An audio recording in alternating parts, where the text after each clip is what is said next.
It's time to register to play our live interactive game shows. Call 800-537-GAME now. It's fast, it's fun, and it's free. You only need to register once to play forever on Game Show Network.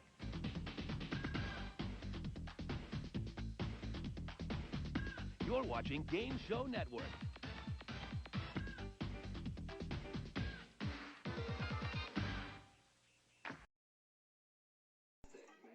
Well, welcome to another edition of Time Warp. We had one 2 weeks ago, but it's November Sweeps and a special anniversary of a timely death of John F. Kennedy. We're going to honor him today. 60th anniversary, yep. And it's the weekend before Thanksgiving, and we're going to have another Time Warp on Friday. On today's show, we're going to do a Time Warp for NBC Daytime 1983. Sit back and relax, and we'll be right back. Don't you dare go away.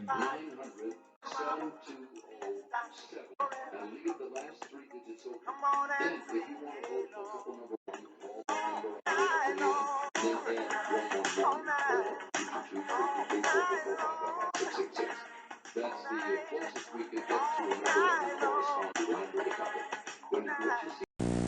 A favorite French restaurant of mine does a filet of fish au gratin that's pure heaven. A favorite Chinese restaurant serves a sweet and sour chicken that I could eat every night. And a favorite Italian restaurant does lasagna with veal tomato sauce and ricotta molto delicioso.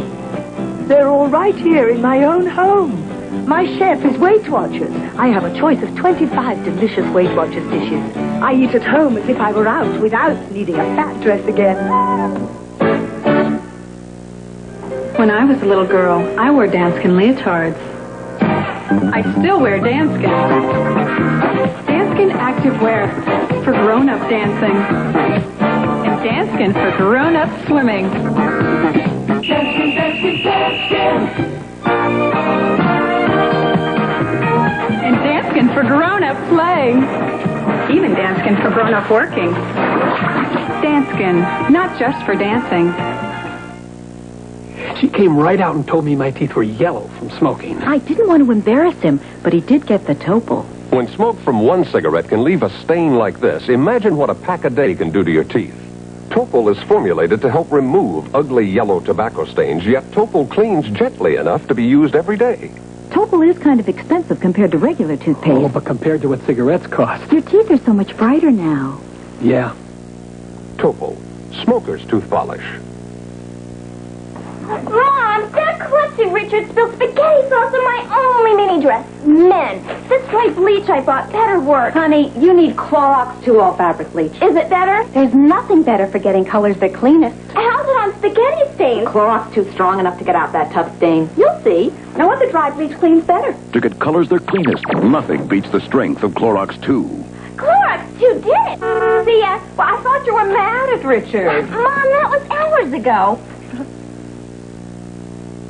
Norm, my first turkey salad. And my last. Norman! Mom, he's right. My turkey salad doesn't taste as fresh as yours. Did you use Hellman's mayonnaise? No, I tried a bargain brand. Does Hellman's taste fresher? Sure does. Makes all your dishes taste their best. Hellman's does taste better. Better. Norman. Bring out the Hellman's and bring out the best. How did Love Boat star Lauren Tweez lose 20 pounds? Can her diet help you too? Inquiring minds want to know. I want to know. What's the amazing story of the 77-pound super baby? This week's National Enquirer tells you what are your best food buys for November. Can you tell what's on someone's mind by watching their hands? It's in the Enquirer. Will Yul Brynner win his courageous fight against cancer? Find out in the Enquirer. Over 100 features for people with inquiring minds. Like me. I came in 9 out of 10. Boy, you hungry? I'm starved. Great, I made chicken. Terrific. I know. I'll make potatoes. Ed prefers stovetop stuffing. Let's make both. Chicken and stovetops, one of my favorites. The stuffing really makes it special. The stovetop finished first. The potatoes hardly got started. Hey, do you like the stovetop? Like it? I'm going to run out for more. No, please. Just kidding. Serve stovetop stuffing instead of potatoes and watch it disappear. When astronauts take off into space, the great taste of Tang instant breakfast drink goes along, venturing into a vast world of silence and mystery. A world Tang now brings to you. This great space map can be yours free when you send your name, address, and 2 Tang proof of purchase labels to this address.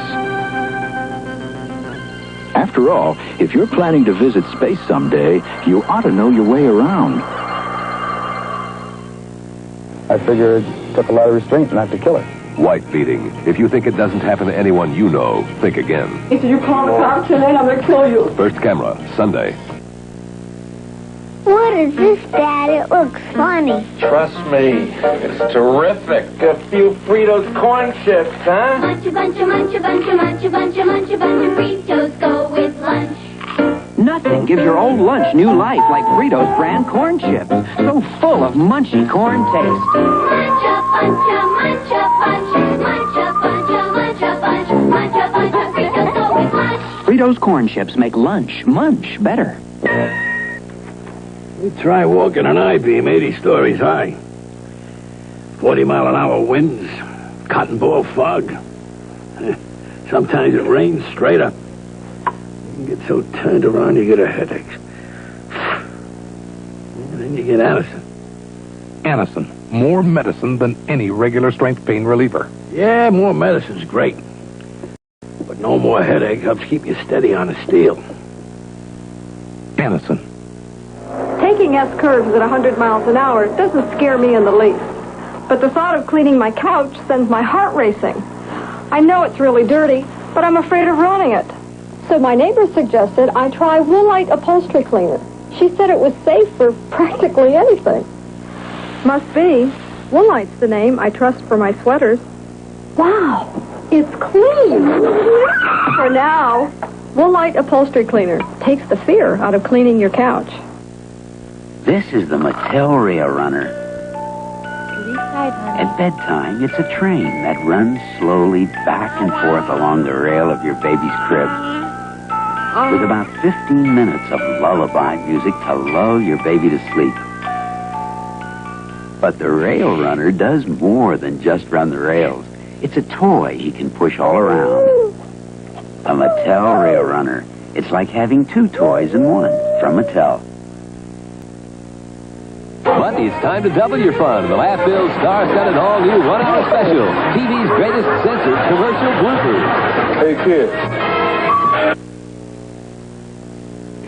Panther's got something special on at A&S. Now that's what I need. A good wool blazer.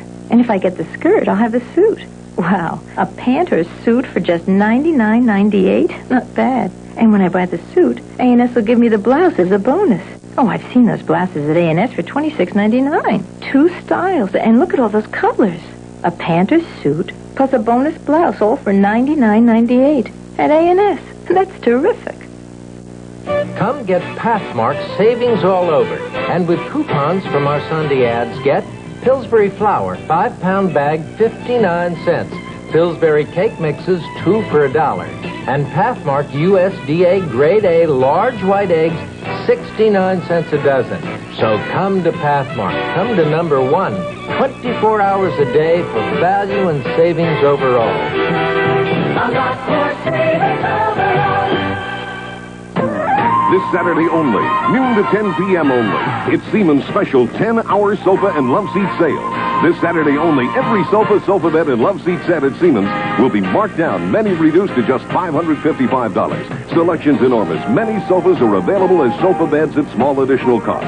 Remember, Siemens' 10-hour sofa love seat sale this Saturday only, noon to 10 p.m. only. The time to see Siemens go away to a beautiful home. Rock Group The Stray Cats, today live at 5. It happens every time you bake up my piping hot loaf. Oh, that poppin' fresh dough. That bread baking? Baking up hot. Fresh butter melting? Baking up slow. Smell it baking. Take a taste in. Oh, that poppin' fresh dough. Fresh, hot, piping hot loaf from Pillsbury. Poppin' fresh dough. I'm Rostatino. My husband and I first made our pizza over 30 years ago in our restaurant. 2 things we believed in. Be the best and be generous. And that's how I've made my new deluxe pizza.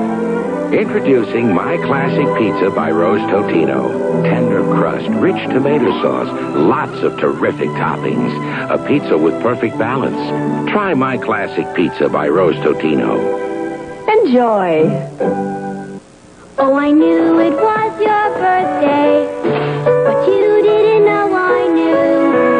And I wanted just to find the right surprise for you. So I'm giving you this Hallmark, and I hope that you will see. What I'm really giving you is a part of me. Please do this. Make someone's birthday. Give a little of yourself. Give a Hallmark card. I got a dog, his name is Bo, and he's got the high pro glow. Healthy, high pro glow, energy, the high pro glow. All the protein in High Pro helps to give the High Pro glow. Healthy, high pro glow, energy, the high pro glow. Protein helps to keep him strong, glow with health the whole day long. Healthy, high pro glow, energy, the high pro glow. Give your dog the high pro glow. Purina brand High Pro Dog Meal.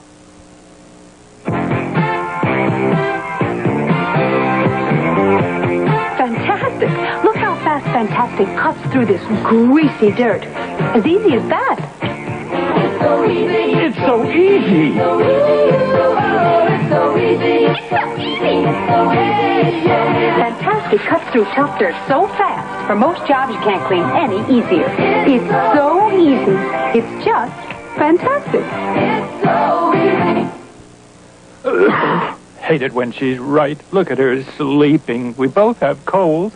She said we need NyQuil at nighttime, sniffling, sneezing, coughing, aching, stuffy head, fever, so we can rest medicine, darling. I said I'll stick with my time capsules. Still coughing, aching, feverish, wide awake. Sleeping Beauty took NyQuil. When she's right, she's right. NyQuil, the nighttime sniffling, sneezing, coughing, aching, stuffy head fever, so you can rest medicine. Up to now, frozen dinners had a place in every home, but it wasn't the dining room. But now there are dinner classics from Armour. Complete meals like tender sirloin tips in mushroom sauce, scalloped potatoes, and crisp Italian vegetables. Harold, tonight we're eating in the dining room. Dinner classics from Armour. Frozen dinners so good they belong in the dining room. So, this is the dining room. Tonight, will Mickey marry? What? Seems the groom's hot and Mickey's not. We got it made. And will Diane break Sam's heart when her ex-lover returns? Think he's got her undressed yet? Cheers. Then it's cop against cop when Renko tries to stop Bobby. And you come peaceful or otherwise? What do you mean otherwise? What makes you think you can make it stick? Hill Street Blues tonight. Be there. Since when does he eat soup with a fork? Leave him alone. It's Chunky's sirloin burger. It says soup. You ought to use a spoon. Yes, but Chunky's got real sirloin burgers and chunks of vegetables. That's a meal you eat with a fork. Soup is soup. Aha! But Chunky's the soup that eats like a meal. Campbell's Chunky Sirloin Burger, the soup that eats like a meal. Now he's got his elbows on the table. You're about to experience the rebirth of your skin. New Buff Puff Gentle. Buff up younger looking skin. Created by a dermatologist to cleanse away old dead cells. Gently, gently. It actually stimulates the rate new cells are born, hurrying the rebirth of a younger looking skin. New Buff Puff Gentle for delicate skin. Buff up younger looking skin. Gently. Hey, Missy Marvin's helping hang the wallpaper. The only time Marvin doesn't make a mess is when he makes his chocolate milk with Hershey syrup in the no-mess bottle. It's got that rich, famous, old-fashioned chocolatey taste that Hershey always delivers without making a mess. Here, have one. Delicious. Thanks, Marvin. Don't mention it. Delicious Hershey syrup in the no-mess bottle.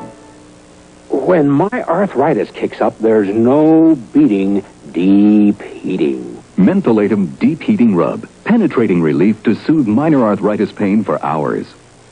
When my hands are stiff and sore, there's no beating deep heating. Mentholatum Deep Heating Rub. Penetrating relief to ease the stiffness of minor arthritis pain for hours. Mentholatum Deep Heating Rub or Lotion. There's no beating deep heating. This is the NBC Television Network. You can NBC there, be there. Channel 4 there, be there. Should we decrease or stop matching the Russians in nuclear technology?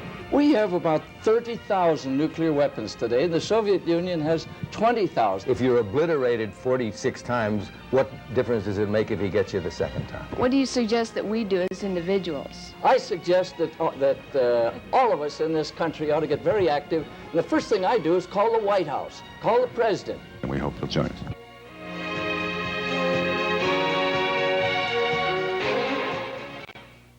Here's who's here. Larry L. Smarr is an astrophysicist. He's with the Illinois Alliance to Prevent Nuclear War. He did everything his parents told him to do. He studied very hard, and he now is a very respected member of the community of physicists and particles and Einstein and all that good stuff that totaled most of us in school. He's also here to tell you that what he knows about energy and nuclear matter is ominous in terms of the results of a nuclear encounter. And he wants to stop what he considers is this unnecessary, mindless spiraling of the arms race. Admiral Jean LaRocque joins us as Center for Defense Information, Washington, D.C.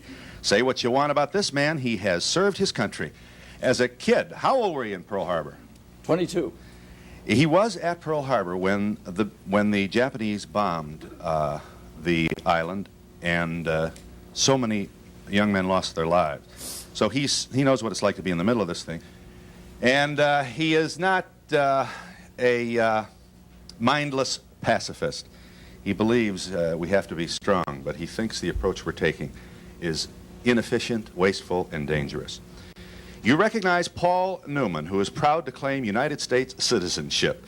You know that he also has exercised his right and what he believes to be his obligation to speak out about something that's very, very important to him.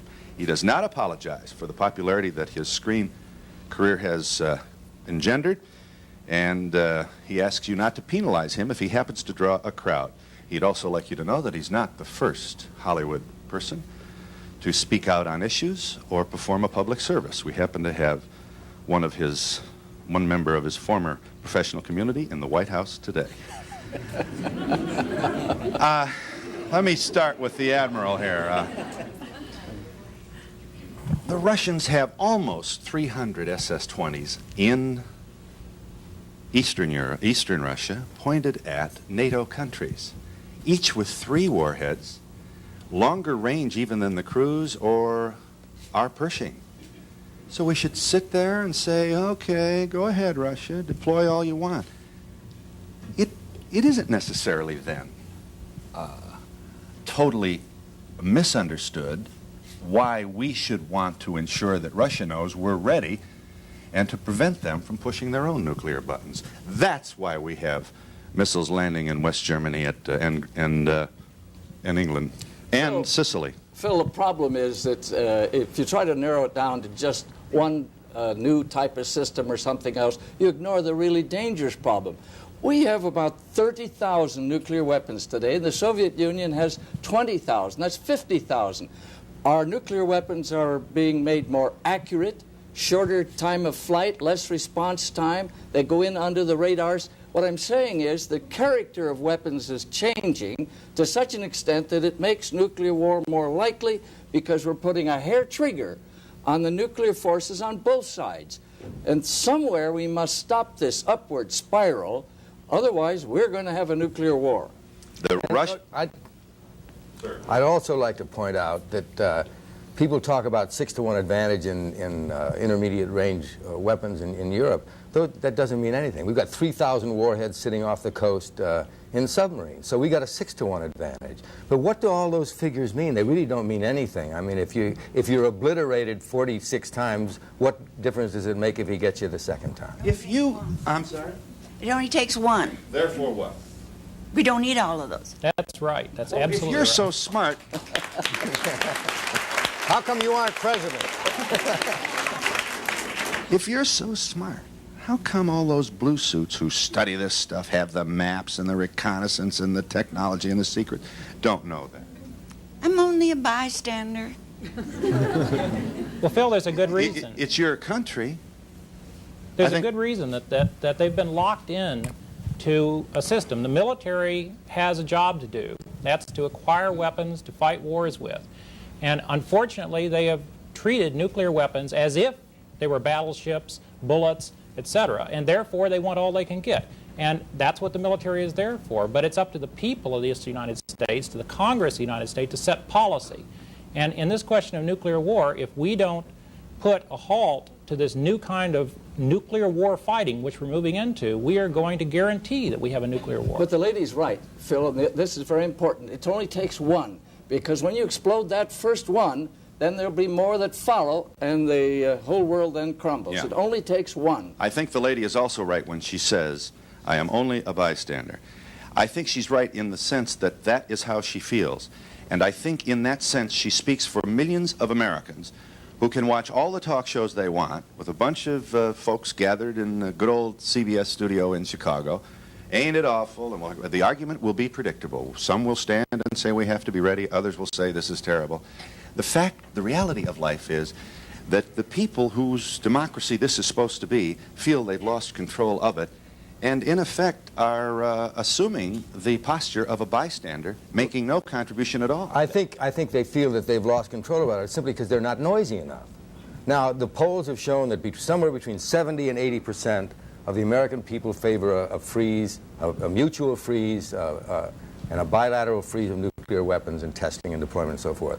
If those voices aren't heard, if they're not noisy enough, then they're really silent participants in democracy. They're not making their presence felt. Yeah. We've seen a number of demonstrations of what many would call real courage in Europe, in both England and Germany.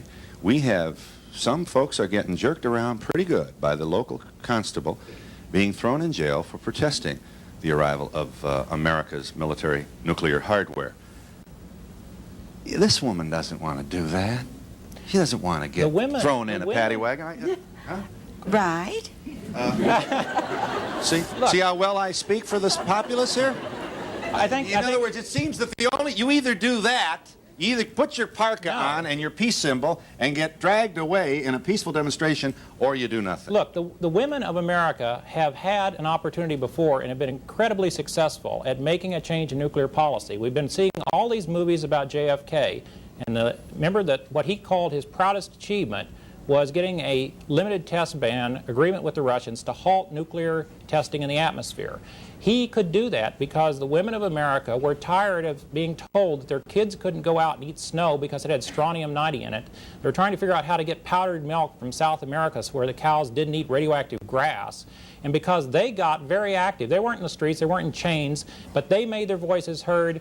Kennedy and the Congress heard them, and we got a limited test ban. We've done it before, you can do it again, but you've got to make your voice heard. What do you do besides write your congressman? There's there's a great deal you can do. In fact, one thing that the Center for Defense Information has done is make a very nice booklet on what citizens can do to make their voice heard in this matter. We'll be happy to give you that address. I disagree a little bit that it's so much the people of America. I think we need to have the comfort of feeling the people of the world would like to see this stop. You know, for us to come out and say it's all our responsibility, the women of America, the people of America, the world has to be with us on this. Well, so we feel comfortable in stopping this, they're going to stop it too. 5 weeks ago, I was in Bonn, Germany, addressing 500,000 people in Germany assembled to protest the introduction of the Crews and the Pershings into Europe, really to protest what they saw as the likelihood of a nuclear war. And another thing, you know, the people of America, the citizens of America, have got an opportunity that's never existed before, and that is that we literally, by the power of our participation, can control what's going on in the world. Now, if we, in other words, it doesn't make any difference that the citizens in Russia don't have a voice in their government, because in the final analysis, SALT I was passed because the Russians found that it was to their advantage as well as ours to try to put some kind of lid on nuclear weapons. So that the citizens themselves don't participate in Russia or some of the Eastern countries is not necessarily The relevant. problem is we're the ones that are paying for all the bombs to be made, and we're the ones that are going to get wiped out. And then you're telling us to oppose something that we're paying for. You're suckers. Right. I mean, it just doesn't make sense. there are $450 billion that are going to be spent by the Congress of the United States in the next 10 years. To protect ourselves, maybe by all... That's what your president is saying he's doing. Well, he's protected. What about us? He's saying that this military buildup is an effort to ensure parity, at least parity with the Soviet Union and protect. We should wipe out what we already built, and then we don't have to... That's absolutely right. You're absolutely right. That'll do about a 4 on the applause meter. What's the matter? Wait a minute. I don't know much about it. You're saying wipe out everything we have. Now, if we wipe out everything we have, that lets us open for the Gaddafis and those people in the Middle East who, I think, feel differently about a different way of life than we do. Right. And I think we have to keep it at a certain level. I mean, you say wipe out everything we have. I totally disagree with that. President Reagan actually called for that in a speech the other day. He said that he had a dream in which we would get rid of all nuclear weapons on this planet. Well, that would be great, but then again, you really believe, I don't know, the Russians have never proven in the course of history that they are really trustworthy people all the time. Right. I think the point is that where we are now is at such an elevated level over anything that makes any sense, even from a deterrence point of view, that both we and the Russians would be very glad to reduce that number substantially. We have 10,000 weapons that can explode over their country. They have 8,000 that can explode over our country.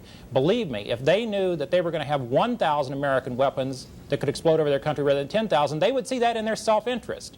Okay? They would be happy to make an agreement like that if we would pull down the number of our weapons and they would pull down the number approaching us. I don't think there would be that much of a difficulty in getting that kind of agreement if we want it. Over here. Okay, we're talking about the bomb or the missiles with Russia and the United States, but we've forgotten something. My concern is not so much Russia and the United States, but the small countries in the East. Yeah. And they're, fanatics over there. And I feel like... So how do you protect well, I'll tell yourself? You one thing. If there's an arms race going on between the Soviet Union and the United States, it's pretty hard for us to exercise our control or our power over Pakistan or Brazil or Argentina or anything if we're in a big scrap ourselves. The best way to control proliferation in the smaller countries is to exert some kind of influence or control over ourselves, isn't it? Is the caller there? Hello? Is the caller there? We'd wait for you. Yes. Yes, sir. Yes, these men are talking about a verifiable treaty with Russia. I think what the American people need to know is how we're going to be assured that Russia is going to hold to a treaty. Right. Well, I'll answer that. We can't trust the Russians, therefore, I think it's folly to try and negotiate an agreement with them. Well, if you think it's folly to try to negotiate a treaty with the Russians, then I suggest that you go down and picket the White House, because that's exactly what President Reagan is trying to do, or at least that's what he tells us he's trying to do. Now we have, sure, I'm here, I'm around, but we have 3 treaties with Russia right now: the Anti-Ballistic Missile Treaty, the Comprehensive Treaty in the Air, and SALT I. Now, there's a group in Geneva, the Standing Consultative Committee. They apparently have had 8 accusations of faults on our side and 6 on the Soviet side. It's all come to a perfect agreement. We said, you've been doing this, and they stopped doing what they were doing, and they said, you've been doing... There's no treaty that is based on trust with the Russians. We don't sign such treaties. We don't make such treaties. The reason you have such a long time in negotiating these things in Geneva is to craft a treaty which we can verify by ourselves, even if the Russians try and violate. That's what treaties are for. They're between people that don't trust each other. Yeah. True, I can see that with treaties. But when you talk about cutting back on the nuclear things, when only a few are going to do such destruction, what difference does it make whether you have 5 or whether you have 1,000? Could I say a little bit about that? You've heard of the nuclear winter that Carl Sagan and 100 other scientists have developed. What that showed us for the first time is that there is a number of nuclear weapons, which if we have more than that, will bring not only destruction to the United States and Soviet Union, but to all life on Earth. Could I have... Yeah, let's see that tape, Ronnie. The darkness spreading south. This is an artist rendering of what you say as an astrophysicist will happen. As the missiles hit the cities burn, and that black you see is the soot from burning cities all over the Earth, enveloping the Earth in a blanket of darkness that plunges temperatures to sub-freezing for months on end. If we used our entire arsenal that we have now on both sides, the surface of the Earth could go as low as the surface of Mars in its temperature, killing all plant life and animal life on the Earth. Now that's what our current arsenal will do. That scares me. I think that's awful. I don't want it to happen, but tell that to the Russians. And the only way you negotiate, the only way you can deal with the Russians and ensure that doesn't happen is to make sure you communicate strength to them. The Russian scientists have independently done these calculations and have told their leaders. In the beginning, Gene alluded to some shows of strength. What other shows of strength does the United States have other than nuclear weapons to let the Russians know that we really... You think that is the only show? No. I mean, I want an alternative to it, but I mean, I don't see any other. Nothing has been brought up by the government or... Do you buy this thing? You can't trust the Russians, therefore it's folly to negotiate with them? No, I think we should negotiate, but we've got to be very, very strong. But I don't know what else is a source of strength. Do you support the deployment of the cruise and the Pershing missiles in Europe? I don't know any other alternatives. You think we need them there, though? Yes, until we get another show of strength. What other alternatives are there? That's what I want to know. We trust the Russians right now because the Russians have about 8,500 nuclear weapons aimed at us, and there's nothing that we can do to prevent their missiles from landing on the United States right now, today, if they so choose to do it. So it is only in our interest to work out agreements where we limit the number of weapons that we have and they limit the number of weapons they have till we finally come down to zero. I don't like the idea of recognizing that my life is dependent upon someone in Russia right now who I've got to trust that they won't make a mistake, that they won't have a computer failure, they won't have some sort of accident. You are Richard Gardner, M.D., physician. You're a member of Physicians for Social Responsibility. Quite an effective and growing group of physicians who share your view that we appear to be... You know, they're threatening now. They're going to put their submarines off either coast. Now, there are a number of people who will argue that they're already there. But it really does look like we've got ourselves two angry, frightened, macho guys in a room, each with a revolver, looking each other over. What, if continuing the metaphor here, if one of the guys dozes and the other guy sneezes, this fella's going to wake up in a hurry and blow his brains out. How much are you concerned about accidental triggering of nuclear It's war? worse than that because there are 95% of the people of the world who are not in the Soviet Union or the United States who are also in that room. And it's not just bullets, but it's a hand grenade in a very small room. And the Russians are so short and quick to press a button. As the Korean airline thing... Their airplane got in their airway. They had no hesitations of shooting it down. They've had planes in our airway. We have two airplanes, chauffeur them back to where they belong. We don't go shooting them down. So what's your point then? Therefore what? How can you trust the Russians? Right. And so you have to support then the president's effort to be strong. Is that right? Yes, we have to be strong. I'd like to see a freeze, but how can we have a freeze if we can't depend on the Russians? We don't trust them. We don't trust them. You want to talk to her? We could start. I'm sorry? We could start by ratifying some of the treaties that we've already proposed with the Russians, that we've spent years and years working on. Our Congress won't ratify them. How can the Russians trust us? Yeah. The last three treaties that we've negotiated have not been ratified. But could I say something about this? Look, of course we don't trust the Russians, but let's not... Showing strength and being stupid are two different things. If you don't trust somebody, if you know he's a really irascible character, if he's liable to shoot you if you look wrong at him, don't put nuclear hair triggers so that he doesn't have time to think. Don't box the Russian bear in a corner. That's what the Pershing IIs are going to do. You know, that's what the MX sitting out there looking like it's a first strike weapon is going to do.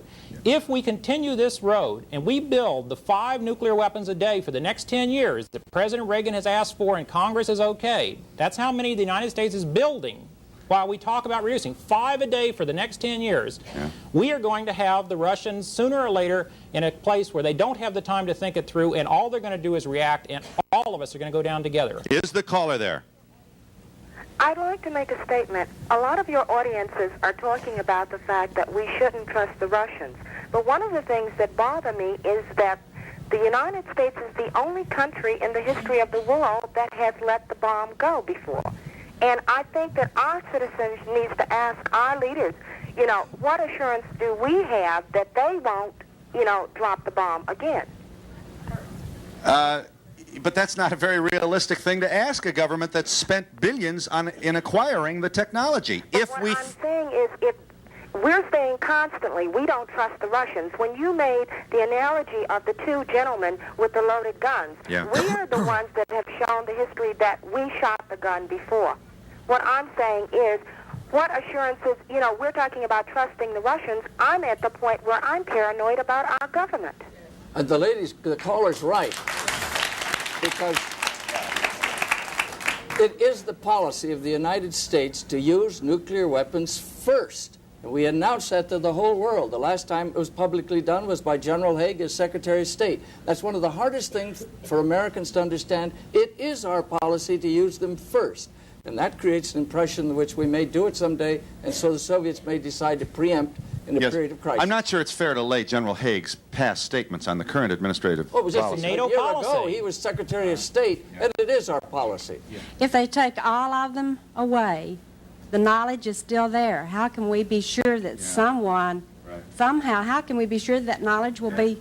If a man gets a message from God and wraps himself in a funeral shroud and gets in the driver's side of a Mercedes truck with a whole bunch of dynamite and gets in underneath the billet and kills 239 Marines and himself for the greater calling of the life hereafter, what's to prevent somebody from doing the same thing with a nuclear device?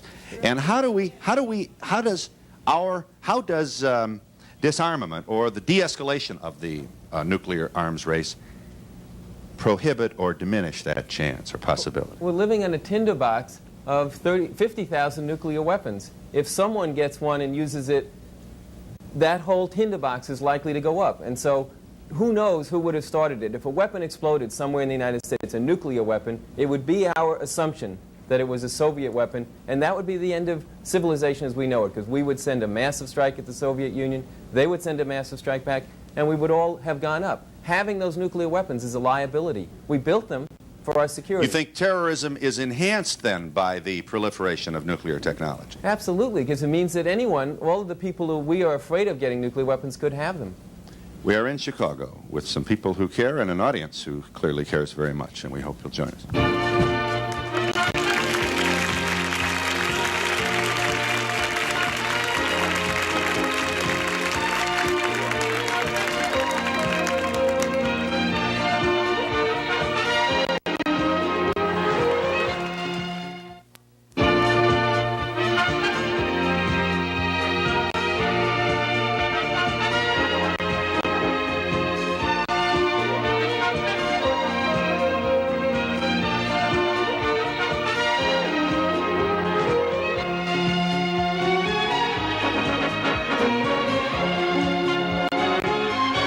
Hi, thanks for calling. Are you there? Yes, I am. Go ahead. Yes, I'd like to direct my question to the panelists. They're talking about reducing either totally or substantially the stockpile of... That's true. And you wanted to make what point? Well, if you're going to do that, then where's the deterrent to keep the Russians out of Western Europe? I'd like to know how would the panelists or the people in the audience or even the American public, would they be willing to put their sons into the front lines and into West Germany to keep the Russians out? Yeah. Could I mention something about deterrence? That's something that's been, that word has just been totally misused. This shows the number of nuclear weapons that the United States and the Soviet Union have built from 1960 to 1982. Here's 1,000 warheads. Here's 10,000 warheads. First, you can see the United States has always been ahead of the Soviets, and that the Great Soviet buildup now is a carbon copy of what we did 5 years ago. Now, down here in the yellow at the very bottom, you can hardly see it, is the region that you have to be below before you avoid the nuclear winter that Carl Sagan has been talking about. Now imagine, that's 1,000 warheads. What do you think is the 1,000th most important target in the United States? That's the number of warheads we're talking about on each side. That would certainly deter the Soviet Union from any use of a nuclear weapon against the United States if they knew that there was 1,000 weapons we could destroy on their side. How many cities in Russia do you think there are? Yeah, you think we need more, do you? Caller? Hello? What I'm saying is, if you take, I mean, they understand the physics, we understand the physics. There's no doubt about that. But if you paralyze our response, I mean, that's the reason we have the nuclear first strike doctrine. We're at the center of the... How can you know, it's really interesting. How can you paralyze a response? You got 50,000 nuclear warheads. How, even if you reduced them by 25%, what would be paralyzed about it? I mean, McNamara said, give me 200 warheads, that's all I need. The other thing I'd like to address, you know, the whole psychology of this is you don't trust the Russians, you don't do this. That has been so built up in our psyche, and someone mentioned the Korean airliner. All right, the Korean airliner was shot down. There was a lot of hue and cry and moral outrage, and we got it in the United Nations and so forth. In 1978 or 79, the Israelis shot down a Libyan civilian aircraft because it had violated Israeli airspace. President Nixon sent a wire to Gaddafi and to Sadat apologizing for this incident. There was no talk about it going into the United Nations. The International Pilots Associations had their meeting. There was 102 nations that voted to condemn Israel and 4 that voted not to, and the American representative abstained. Why? Because we couldn't create an enemy there. But when the Soviets shoot down an airliner, the same situation, we rise in moral outrage against this act. What is the difference? Because it's insistent. We must insist that the Soviets have got to be created as an enemy. Otherwise, if they're not really a big enough enemy, how are we going to get appropriations for more arms? Now, and I'd like to get into the other area. I'm sorry if this is a speech and you don't like them, but people keep talking about national security, and we got to be tough, and we got to be strong. Okay, we're tough, and we're strong, and we've released all these missiles now, the intermediate range missile, the Pershing II, and we're going to have more Tridents too. And what was the Soviet response? The Soviet response is to put cruise missile into attack submarines and put more of them off our coast. Now, if someone's going to tell me that that increases our national security, well, I don't know. It's a whole ball game that I don't understand. If Russia is on the short end of the stick as far as nuclear heads are concerned, why aren't the Russians more willing to negotiate? Why would they walk out? Because, look, right? Just one. I'd like, wait, one last shot and then I'll quit, all right? A month ago, there was a little article in the New York Times about Clark being moved over to the interior. One of the things that they said that this bothered the critics because his confidence... Judge William Clark, National Security Advisor, moved to Interior to replace Jim Watt. He was a Supreme Court judge in the state of California. He had relatively no credentials, and that they were nervous about that. And that had been heightened since the president had spoken to about 30 congressmen and had said that he had just realized that the bulk of the Soviet arsenal was in heavy land-based missiles, and therefore it might have seemed a little one-sided on our part that we had called for the dismantling of these things. Now, wait a second, guys. Let's go back and look at that. That the President of the United States had just realized that the bulk of the Soviet arsenal was in land-based missiles? So if it raises the question, have we been negotiating fairly with the Soviets on anything that would make any sense to us? Well, the other point, too, we haven't been. SALT II was agreed to by the Russians. Took and 7 as you know, years. And our Senate has failed to ratify. So that doesn't make it right or wrong. It's just that we can't say we don't trust the Russians and then negotiate 2 important arms limitation agreements with them. You either can trust them and you negotiate, or you don't trust them, and we'll arm ourselves to the teeth. What is trust? Can somebody explain to me what trust has to do with this? I mean, does anybody, do you know what a treaty is? Well, plenty. You If you can't trust the other guy, then... It has nothing to do, Phil, with trust. We have satellites in orbit that verify whether the Soviets deploy any new missiles in violation of the previous SALT agreements. We don't ask the Russians whether they did it. We go and look for it ourselves.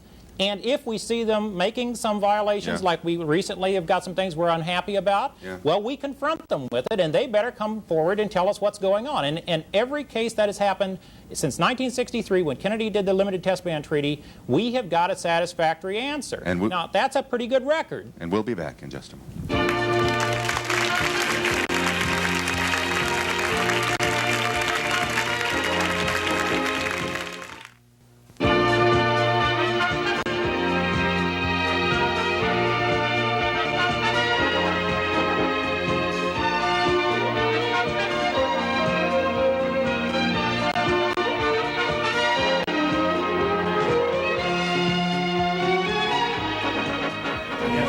What if everybody agrees? What if we get everybody in the world to agree we're not going to do all this? What do we do with all the nuclear weapons that are here?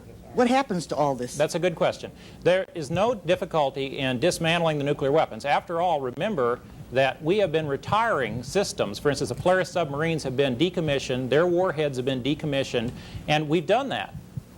Right? I mean, if you look on our chart here, there was a whole period from 1960 until 1970 in which the United States was retiring its first generation of bombs that it carried in the old B-47s. You remember those? Well, we did that. That's the downslope, that obviously. Did that. We reduced the number of nuclear weapons, the net number of nuclear weapons. So it obviously can be done. But you will, as an astrophysicist, proud member of the scientific community, tell this woman the truth. And that is, we don't know what we're going to do with the leftovers of nuclear technology or those nuclear armaments that we didn't use, thank God. We've got a tremendous garbage can problem on our hands. Well, the garbage can problem is tiny compared to the worldwide garbage can that will be left over if the weapons are ever used. But the important thing, too, Phil, is let's don't make the garbage pail any fuller. Let's stop where we are now. The question I have is, how do you propose an efficient, ongoing system for inspection under nuclear disarmament? Yeah, you get a mental picture of all those guys underground making all these, you know. And no, it's very important. And I think, let me give you an example. We've got, as Admiral LaRocque has pointed out recently, in the next 10 years, the United States Congress will spend $450 billion on building up new nuclear weapons systems. How much do you think they're spending on developing better ways to verify that the Russians are abiding by the treaties? In other words, you have... I mean, it's just infinitesimal compared to that. But you think we have the technology to make inspection reasonable? Of course. And the Russians have even indicated that they would allow on-site inspection in conjunction with the underground test ban treaty that we have talked about before with them. I thank you for calling. Are you there? Yes, I am. Hi, I have a comment to make about everyone's fears where Russia's concerned. So many people are worried about Russia. And my comment is that my husband is on a nuclear Trident submarine, one that carries 24 missiles. And I find, and he finds together as we talk about it, that more people are afraid of the sailors being on the submarines making more mistakes than Russia in itself. How do you feel about that? Does your husband give you any reason to believe that those fears are justified? Oh, yes, he does. We've talked about it a lot. There are a lot of young sailors who really don't understand the dangers that are involved with the nuclear warhead missiles.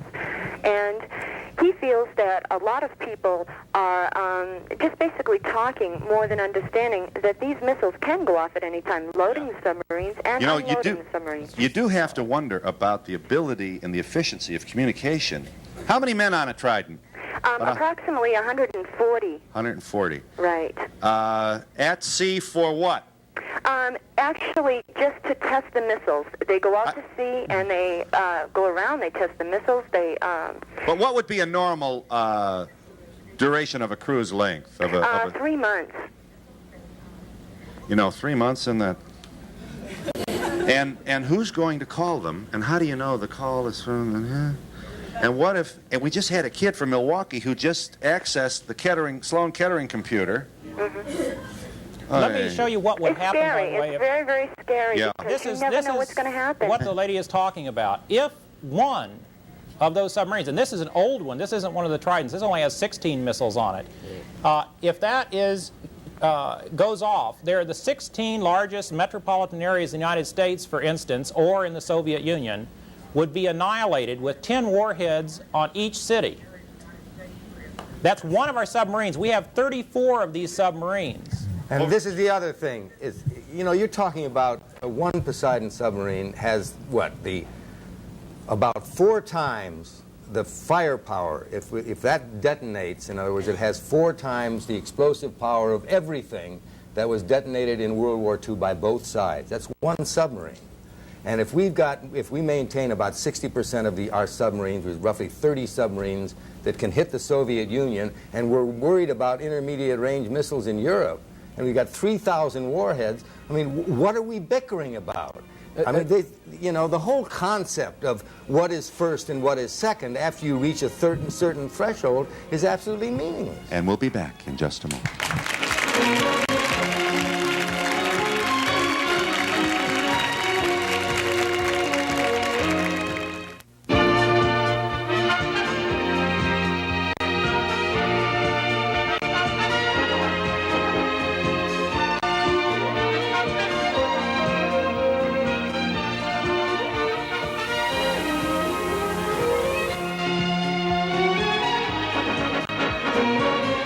That, I believe, is the cruise. You've come to know it as the missile that is air-breathing and flies at low altitude to avoid enemy radar. Hi, I would like to know about on Russia, how they're supposed to be building that underland, like underland, they're supposed to be building something to keep everything out, or is it I haven't heard about it. It's bomb shelters? You mean to hide in a nuclear? Yeah, say civil defense. I was wondering how good that's going to do if we do have a nuclear war. Won't do a bit of good for the Soviets, and it's idiotic for us to plan on it also. Simply will not work. There's nowhere to hide in a nuclear war. Our own American Medical Association has said that the only appropriate medical response to the threat of nuclear war is prevention. And that's why the AMA is not going into bomb shelters. It's because they know that it would be worthless, a waste of money. Yes. I was just wondering, they keep telling us we can't trust Russia and we need to have more weapons and everything. Isn't that true? It's also good for our economy. And rather than tell us that, they produce more weapons and bolster the economy, and it looks really good. Our economy is booming. And meanwhile, we have more weapons than we need. We made big business out of preparing for war and peacetime, and the military-industrial complex that President Eisenhower warned us about is thriving and well, and is scaring the pants off the American public, so you'll give them more money to buy more weapons. And it's also causing inflation and joblessness. You know, in the words of a lot of important economists and union leaders. Historically, if you really go back and find out what Eisenhower was warning us about, we had the bomber gap in the 1950s in order to scare the people, and you scare the people and you get appropriations from Congress. Now, the bomber gap never existed. They said there'd be 1,000 bears and bisons. They got about 156 today. And then there was the missile gap in the 60s, which existed to our advantage. We had more missiles in the 60s than the Soviets had, but all to get appropriations. Then there was President Reagan's window of vulnerability, which the Scowcroft Commission slammed the door shut on. There was no vulnerability. They talk about the synergistic survivability of our other 2 legs of our triad and so forth. So systematically, the population of this country has been frightened into giving appropriations to the military-industrial complex. It's that simple. But if your brother-in-law works for General Electric or McDonnell Douglas or North American Rockwell, and somebody says the Russians are coming, you're going to say, yeah. $1 billion a year. Yeah, he's got 2 kids and a mortgage. Okay. The guy's over his head already, and his wife's mad at him because he hasn't cut the grass. He's got to have an income. $1 billion a year spent on the military creates less jobs than if you spent it on construction, roads, a number of things. Good point. How about paying for dismantling? Why don't we go and offer, you turn in a missile head and we'll pay you so much money. A little incentive. Right. Good old capitalists.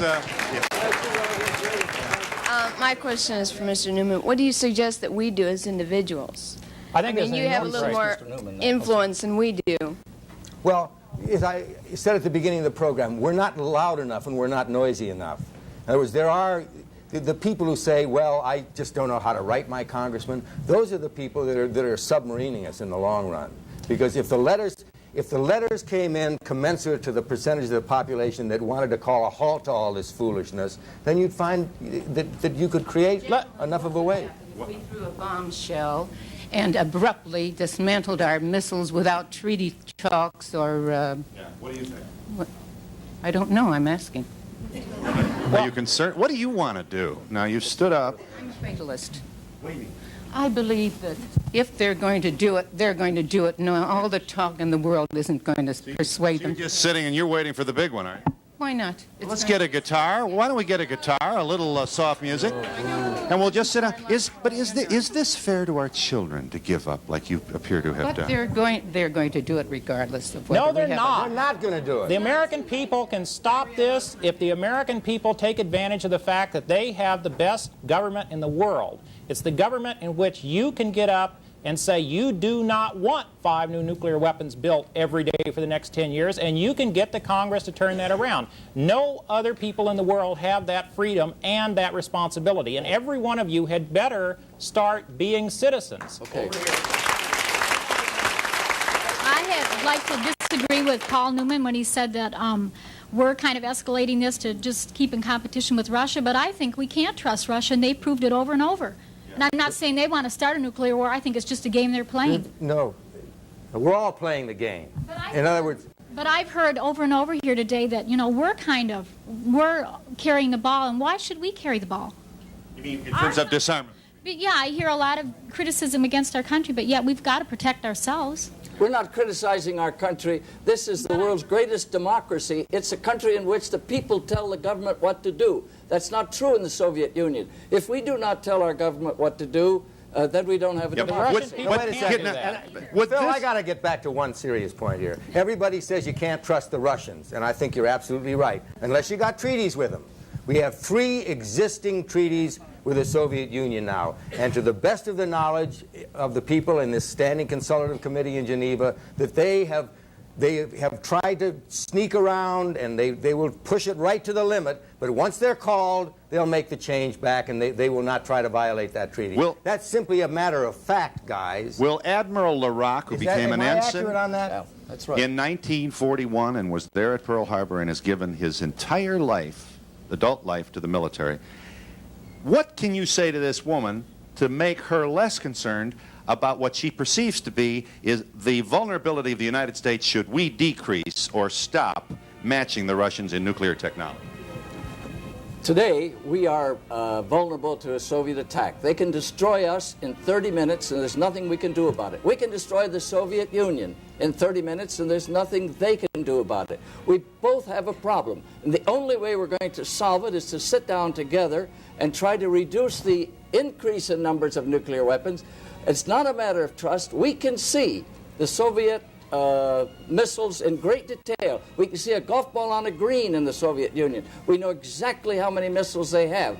That's what we call to their attention if they do violate it. But does anyone really think the Soviets, any more than our country, are going to play this game with nuclear? No, I think it's a maniac that's probably going to determine everything. If it's a maniac that does it, that's perhaps out of our control. What are cruise missiles and Pershings going to do for you against the maniac? Yeah, I know, that's true, but I'm just saying that, you know, I really don't think it's the Russians we have to be afraid of. Well, then how come we're spending so much money? Oh, no, I haven't done it. You know, The 30,000 nuclear weapons don't protect us from a maniac in any way, and they don't really add to our security. We worried that the Soviet Union invaded Afghanistan, and our weapons in no way protected that.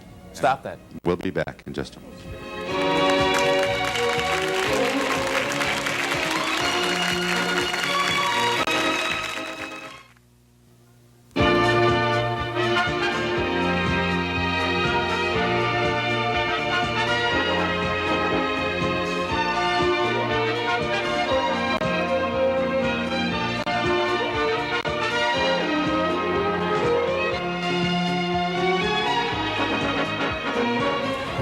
Show me that again, Ronnie, the Center for Defense Information. This is Admiral Larock's outfit.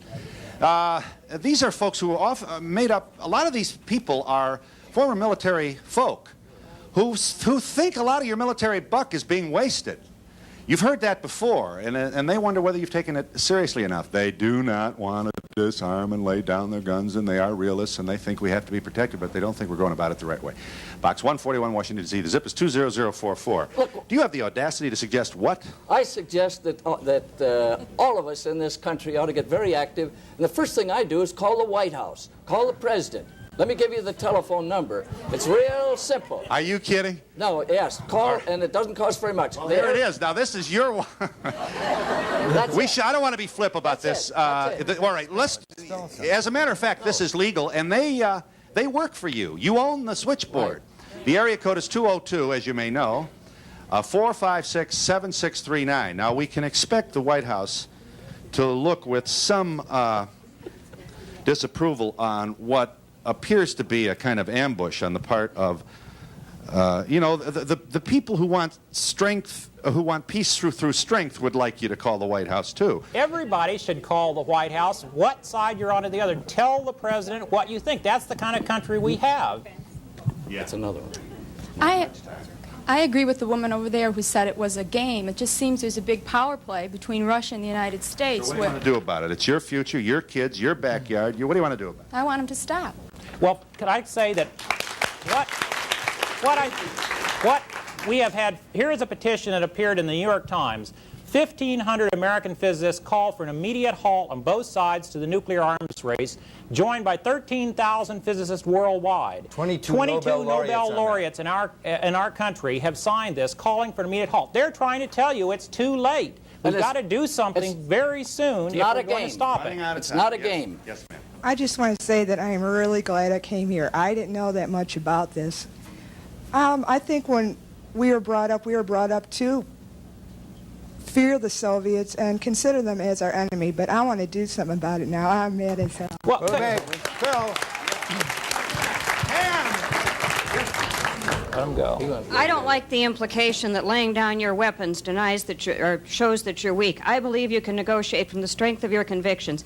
If we went into the next treaty with our hands on our hips and said, we've got 1,000 and we'll show you every one of them, I think we challenge them much more than by having 50 or 60 or 70,000. I think that with the technology that we have today, that we should spend more time trying to make preparations for civilization after a war has taken place. You want to get ready for the day after, do you? Yes. Well, the ABC movie says you're going to have a long, you're going to have a lot of work on your hands. But if this prestigious group of people, 1,500 physicists, haven't stopped the politicians, how can we not be fatalistic? There's been a tremendous change in this country in the last 2 years. 2 years ago, my first son was born, and that's the reason that I decided that I had to do something to stop this. I'm doing what I can do. And when I started out, nobody would come to these talks. And now you can't turn on TV without having an educational show on nuclear war. A lot is happening in this country. Okay. If everybody agreed to stop tomorrow, why would it take 10 years to reduce the stockpile? I heard that on the panel after the That's right. I think that's a very conservative guess. If the American people want our government to reduce, the Russians, I think, will join if we are fair in our negotiations. I want to know, how can you be so vulnerable and trust the Russians when we were in the White House signing papers and Japan was bombing Pearl Harbor? In other words, if the Japanese can sneak up on us, so can the Russians. Right? Yeah. You just can't trust those people. I don't think so. Yeah. And we'll be, what?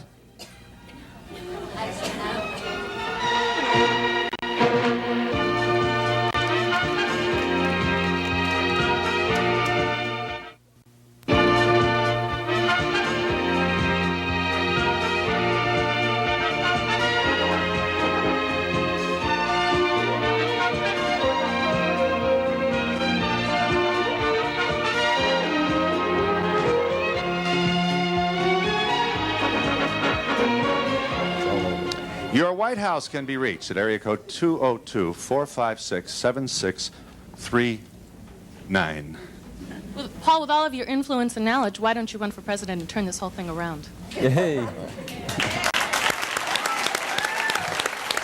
tell you what, I can barely handle what I got, guys. Services provided and promotional fees paid by the following. Is just I don't think we should disarm, but I think we ought to do some sensible negotiations for arms reduction. We've got to get control of these weapons. This is the NBC Television Network. You can NBC there, be there.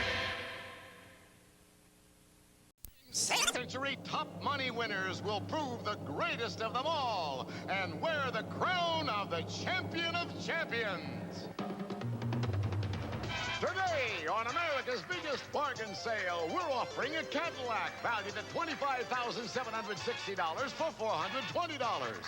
A cash jackpot of $50,000 for $510. Two of the incredible bargains on Sale of the Century. And now, here's the star of our show, Jim Carrey. Thank you, Jay. Thank you so very much. And welcome once again to Sale of the Century as we are completing the first week of our semifinals for the Tournament of Champions. It's been very exciting with 3 of the 9 fine champions back here with us. They've been accumulating the money all week long. It's going to add up big for someone who's going to get a chance to do some great shopping here at the end of the day. So stay with us for the whole time. And here to introduce those 3 champions again is Lee Menning. Hello, pretty Lee. Oh, you're in your regal outfit, right? Yes. I like that. What is that? It's very queenly looking. Your Majesty, would you once again introduce those fine champions? I certainly would. Our first champion is from Van Nuys, California. Let's welcome back Richard Haft. Hello, Richard. And our next returning champion is originally from Phoenix, Arizona. Let's welcome back Barbara Phillips. Hi, Barbara. Hi, Jim. And from Studio City, let's welcome back returning champion Mort Kamen. Hello, Mort. Hi, Jim. Hi, Mort. See you a little later, Your Majesty. Yes. She said regally.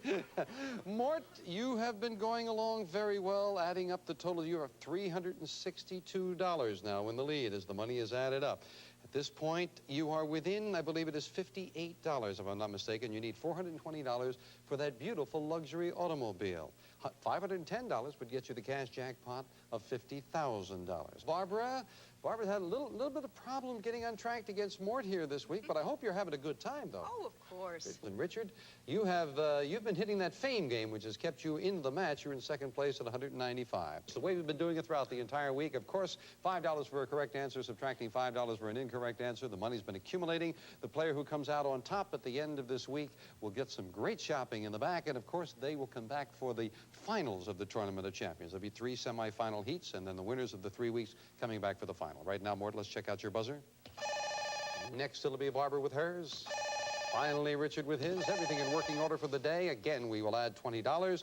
So right away, we're going to help Mort along with $382, getting closer to that car. Barbara, $160, and Richard at $215, going over the $200 mark. Players, name the comedian whose theme song is Thanks for the... Richard. Bob Hope. Bob Hope, thanks for the memory. The first $5 to Richard. An American named Virgil Gus Grissom was the third... Mort. Third astronaut on the moon. No, he was the third man to go into space, not the third to go to the moon, so you lose $5 on that. I waited just a moment on that question. Forgive me about that, players, but I was waiting for the lights to clear. On what part of your body would you wear a monocle? Barbara. On your eye. On your eye, just beating Richard to the buzzer, and Barbara's up to 165. In mythology, who was the king who turned everything he touched? Barbara? Midas. Into gold, it was Midas. Yes, indeed. 2 in a row for the lady. Barbara up to 170. In popular slang, what degree are you said to be getting? Mort? Third degree. When you're questioned by the police, you're right. It is a 3rd degree. Took a chance and paid off with another 5 for Mort. Time for an instant bargains. Player in the lead, always with the opportunity for bargain merchandise. And Mort, it has been you from the very beginning. Again, it is you. You have the opportunity to buy this. Mort, feel free to say, fill her up, whether it's your car or someone else's. Have gas, we'll travel, and we'll provide you with the gas. And you can do the traveling. And this price is normally priced at $500, but it can be yours today for just $7 on Sale of the Century. $500 worth of gas. Yours for just $7, Mort. Price of gas is going up all the time, I'm sorry to say, so I'll give you another $200 to go with it. For $7, you'll have $700 worth of gas. Going once, going twice, he's going to take it. And we'll knock $7 off the score, but of course you have $700 worth of gas, down to $375. Hope you enjoy that, Mort. Adding to your total, a very fine total it is. Back to business. A classic Humphrey Bogart film has a title which means, Barbara? Casablanca. White House in Spanish, that's exactly what it is. Casablanca. Oh, you can see why these are fine champions that they are. In what American city can you visit the majestic Gateway Arch? Richard? St. Louis. St. Louis is right in, Richard, at 225. In the popular game of Scrabble, the 2 letters that have the highest individual point... Mort? X and Z. No, point value are Q and Z. And the champion, Mort, moving back a little bit at 370. Fame game right now, some money up there, $10 money card. Who am I? I am a comedian born in Brooklyn with the last name Molinsky.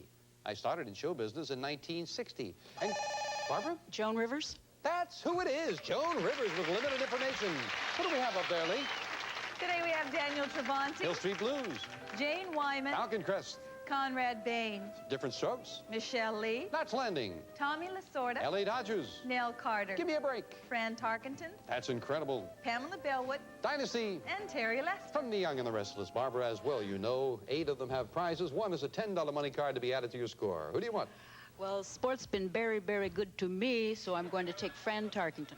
And behind Fran Tarkenton, we have a lawnmower, Cub Cadet mower for fast, easy mowing. Only the blade stops, not the engine, when you release the handle. Furnished by Cub Cadet Corporation. $385 lawnmower added to your already formidable total there, Barbara. Yours to keep no matter how things wrap up. And with the $10 money card up there, we'll add 15 a little bit later on. It could be very important in terms of a luxury automobile for Mort Kamens. We'll find out right after this. $70 within $50 of that luxury automobile worth over $25,000. Ernesto Che Guevara. Mort. Cuba and Fidel Castro. That's exactly right. He was the hero of what nation's revolution? The Cuban Revolution. What was the last name of the 5 Canadian girls born to the same... Mort. Dion. Dion, the Dion quintuplet born of the same mother. 1934. My goodness, how time flies. What do the initials USS... Mort. United States ship. No. Oh, you jumped in a little quick on that. What do the letters USSR stand for? Union of Soviet Socialist Republics, and Mort loses $5. By what more familiar term is your tympanic membrane? Barbara? Your eardrum. That's exactly what it is. It is your eardrum, and Barbara up to $180. Instant bargain. Mort, you're at $375. The car is at $420. Do you want to spend any money or what? How about this? How about a leisurely Sunday spin on these quality bicycles? They're 10-speed with comfortable foam saddles, designed for easy pedaling, furnished by La Mirada Bike Shop. And they're normally priced at $799, but they can be yours today for just $11 on sale of the century. Just $11. And the bikes are yours. However, knocking $11 off your score, it could be the difference between bicycles and a luxury automobile. That's right. How about if I give Mort $400 to go with it? No. $500. No. $1,000 in cash, Mort. Do you want those bicycles, or do you... Mort Kamens, bicycles, maybe car. You still could get the car. $2,000 in cash. $2,799 bargain for $11. Going once. Going twice. No sale. He thinks he can get to that car. Lee is saying, take the money. Sure, you got doctor bills to pay. $375. He wants to hang on to that. Birdie, eagle. No, Richard. Golf. Golf, double eagle and bogey. They're all in golf. You're exactly right, Richard. At $230. Nearly 300,000 marchers converge on Washington in Mort. For the Civil Rights March in Washington, D.C. Martin Luther King. Martin Luther King is the name we wanted. He was just sitting on more information, and you hit it ahead of it. You've got another 5 at $380. Sofia is the capital of what? Bulgaria. Bulgaria is exactly right. The Eastern European nation of Bulgaria. Mort again showing that fine general knowledge, and so quick with a buzzer as well. The star witness of the Senate Watergate hearings of the... What? John Dean. The early 70s was a man who was a presidential counsel to Richard Nixon. You're right. John Dean, it is in Mort at $390. Buckingham Palace is not the chief residence of Queen Elizabeth. Barbara. Windsor Castle. Windsor Castle is indeed, and Barbara with another 5. Nicely done. Now, I want to fill you in on the etiquette. The next time you meet the Queen, you might keep in mind that it is considered an intolerable breach of royal etiquette for the rear end of a horse to be facing the Queen. Boy, in that case, I know some people I better not introduce to the Queen. We'll be right back. Just $30 away from that luxury automobile. Fame game right now. Certainly Richard's forte. He's hit that fame game for money before. 2 money cards up there. What's my name? I am an important material available in both natural and synthetic forms and essential to your daily lives. When early Europeans came to Central and South America, they saw the natives using me. In 1823, Charles McIntosh manufactured raincoats that made use of me. So, Barbara. Cotton? That is incorrect, but out of the rest of the question, no dollar value for Morton. Richard, I'll continue. The world uses more of the synthetic than the natural form, which comes, Richard? Rubber. Comes from trees. It is indeed rubber. And Richard, a pick of that board. Who do you want? I came in with him, I'll go out with him. Daniel Travanti of Hill Street Blues. And behind Daniel Travanti, $15! He finds money. Another $15 for Richard. It gets him up to $245. We're going to add 25 a little later. There will be 2 money cards up there. They might be very important to Mort. This question for all 3 players as Barbara's back in. If I love you a bushel and a peck, how many, Mort? A bushel and a peck, a hug around the neck. No. How many total pecks do I love you? I would love you 5, says Barbara, and she's right. Yes, because a bushel is 4 pecks plus the other one, which makes 5. Mort loses a very valuable $5. We all know what Charles Lindbergh did, but what great American aviator was the first to fly solo around the world? Mort. Wiley Post. Wiley Post is exactly right, and you're up to $390 again. Elizabeth Taylor played the bride in the classic film Father of the Bride. Who played the father? Barbara. Spencer Tracy. Spencer Tracy is right. Barbara up to $190. Instant bargain time again. Well, you got to take a look at this one, friends. This is what you could have right now, Mort. It's a trip to the Napa Valley. If the grapes are ripe, we'll fly you and a guest from Los Angeles to San Francisco, where you'll join your 2-night and 3-day tour. Careful, Jay, of the Napa Valley, heart of California's wine country. You'll visit some of the wineries, stay and dine in several rustic inns. It's a busy trip, but thank you very much. Save some time out for relaxing in the serenity of this beautiful valley. And this vacation is normally priced at $966, but you can buy it today for just $15 on sale of the century. Now, Mort, if you bought that car, incidentally, Jay, did I see you in some underwear someplace? Was that where? Never mind. $15 it would cost you. You are, at this point, $30 away from the car if you'd like to take it. You would be $45 away. Still a little bit of time. Decision. Do you want that with $1,000 in cash? Or do you want to hang on to your $390? I would like to hang on, I think. $1,500. I think I'd still like to hang on. $2,000.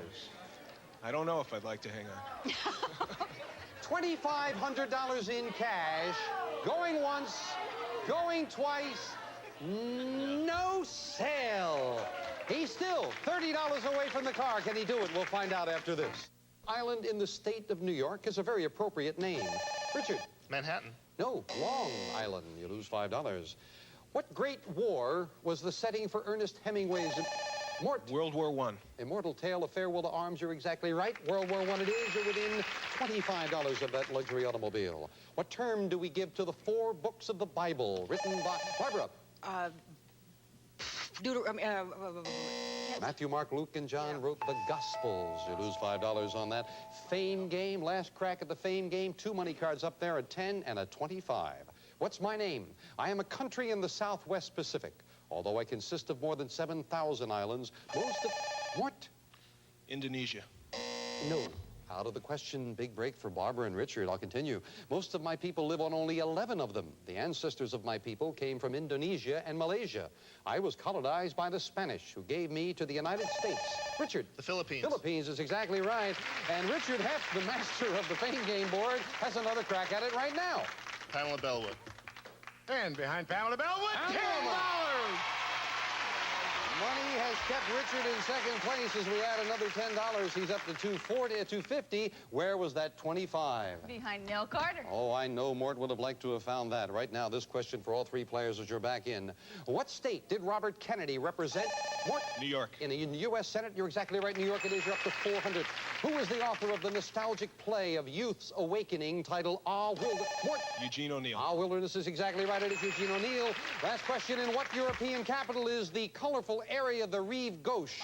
Barbara. In Paris. It is in Paris. You're up to $190. But Mort came in with $405. You are the champion of the week. You'll be going to the finals of the Tournament of Champions. Congratulations. Son Daniel coming out there and your wife Linda to congratulate you as well. What did Daniel bring you? Oh, look at this note. I knew you could do it, Daddy. Way to go, Daniel. And Daddy did it. And the rest of the family over there as well. Congratulations. Mort, we will get back to you. We'll do some great shopping in a moment. I've got to say goodbye, first of all, to a couple of very fine champions over here. Forgive me, their family, for stepping in front. Barbara, thank you for coming back and joining us. A great champion. $152,840 in cash and prizes. You couldn't tell by the way I played this week. Oh, well, he got started fast and just continued to roll. Richard, thank you for coming back and joining us. Richard leaving Sale of the Century with $88,198 in cash and prizes. And Mort Kamens, who adding what he's already picked up, is up to almost $120,000. He's got a lot of shopping to do in the back and maybe some big decisions to make in a moment. Mort, congratulations. Thank you to the family. We'll see what Mort's going to do right after this. Mort Kamens. Thank you. Thanks very much, Jim. And with his wife Linda and his son Daniel, who have got to be part of the decision, we're all going to go back and go shopping. Come on. Here we go.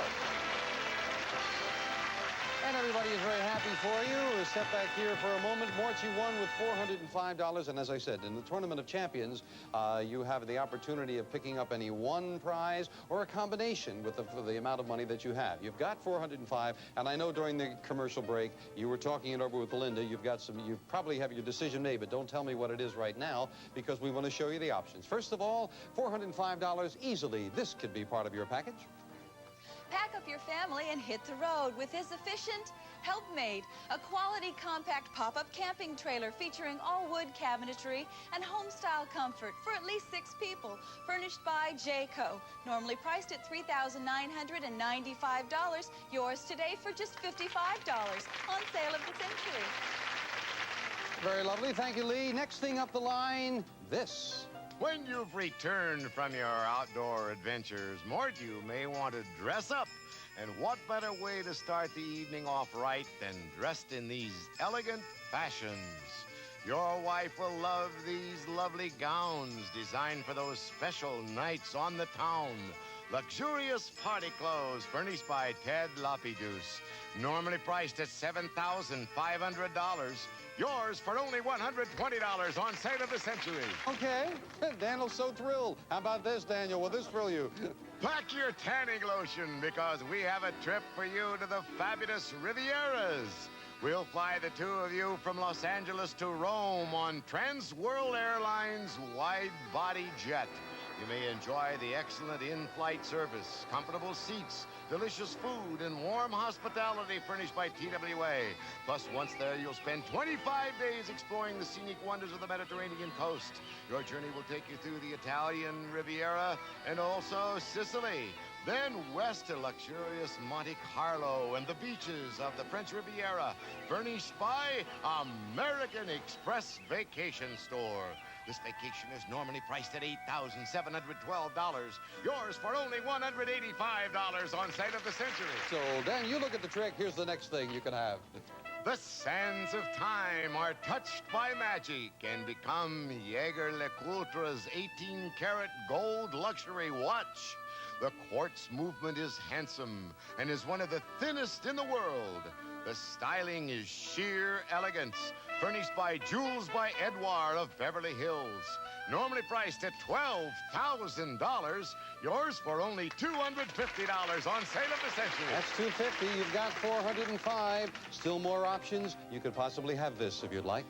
The magic of the artist's hand reveals a masterpiece. Norman Rockwell's triple self-portrait signed and numbered lithograph.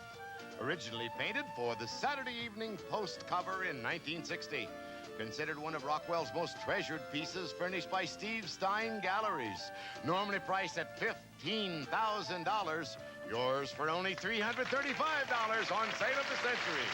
All right, Mort, it is decision time right now. There are many combinations, trailer and watch, trailer and print, dresses and watch, trailer, dresses and trip. It all adds up. You've got $405 to spend. I know you've talked about it, but I'll give you another 10 seconds to make up your mind. What prize or combination of prizes do you want to take that you can afford? Any last-minute changes in their decision? No, Mort and Linda sound very strong about that right now. All right, Mort, what is it going to be? Well, I think we'll take the trip for sure. That sounds real neat. And so going with that, I think, is the trailer and the dresses and the trip. They all go together. Great. They are yours, Mort Kamens and family. Enjoy. That gives Mort, in addition to what he picked up before, everything that he's won here this week. Mort is going into the finals of the Tournament of Champions, where, remember, someone is guaranteed to win $100,000, more than $100,000 in cash and prizes. He's going in with $140,098 in cash and prizes at this point. Mort, congratulations. We'll see you for the finals. Now, the next semifinal week will be coming up in 3 weeks on Sale of the Century. On Monday, we will bring back our champion, Katherine Johnson, and she will be competing against 2 new challengers as we have regular play. 3 more weeks, we bring back 3 more of the fine 9 champions that we've had along the way as the Tournament of Champions continues. I hope you've enjoyed the first week of the Tournament of Champions. Mort, we congratulate him. We thank you. Have a nice weekend. We'll see you on Monday on Sale of the Century. Congratulations of the fighting contestants who receive Wilderness Fruit Fillings fresh from the... All prizes are manufacturer's suggested retail value and are correct at the time of recording. This is Jay Stewart speaking.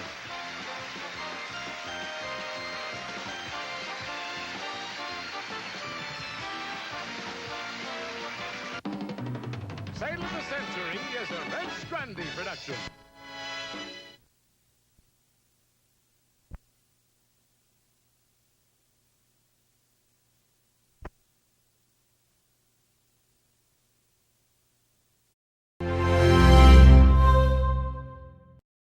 This is the NBC Television Network. You can NBC there, be there. Now is the time for Siemens Veterans Day sale. to see Siemens. The holiday savings continue as Siemens honors the American spirit with thousands of beautiful store-wide furniture values. Save on living room packages, bedrooms, dining rooms, modular units, dinettes. All your favorite styles available for immediate delivery. That's Siemens Veterans Day sale going on now through Saturday at all Siemens locations. Now's the time to see Siemens. Go away to a beautiful home. I see your mom fixed you SpaghettiOs and meatballs. Yep. Why? They're delicious. Why else? Well, maybe she fixed them for you because they're more than just delicious. Did you know they contain more vitamin A than a glass of whole milk? Vitamin A? And as much protein as a peanut butter and jelly sandwich. Protein? Even more iron than Brussels sprouts. What's a Brussels sprout? Kids may not know what's nutritious, but they do know what's delicious. Franco American is more than just delicious.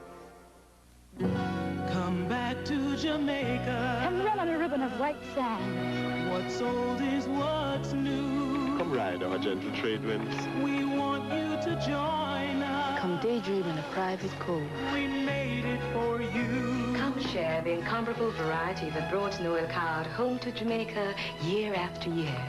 Come, make it Jamaica again and again. Make it Jamaica, Jamaica again. Actor Paul Newman today, live at 5.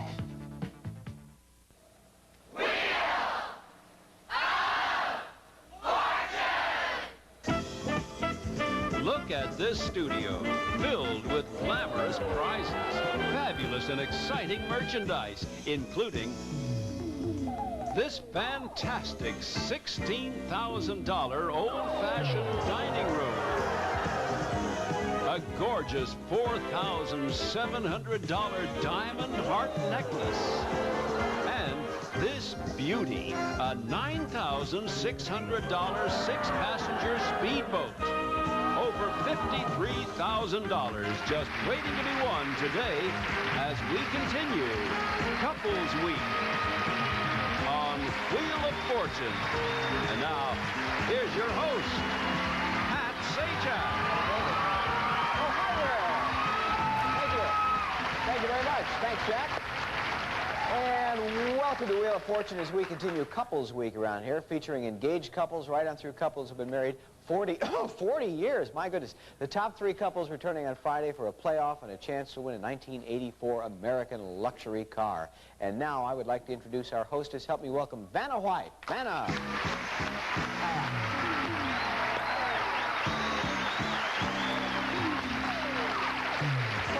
category on today's show for our couples. They've been married 5 to 15 years. Actually, 5 to 10 is really the spread we have. It sounds like a prison sentence, 5 to 10, and I didn't mean to make it sound that way at all. This is Bill and Kathy D'Agostino. Did I get that right, Bill? Right. You've been married how long, Kathy? 5.5 years. But who's counting? Yeah. You have children? Yes, we have 2 boys. And what do you do for a living, Bill? I'm a manager for a major phone company. Okay, and you having a good time? Having a real good time. Okay, it says you both like playing softball and spending time with your kids, and those are 2 good things to do. Good to have you here. And now we turn to Don and Susan, boys, right? Boys. You are married almost 10 years, Almost so you are the senior members of our group, if I can put it that way. How many children do you have? We have 2 girls. And you're an office manager, Susan, and what do you do, Don? I'm in sales. And you both enjoy scuba diving, saltwater fishing. You are outdoorsy sorts. Yeah. Good luck on Wheel of Fortune Thank today. And Frank and Debbie Jackson. Yeah, that's one of those hard names I have trouble with. They've been married 5 years. You also have 2 children. Yeah. 2. As a matter. These are not the same 2 children Not we're the same. talking No. about. Okay. No, Debbie, a homemaker, and says a great cook. Do you concur with that, Frank? Great. Good. Got Frank it right here. is a real estate developer. Says you love sports cars and fast cars and all that, but only under controlled conditions, right? Only under controlled conditions. Okay, we want to mention that to all the children watching our show. All right, let's get going here. $750, top dollar value for this round. Try not to get bankrupt. If you do, you lose your cash, but not your merchandise, because once you buy a prize, it's yours to keep. And now, our first puzzle is a phrase. Just before the show, we do numbers to see who would start the game, a process that always amuses me. And Bill and Kathy, you'll begin. Good luck to all of you. Here we go. Who's going to spin here? I guess it'll be Bill.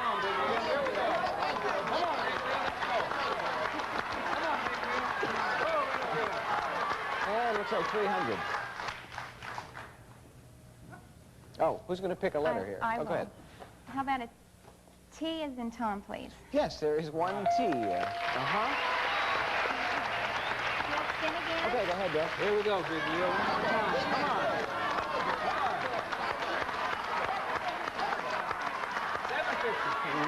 175. Okay. I'd like an N as in Nancy, please. We can arrange that. In fact, there are 3 N's up there. Nice one.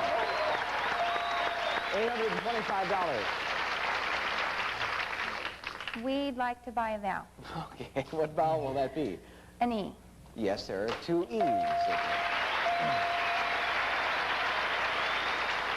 What now?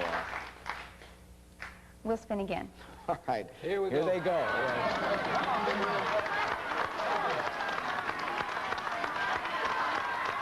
Can we get 600? I don't know. Yep. All right. I'd like an S as in Scott, please. There is a $600 S up there. Good going. 1175. We'd like to spin again.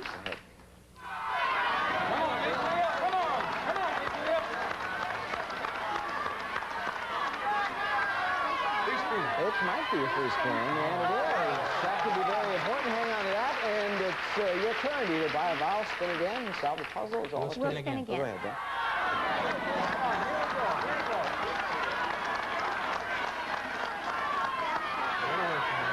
I think you've done it. 750. We'd like an R as in Robert, please. There are 2 R's. Wow. All right, you folks are now up to, well, you have a lot of money. There's certainly no doubting that. $26.75. We'd like to spin again. All right. Here we go. Lots of money. Come on.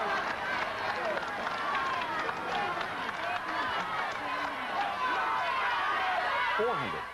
We'd like an M as in Mary, please. There happens to be 1 M. All right.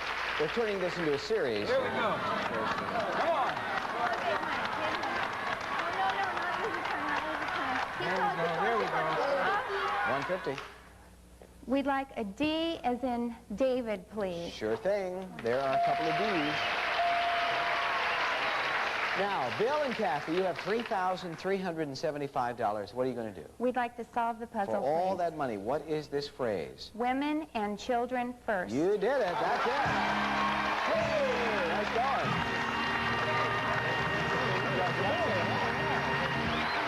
All right, women and children first it is. That's a lot of dough for the first round. $3,375. You'll spend it in the dining room. Go ahead. Go ahead, you buy them.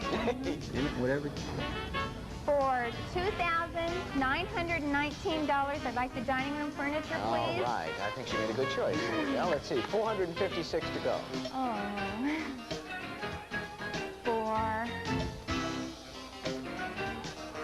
For $400, I'd like the china, please. Okay, we'll take the remaining 56, put it either on a gift certificate or on account. How's Gift like certificate, please. That's where it'll go. Some nice prices. Here's Jack with details. They are beautiful, Pat. Well, Bill and Kathy, first of all, you've chosen Bernardeau de Limoges 4-piece porcelain dinnerware sets. Elegant china, enhanced by traditional design, interpreted for today's style. It's furnished by Bernardeau de Limoges. Retail value $400. And then Keller's Beautiful Memories dining furniture of golden finished solid oak. Armor Guard Super Finish helps protect against spills and burns. Memories, furnished by Keller. Retail value $2,919. Nice going, you two. Now, we're going to be back and let someone else play right after these words.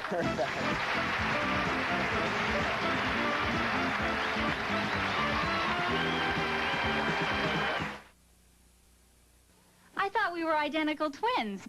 Bulky maxi pads? Didn't you switch to maxi thins like me? Sure, but these are super. Some days I need extra protection. Guess what? Super maxi thins? They're new.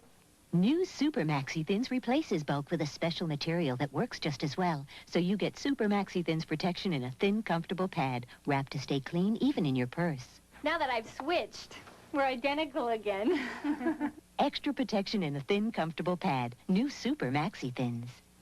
She came right out and told me my teeth were yellow from smoking. I didn't want to embarrass him, but he did get the Topol. When smoke from one cigarette can leave a stain like this, imagine what a pack a day can do to your teeth. Topol is formulated to help remove ugly yellow tobacco stains, yet Topol cleans gently enough to be used every day. Topol is kind of expensive compared to regular toothpaste. Oh, but compared to what cigarettes cost. Your teeth are so much brighter now. Yeah. Topol, smoker's tooth polish. Okay, we're back for our second round. $1,000 is the top dollar value on our wheel. Get down there. And now if you folks will all turn around and face the puzzle board, we'll show you a phrase coming up. And is there a hyphen in that phrase? That's a rumor going around. There it is. Nice job, Vanna. And now we'll start round two with Don and Susan. You're going to get a chance to play here. And I guess you'll do the spinning. Don, go ahead.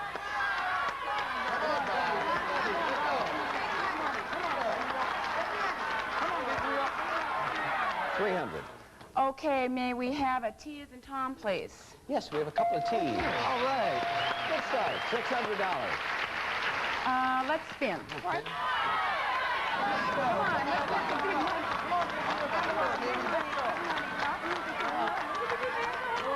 That's pretty good here. Boy. Well, I'm afraid we'll leave the money there. That's okay. Now Frank and Debbie will get their turn. We'll get back to you. Come on, Frank. Big money. Big money. Big money. Big money. Come on. 1,000.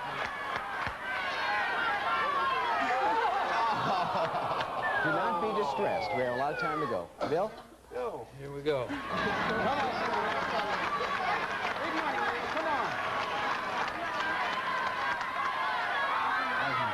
500 it is.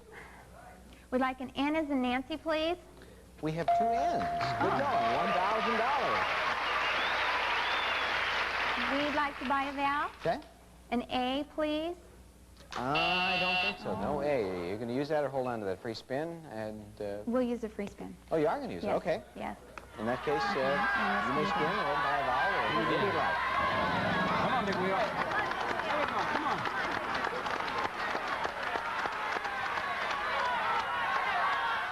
200. 200. We'd like an S as in Sam, please. No, there's no A.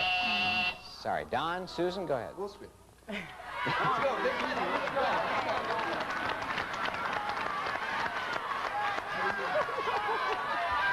Yeah. This time we do have to take the money. Huh? Sorry. Frank and Debbie.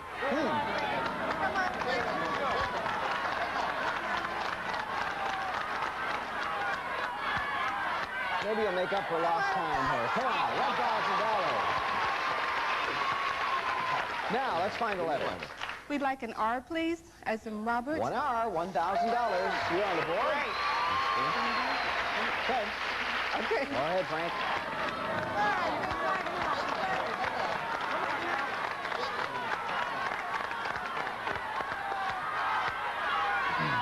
400. We'd like an F as in Frank. 1F. Great. 1,400. We'd like to buy a vowel. All right.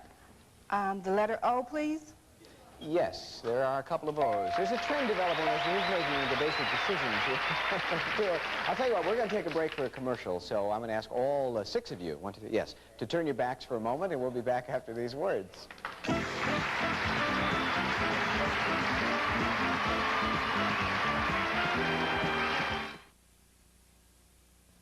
Here's a whole new way to make a dessert. It's Jumbles. Fudge Jumbles. New Fudge Jumbles brand dessert mix. A fresh idea from Pillsbury. Bottoms chewy oatmeal, middles moist and fudgy topped with oatmeal. It's Jumbles. Fudge Jumbles. More than a brownie, nothing like a cookie. It's Jumbles. Fudge Jumbles. Fudge Jumbles, the new dessert idea from Pillsbury. The freshest ideas are baking. New Fudge Jumbles. Baking at Pillsbury. Your wife sure knows how to spend money. These new soft towels. Those towels aren't new. It's my super soft cling free. Softens clothes better than our old white sheet. Look, it's paper thin. But super soft cling free is puffed up with thousands of softness cells loaded with extra softening power. Starts out softer. Your clothes end up softer. Feels softer.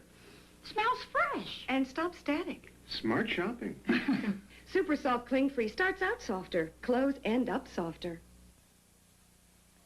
Hey, we're looking for a phrase. Frank and Debbie have $1,150 and the turn. There he goes. Come on, Frank. Big money. I'd recommend we hold our breath here. Oh, boy. There's another trend developing. I'm sorry. Bill, Kathy, let's break this nonsense here.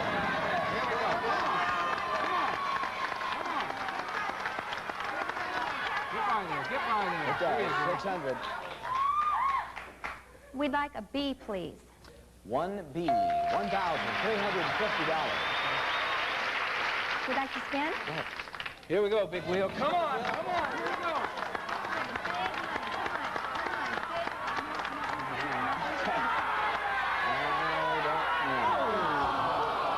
Strange round, isn't this? Is Don? Well, here we are again. Hello, Don. Susan, how have you been? Go ahead and spin. All right, come on, Debbie. Let's go.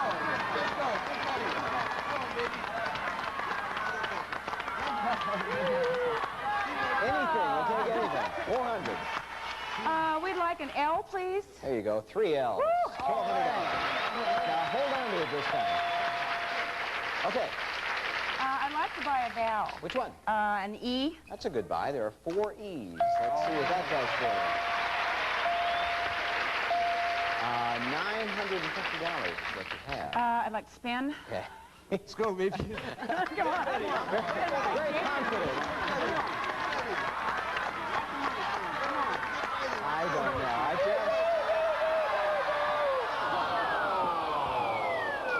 Listen. It's only a game show. I know. It's okay. It'll be all right. Okay, Frank, Debbie, go ahead. My goodness.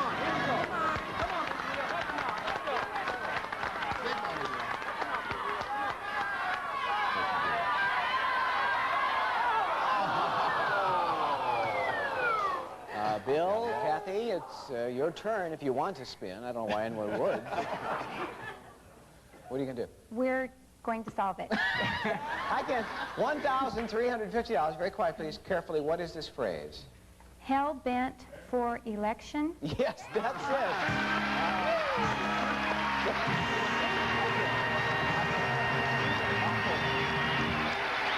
Okay, don't ask me, but that's what it is. $1,350. You won. That's what counts. Home Office Library. Go ahead. For $469, we'd like the stereo video disc player. Okay, you have 881. For $799, we'd like the sleeper sofa. Okay, 82 bucks on a gift certificate. I'll bet that's the way you'd like it, right? Gift certificate, and please. Another couple of nice gifts with Jack Clark here with details. Right, and here they are, Pat. Bill and Kathy, you can watch your favorite movies from records. Video discs that bring you both sound and pictures. With this state-of-the-art video disc player, you get stereo sound, infrared remote control, and visual search scanning to find a favorite scene. The retail value of this video disc player, $469. And then the original Simmons Hide-A-Bed. Handcrafted quality and workmanship for years of sitting and sleeping comfort. It's the original Hide-A-Bed, furnished by Simmons. Retail value $799. Well, Bill and Kathy have racked up a big lead here with over $4,700 in prizes. But to everyone else, I would like to say, how many more bankrupts can we hit? And also, we have $2,000 in the wheel for our third round, which is coming right up.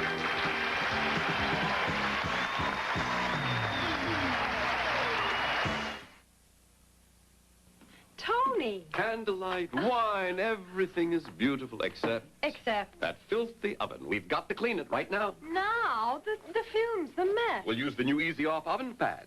It cleans with no fumes, less mess. How? It has concentrated Easy Off power. Watch. Just pierce, squeeze, and spread on the concentrated cleaner. No fumes. Later, wipe clean. Beautiful. Do you do this everywhere you go? Yes. New Easy Off oven pad. Less mess, no fumes. The incredible flexible fabric bandage from Band-Aid brand. When you have to move like this, you need a bandage that moves with you. Only Band-Aid brand flexible fabric is made of this unique high-flex fabric. So it flexes better to protect you better. When you have to move like this, you need a bandage that moves with you.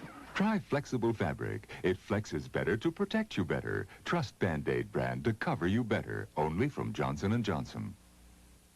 Want to make any meal taste better? Serve crunchy, delicious Vlasic pickles. Want to put some punch in your party? Have a Vlasic. That's the best tasting pickle I ever heard.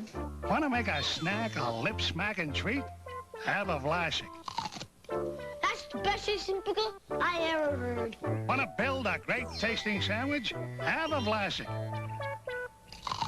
That's the best tasting pickle I ever heard.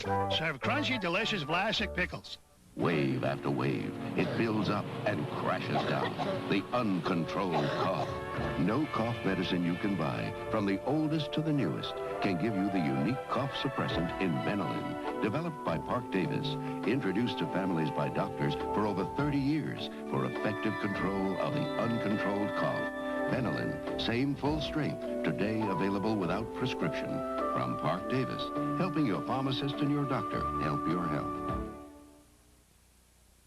Back for a third round with that $2,000 space in the wheel. Let's get going. We are looking this time for a phrase, and Frank and Debbie, you'll do the honors this time. Go ahead. Thank you. Come on, Frank. Come on.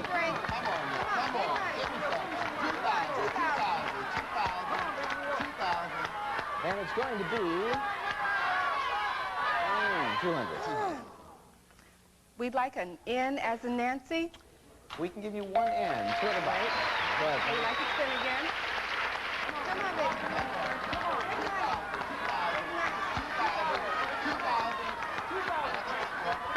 Well, 250. I'd like an R as in Robert, please. No. And that sound means we've had a couple of lengthy rounds here. The time is running out, so I'll give the wheel a final spin. Ask you to give me a letter. If it's in the puzzle, you'll have 5 seconds of solid. Vowels worth nothing. Consonants worth.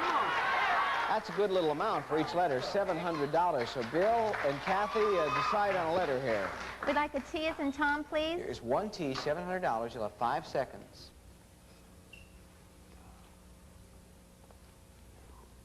A little early. Go ahead. Susan? I'd like a G. No, there's no G. Frank, Debbie? I'd like an H, please. There are 2 H's. You're up to $1,600. 5 seconds.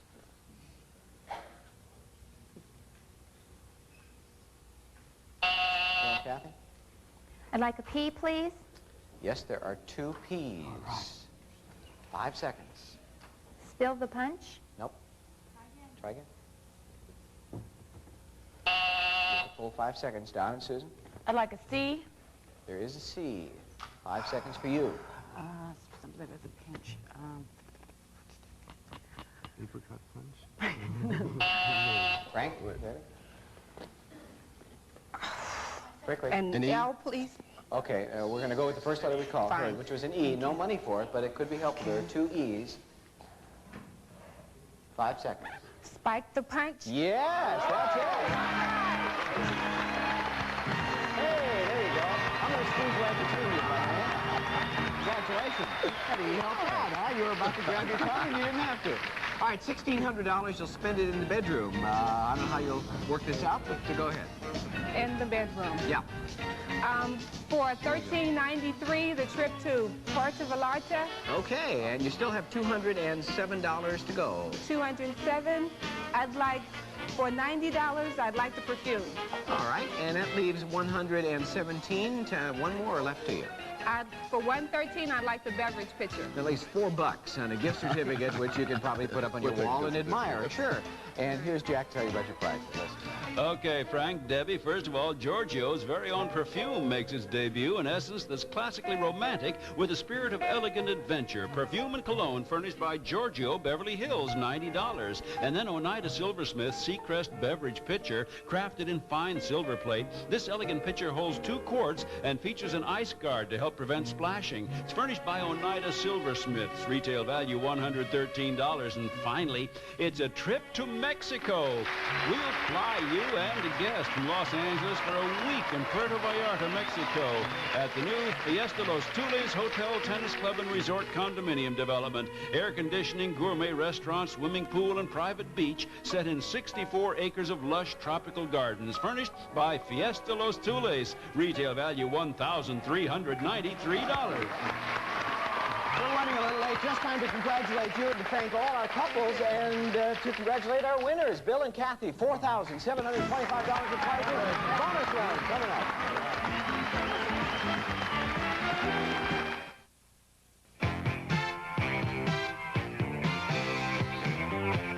Fantastic. Look how fast Fantastic cuts through this greasy dirt. As easy as that. It's so easy. It's so easy.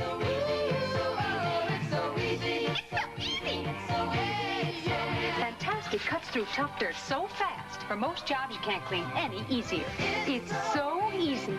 It's just fantastic. It's so easy. At last, the real Italian flavor of fettuccine. A delicious blend of cheese, spices, and noodles. Noodleroni fettuccine. Great! The all-American treat, herb and butter noodles. Made with choice herbs and real butter. Noodleroni herb and butter. Noodleroni fettuccine, a bit of old Italy. Noodleroni herb and butter, as Yankee as can be. Noodleroni fettuccine. Noodleroni herb and butter.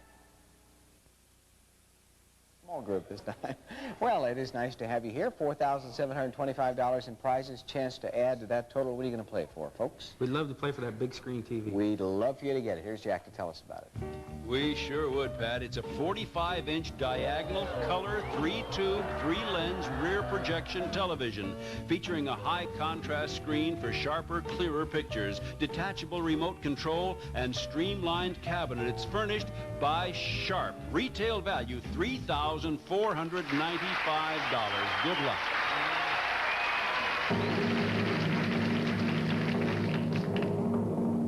All right. All you have to do to get that big screen TV is identify the phrase we have hidden up there. Give us 5 consonants and 1 vowel. Here we go. An N is in Nancy. That's 1. A T is in Tom. 2. An S is in Sajak. 3. An R is in Robert. 4. An L is in Larry.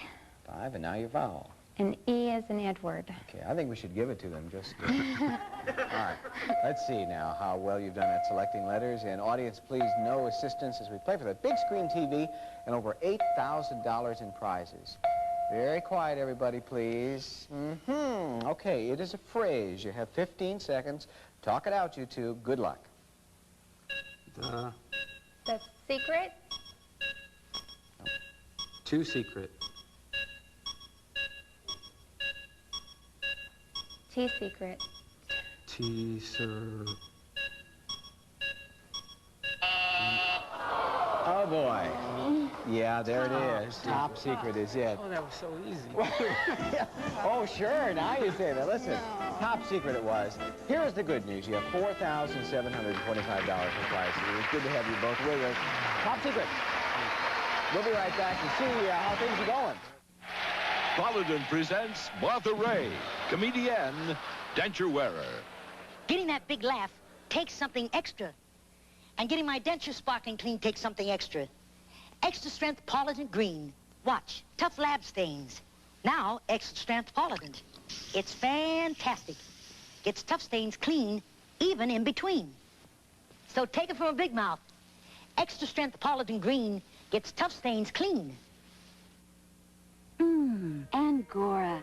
Sweaters do a lot for me, so I do a lot for them. Whether it's cashmere, Shetland, I trust all my washable sweaters to Woolite. For just pennies a capful, Woolite bays washable wools in safety, so the sweaters I love won't shrink, stretch, or fade. Smells so fresh. And when sweaters do this much for me, I wouldn't trust them to anything but Woolite. I trust Woolite. Tomorrow's going to be a lot of fun. Yeah, we have people married for a long time, up to 40 years. My goodness, we'll find out about all that on our tomorrow show. Bye-bye. Some contestants will receive Kentucky Fried Chicken gift certificates and special thermal bag. Don't forget the fresh made-from-scratch buttermilk biscuits, too, all from Kentucky Fried Chicken. Original scent Pledge for clearly more beautiful natural shine. 25 years of experience wood furniture care from Pledge, the original. And Ron Popeillo's Whiskey, a new fabulous kitchen appliance that stirs, whips, mixes, blends, even emulsifies. Best of all, it works without a cord. Toys R Us, one of the biggest toy stores, presents you with a gift certificate to be used at any Toys R Us stores throughout the country. And there's a Chore Boy for every chore. Heavy-duty copper pads designed to clean and shine but won't rust or fall apart. Chore Boy Copper, more scour to you. And new Clean and Clear leaves no dulling residue with the no-rinse cleaner for a clearly beautiful floor. The prices of the prizes were furnished to the contestants prior to the show and have been rounded off to the nearest dollar. Gift certificates do not include sales tax. Today on Search for Tomorrow, Wendy has Warren right where she wants him. Will he fall prey to passion? Then on Days of Our Lives, Eugene is behind bars. And on Another World, does Peter know the secret in Sally's past? Be there. Wheel of Fortune is a Merv Griffin production.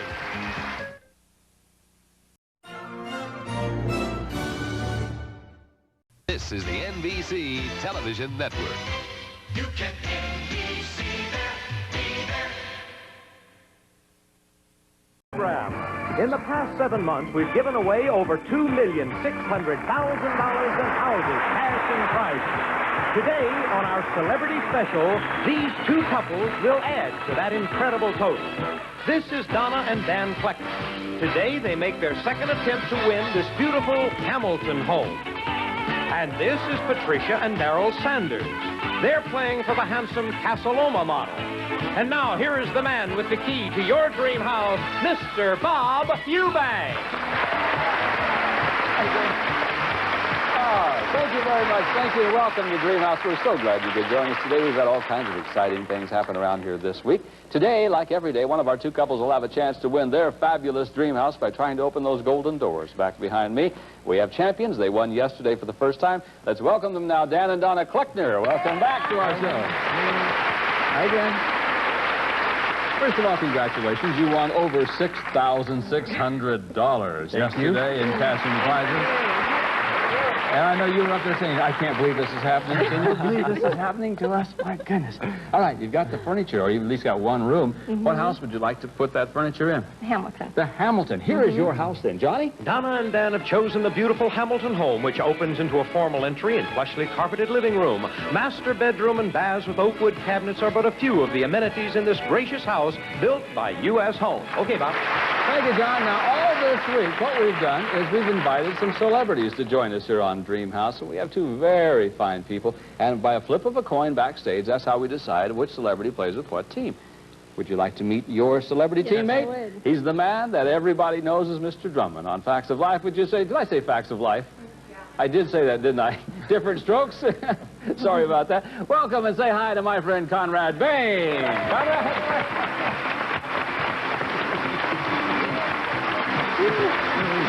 Dan and Donna, we're going to do it. You look nothing like Charlotte Ray. I just want you to know that. We were talking about Charlotte Ray earlier, and that had it in my mind. How long have you been doing Different Strokes? 6 years. This is the 6th year. And Gary Coleman has to be one of the most talented people in the world. I mean, oh, he's an incredible young man. He really is, yeah. And I can remember years ago, the two of us did a game show together at that time, and you said that not only is he incredible, but he's a loving little fellow. Oh, yes, affectionate and considerate and unusual human being. That's great. By any measure. That's great. Well, these people right here, as you know, you were here yesterday, they won a beautiful room of furniture, and what they want to do is to try to win a house. And it's up to you to win that house for him. Going to do it. No pressure at all. No, going to do it. I like that. Nice to have you with us. Let's meet the new challengers. This is Patricia and Daryl Sanders. Hi. Welcome. What a nice-looking couple you are. Thank you. Thank you. Where do you live? Culver City, California. Okay, and do you work? Yes. I'm a government employee pro tem. I'm kind of a temporary layoff there. Aren't we all? Yeah. You ought to be a game show host. You want to be on a layoff temporary. I mean, to tell you, I buy everything on a 13-week contract. Did you ever try to buy a car? You walk in, you say, I'd like to buy a car. Okay, how many years you want? I want 13 weeks. What do you do? I work for a supermarket. Oh, great. Do you have children? No, we don't have any children now. How many are we going to have? 2 would be enough. Boy, can I tell you, that would be plenty. Yes, I promise you that. Now, which house would you like to house these little kids in? We're playing for the Casa Loma. The Casa Loma. Here's your house right here. Patricia and Daryl have picked this charming ranch-style model, the Casa Loma. It features large picture windows, an extensive living room, cathedral ceiling, a classic kitchen with breakfast bar, and a lovely master bedroom and bath, built by U.S. Home. Bob?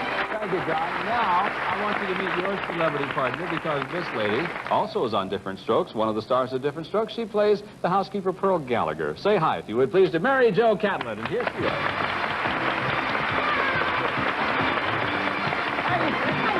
Patricia and Daryl Sanders. You're meeting for the very first time, and they're very anxious to win this house. Well, good. You did good yesterday. I had a good time. Didn't we have a good time? Let me ask you a personal question. Do you enjoy the role that you're playing on Different Shows? I love it. Yeah. I just love it. Does everybody get along? I mean, you've seen how we argue around here. You know, I'm temperamental. You know how it is. Terrible thing. Well, 4 out of the 5 of us get along. Oh, I'm sorry, Conrad. I wasn't going to say anything. He doesn't argue with anybody. He's wonderful. I know. Well, anyway, I think it shows, when you're around people like this, it shows the kind of an atmosphere that's on a show, and it's nice to have you with us. Okay, they're going to try to win a house, and I know that Conrad and his team want to try to win a house, and there are 2 ways that a couple can win a brand new home here on Dream House. Either they win it instantly at the end of our show, or if they play our Dream House game, win it 6 days in a row, then the house is automatically theirs. And every day our couples are competing for cash and a fabulous room of furniture. Here's the pretty Debbie Bartlett to show you while the pretty Johnny Gilbert tells you about the room that one of our couples will win today. Here it is. Okay, it's a Dream House Den, valued at $5,439. Isn't that nice? That's the couple with the highest score at the end of the first round. Also wins a Decorator Baker's Rack and kitchen appliances. You've met all of our couples. You've met the celebrities. You know what the prizes are. We'll be back to see who can win what right after this.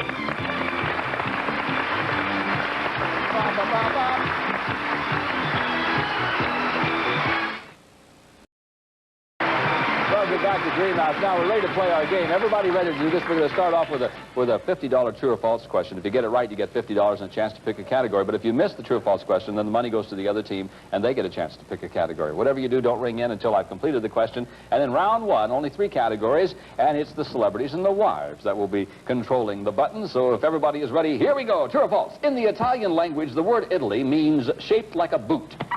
True or false? Patricia? True. No, that's false. That's false. It means grazing land.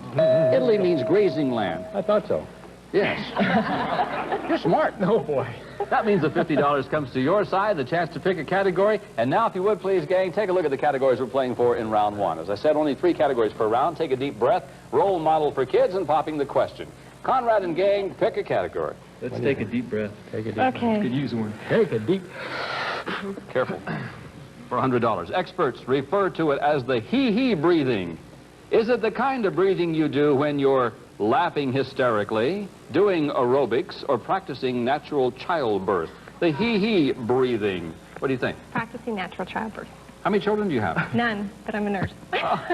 You've been practicing. Yes. Did you know what hee-hee is? No. I thought it was a television show from Nashville, but I guess it's not. That's only part of it. If you want to challenge, each couple gets a chance to challenge twice in the first round. Do you wish to challenge their practicing natural childbirth answer? We're having such discussions over here. Challenge or not? I think so. Uh-oh. Okay, we'll challenge. We're going to challenge. And what's your answer, please? Doing aerobics. Doing aerobics. Doing aerobics, right. I go, when I do aerobics. Not hee-hee. Hee-hee breathing is the kind of breathing you do when you're practicing natural childbirth. $100 for the correct answer, $50 for their incorrect challenge, $200 for our champion, $0 for our challenger. Everybody ready? True or false? Here we go. On 3 separate occasions, Sarah Lee actually dated Chef Boyardee. True or false down there? Donna? False. Yeah, that's false. Two occasions. What a silly question, you know? I mean, after all. But let's face it, that if Conway Twitty married Kitty Wells, her name would be Kitty Twitty. That's true. You never thought about that, did you? I'm glad I didn't. I'm sorry I did. Yeah. If Corbett Monica married Santa Berger, her name would be Santa Monica. Pick a category. What do you like? Popping the question? Sure. Popping the question. Popping the question. I'll be the announcer for them. Okay, fine. Good. Did you propose to your wife? Did she propose to you? Oh, I proposed to her. No kidding. Yeah. Old-fashioned. Oh, very. Yes. I'm old. You got to be. But you're in fashion. You're looking Yes. fine. According to a recent survey reported in the World Weekly News, where is the favorite place for a smitten suitor to pop the question? Do 52% of marriage proposals occur in a car, in a romantic restaurant, or between the sheets? What do you think? 52%. You're a little. You got to 37 years. We got it 10 months. Yeah, but it's so long since I proposed, I've forgotten what I did. So. Romantic restaurant. Yeah. You say in a romantic restaurant. Let's see if they wish to challenge. Daryl, Patricia, and Mary Jo, do you want to challenge that answer? They say it's in a restaurant. There goes your last challenge, and what's your answer? Between the sheets. I can't believe I said that, yes. 52% of all marriage proposals occur between the sheets.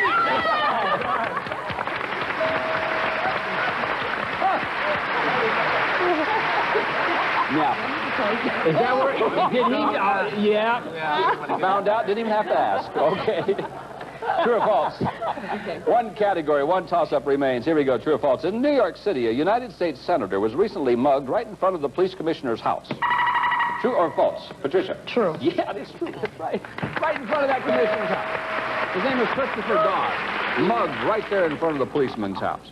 Now, you have $150. There's one category remaining. You can tie the game up with a correct answer right here. This is the last of round one, so it's important. Role model for kids. When the American Psychological Association met to examine the role that fantasy and cartoons play in child development, they picked the character they considered to be an excellent role model.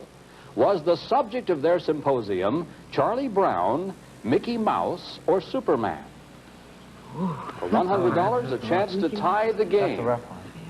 The American Psychological Association. Too strong. What do you think? Answer, please. Mickey Mouse. For some reason. Mickey Mouse. Mickey Mouse is your answer? Yes. Let's see if they wish to challenge. They say Mickey Mouse was the perfect role model for children. Okay, we'll go with it.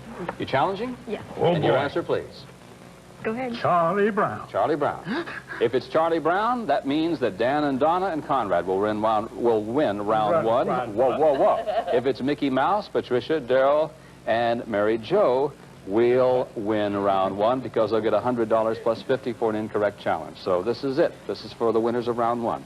The subject of their symposium was Mickey Mouse! And that means with $300, Mary Jo, Patricia, and Daryl, you just won round one, and here's what you won.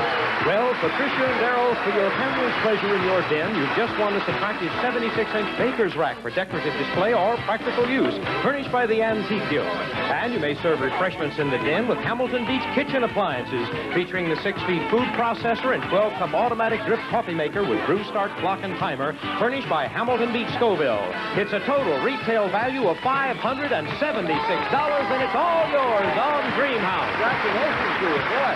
Nice prize. You win round one, but this is still anybody's game. In round two, when we come back, that's when the dollars can double in one of the categories, and one of our couples will win that great room of furniture and a chance to win their dream house. We'll be back for that right after these words.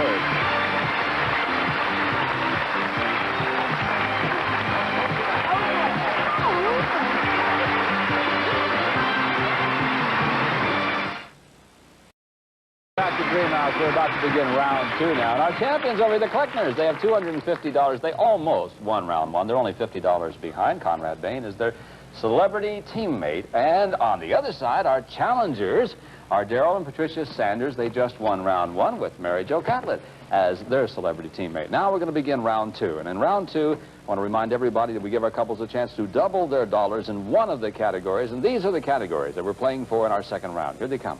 Growing field, pass the veggies, jack of all flags. We're only using 3 categories all week long. Once again, each couple has a chance to challenge twice. These are your challenge cards. Good luck to you, and here we go. True or false question.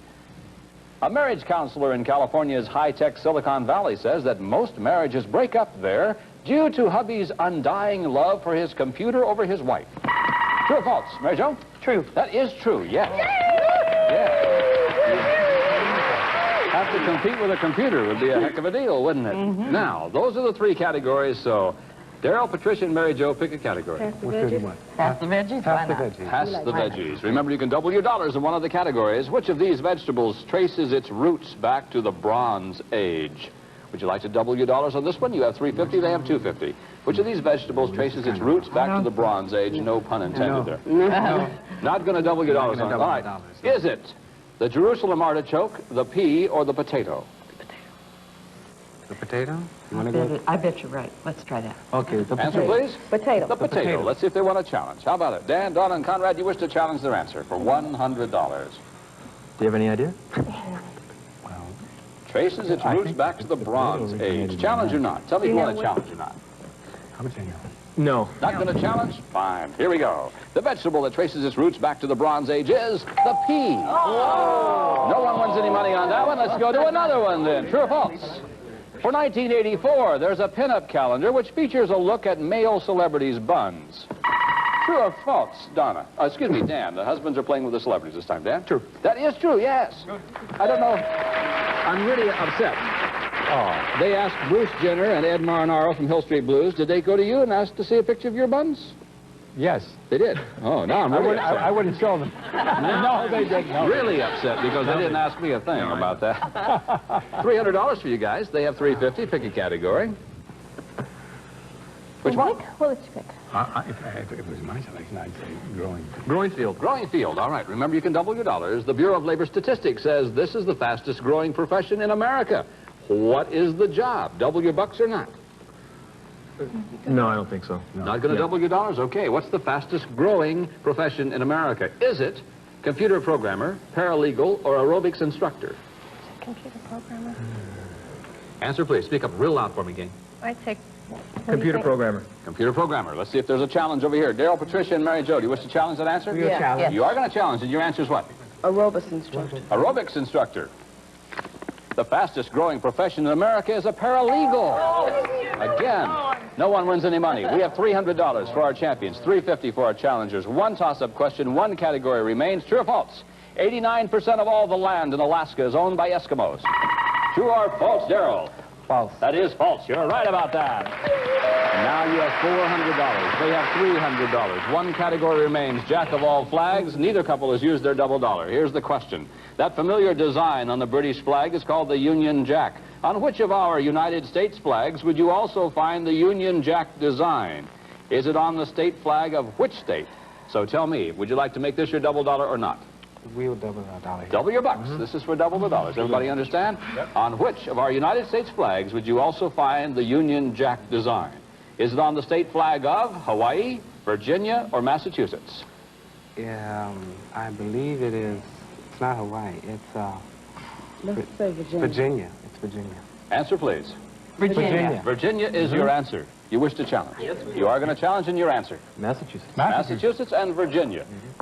This is for the game, ladies and gentlemen. The Union Jack design is found on the state flag of Hawaii. No one wins any money on that one, and we've got new champions. Daryl and Patricia Saunders with $400. You just won your first game. Oh, I was surprised at that, too. Good night, Scott. Thank you so very much. We end up winning over almost $7,000, really, and thank you very much for joining us. All right, champions, here's what you just won. Take a look at this one. It's a dream house den, starting with Key City Furniture's love seat and the multicolored patchwork covering and hand-rubbed flax finish mahogany legs, plus a coordinating chair and a complementing fabric with a gathered skirt, furnished by Key City Furniture. Next, so that you may stay warm and cozy in your den, it's Blaze King's catalytic wood stove, designed to cut air pollution, reduce creosote buildup, and release more heat from every pound of wood you burn, furnished by Blaze King. And to light your den, Wiesell's Colonial Charm Collection, the glass is hand-blown and hand-decorated. Lighting to add elegance to any room in your home, exclusively furnished by Quoizel. Next, you may watch your favorite program in your den on Quasar's new 13-inch portable television. Features custom-matic tuning and super color system furnished by Quasar.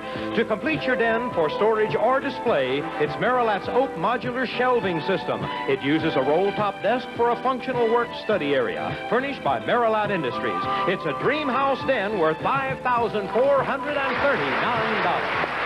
We'll be right back to see if this fine couple can win their dream house right after these words. Welcome back to Dream House. The Sanders are new champions. They've just won their first game. Beautiful room of furniture. Now they want to win their dream house, and here's the house they're playing for. Patricia and Daryl are playing for the lovely Casa Loma home. It has a kitchen with many built-in extras, a large living area, 2 bedrooms, plus a master bedroom suite and deluxe master bath built by U.S. Home. Bob? Thank you, John. Now, Patricia and Daryl, if you would please take a look at our electronic lock, because programmed into it is a combination of 3 numbers that will open the golden doors. 1 number's in the top row, 1 number in the middle row, 1 number in the bottom row. Now, today's winning combination is sealed right here in this packet. Every day you return to the electronic lock, we take away 1 number that's not in the combination. Not going to take a number off now, but I'll give you a chance to take 3 off by answering some questions in one of these categories. And here are the categories that you must choose from. New Orleans, the U.S. Constitution, or Clint Eastwood? Pick one, please. New Orleans. Are you from New Orleans? He is. All right. Here is the first question. Now, every time you get one right, a number comes off the lock. There's a historic section of New Orleans that's one of the most famous districts in the city. Is it called the French Quarter or the Latin Quarter? The French Quarter. Oh, of course it is. Right off the top row comes a number. One of the largest indoor stadiums in the world is in New Orleans. Is it the Kingdome or the Superdome? The Superdome. Aren't these easy for you, huh? Sure. Now the middle row, we take a number. Because of its location on the Mississippi River, what is the nickname of New Orleans? Is it the Bayou City or the Crescent City? The Crescent City. You got them all 3 right. Good for you. Now, it's time now to try for the winning combination. Mary Jo, join us, please, for a little luck for your teammates. As you know, it takes a 3-number combination to open the golden doors. The first number is either the 4, the 6, or the 7. Which one do you think it is, Patricia? The second number is either the 4, the 6, or the 0. Finally, the third number to open the golden doors to your dream house, the 8, the 3, or the 1. Okay, the combination you've chosen, the 6, the 6, the 3, has now been locked into our security system. It cannot be changed. If that is today's winning combination, the golden doors will light up and they will open. Good luck to you, and push the time release bar.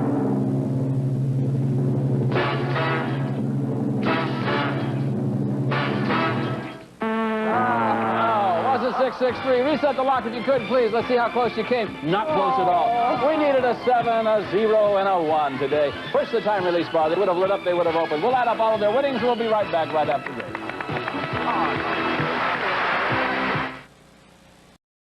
That's all the time we have for today. Our thanks to Conrad and Mary Jo, the whole gang, and we'll see you tomorrow on Bob Eubanks and Debbie Bartlett and Johnny Gilbert saying thanks for watching Dream House. Bye-bye.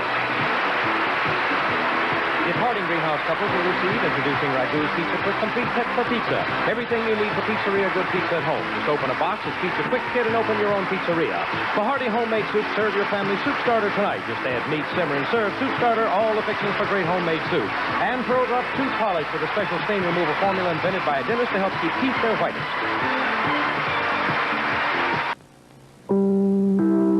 Go for the action, go for the stars, go for it all on the fast-paced celebrity word game, Go, next. And tomorrow morning on Today, Hollywood legend Jimmy Stewart, actress Mariel Hemingway, and find out why gold is a good investment now. Be there.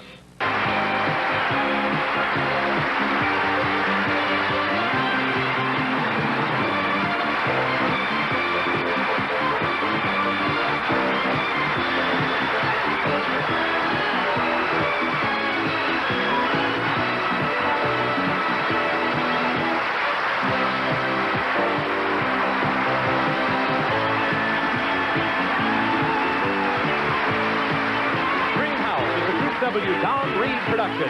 This is Johnny Gilbert speaking.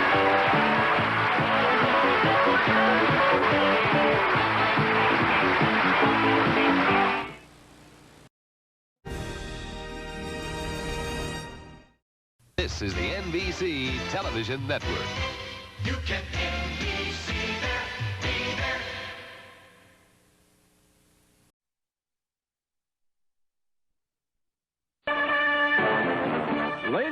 gentlemen, the name of the game is Go. And this week, the cast of Another World will be battling the cast of Days of Our Lives. And now, here's your host, ready to go, Kevin O'Connell. Hello, and thank you. Thank you, Jack Clark, very much. I'm very happy Jack said I'm your host of Go as opposed to your referee. We welcome you back to Soap Wars, and yesterday our friends from the Big Apple, Another World, where they videotaped that particular soap opera, were taking on our Southern Californian Days of Our Lives, and boy, they really gave it to us yesterday. Holy Toledo. They won over $12,000, but today just may be a different story. It's a brand new day, and we're going to give you the option, Leanne, being the captain of Days of Our Lives. Do you want to start today's round of Go, or do you want to pass it over to our current champs? Oh, we want to start. All right, down we go. Here we go.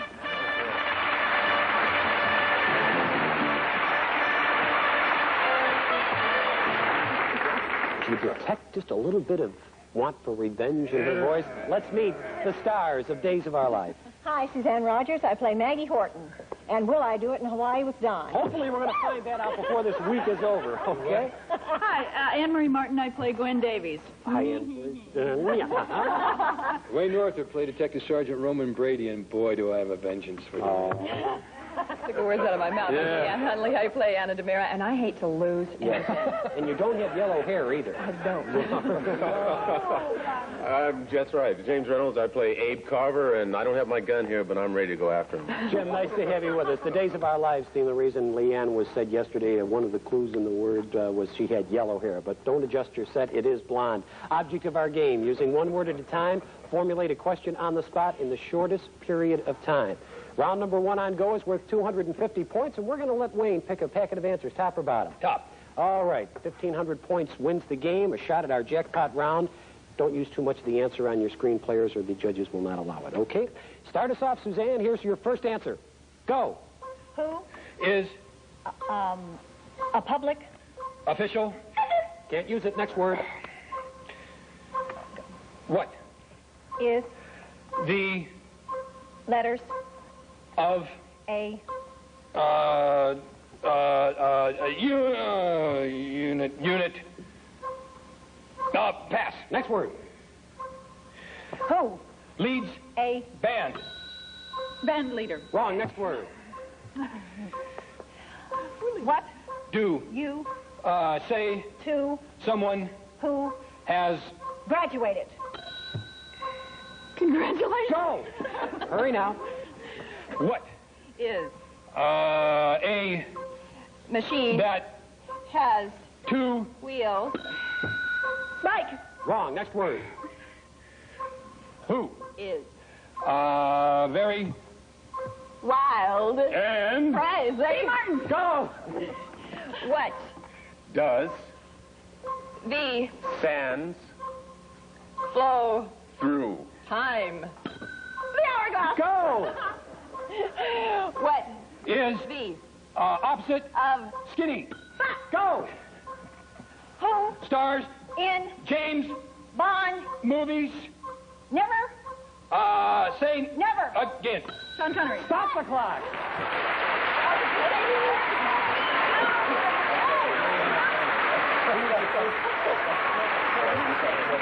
That's a little tough because we've had a couple of James Bonds, but Sean Connery was the answer we're looking for, and if you didn't get Hourglass, I can't sing Zipping Through the Sands.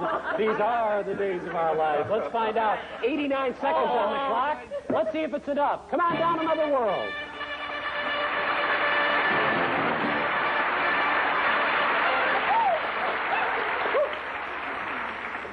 Our two celebrity teams are going to be playing for the charity of their choice. Any of the dollars that they win while they're here on our Go game are going to be going to their charity. Yesterday, the March of Dimes, over $12,000, Richard, and that was David's charity, and it's nice to have you back. Why don't we introduce ourselves? Here's our current champs.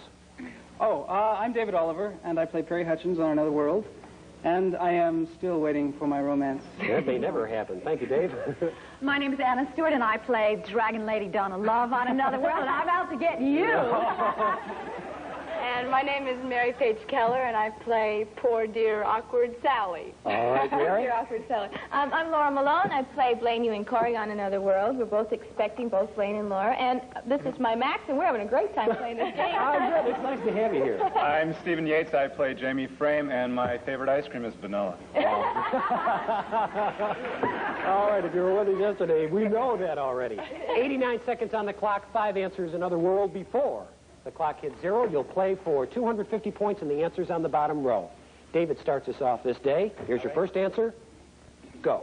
What Is used to keep a dog with you? leash. Go. What person takes off her clothes? Stripper. Go. What Do you put on a cake? Icing. Go. What do you throw that comes back? Frisbee. Wrong. Next word. What do you look through to make small things look big? Magnifying glass. Wrong. Next word. What do you do to poison ivy? Caroline. Wrong. Next word. Who is called the Duke? Duke. I don't know. Next word. What bird talks? A canary. Wrong. Next word. Help you fix your broken car door. Mechanic. Wrong. Next word. Hurry now. Ah, that's a good word. What is opposite of sour? Sweet. Go. Hurry. Hurry. What is A dwarf? multi.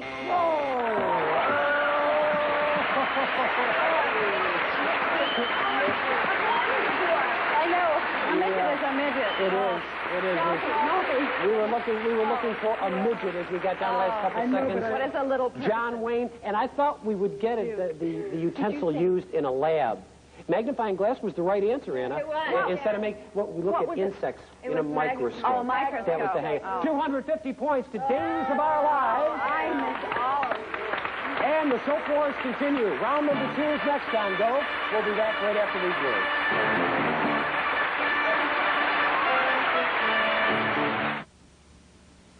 Hi, everybody. Steve Wheaton. Welcome back to Go. Round 1 belongs to Days of Our Lives. We're going to let our friends from Another World set the time they have to beat. Round 2. Top or bottom, Mary? Top. All right. Top we go. 500 points the value of the round. David starts us off. Here's your first answer.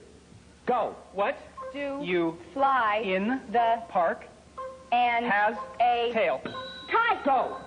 Who is the anchor woman for television ABC? Whoa, Jessica Savage. Wrong. Next word. What season comes after winter? Spring. Go. What City. Where? is Paris. Can't use it. Next word. Sorry.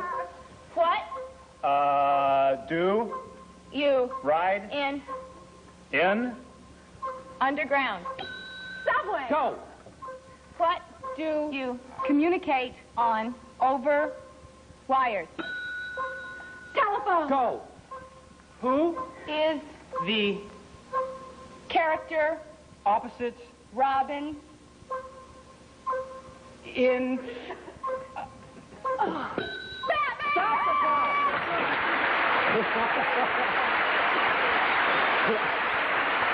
One other thing on the game of Go, you have to know when to ring the bell. And Anna's back there, you're dying. 64 seconds, let's see if it's enough. Champions, come on down.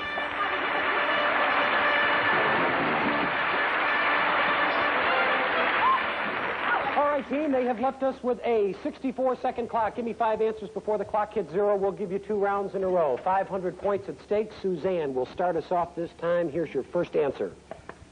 Go. What is in coffee that makes you stay hyper? Caffeine. Go. What you do when you eat or chew or Drink. Swallow. Go. Where?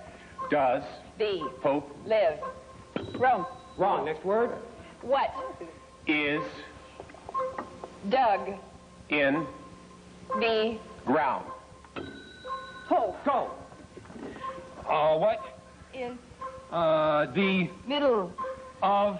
A. Play. Or. Movie. Intermission. Go for the round. What? Do. Ladies. Where. To. Smell. Pretty. Perfume. Stop that clock.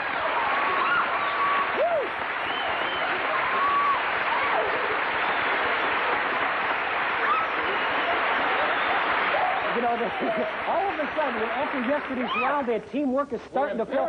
Actually, Anne-Marie, your answer was 100% right. Oh, great. Because they asked, where does the Pope live? In fact, he does live in Rome, but the building and the complex is called the Vatican. Vatican, yeah. Doesn't make any difference. 12 seconds left, 500 points to Days of Our Lives. You are now up to 750 and on the verge of a clean sweep. That's exactly what Another World did yesterday. If you win this round, it's 3 in a row and you'll get a clean sweep and you'll be eligible for our double jackpot worth $20,000. Isn't it fun? Yes, indeed. I'll say it's a lot more fun today than for this team than it was yesterday. All right, round number 3. Wayne, top or bottom? Bottom did it for us last time. All right. Just to let the people at home know, are you ever going to find the mass murderer? You mean Zorro? We're working on it. Suzanne, start us off. Set the time. Here's your first answer. Go. What? Do. You. Do. With. A. Letter. Mail it. Go. What? Is. A. Grizzly. Bear. Go. What? Do. People. Walk. Down. To. Get. To. The. Seats. In. A. Theater. Aisle. Go. What? Is. A. Nasty. Ugly. Icky. Woman. Cool. Flies. A. Broom. Broom. Broom. Oh, witch. Go. What? Is. Laura. Right. Now. Oh, break it.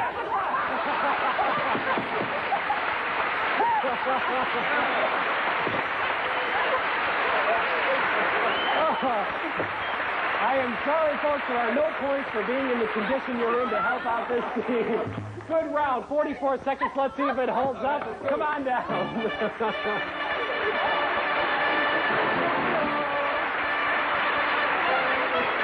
Oh, my goodness. Laura is also married, which would have been an acceptable answer, but not the one we're looking for. You face eliminations champion. They're doing to you exactly what you did to them. Round number 3. 5 answers before we get back to 0. You're going to play for the answers on the top row. 44 seconds on the clock. Get 5 before it hits 0. You stay alive. Here's your first answer, David. Go. What? Travels. Under. Water. And. Is. Metal. Submarine. Go. What is naked movie making? 2 words. 2 Next words. word. Who represents you if you are looking for work? Agent. Go. Hurry. Who Starred. in Tarzan. And. 2 words. Next word. what Does. Dick Tracy. do? Detective. Go. Hurry. What is what you play with tennis? Ball. Wrong. Next word. The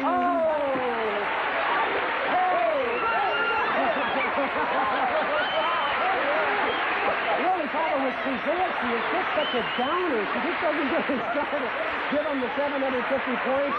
1,500 points on your side. At $1 a point, that's $1,500 for your favorite charity. But more important, that's a clean sweep. 3 straight rounds for Days of Our Lives. When we come back, they're going to play for $20,000. We'll be right back.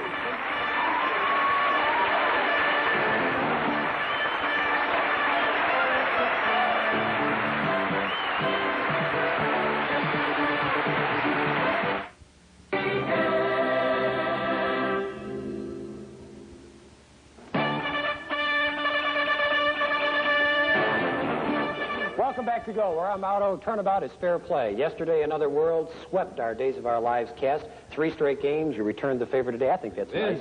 All right. 1,500 points. More than that, $1,500 so far in the kitty for your favorite charity. Before we begin our double jackpot round, they're eligible for that. Leanne, you and Wayne and Laura from Another World, a little something in common? Oh, we're all from the same school. We all same alma mater. Same state. Washington, University of, yeah. Oh, so off the screen there's a little something going as well. Is that? Yeah. But we'll save that for another day, all right? Double jackpot round. We're going to play for $10,000 right now, folks. We're looking for 7 correct answers in 1 minute. Timer, 60 seconds, please. Wayne, we're going to start with you. Good luck. For $10,000, here's your first answer. Go. What? Is. Night. Opposite. Day. Wrong. Next word. What? Did. Johnny. Plant. In. The. Red. Pass it. Next word. Next word.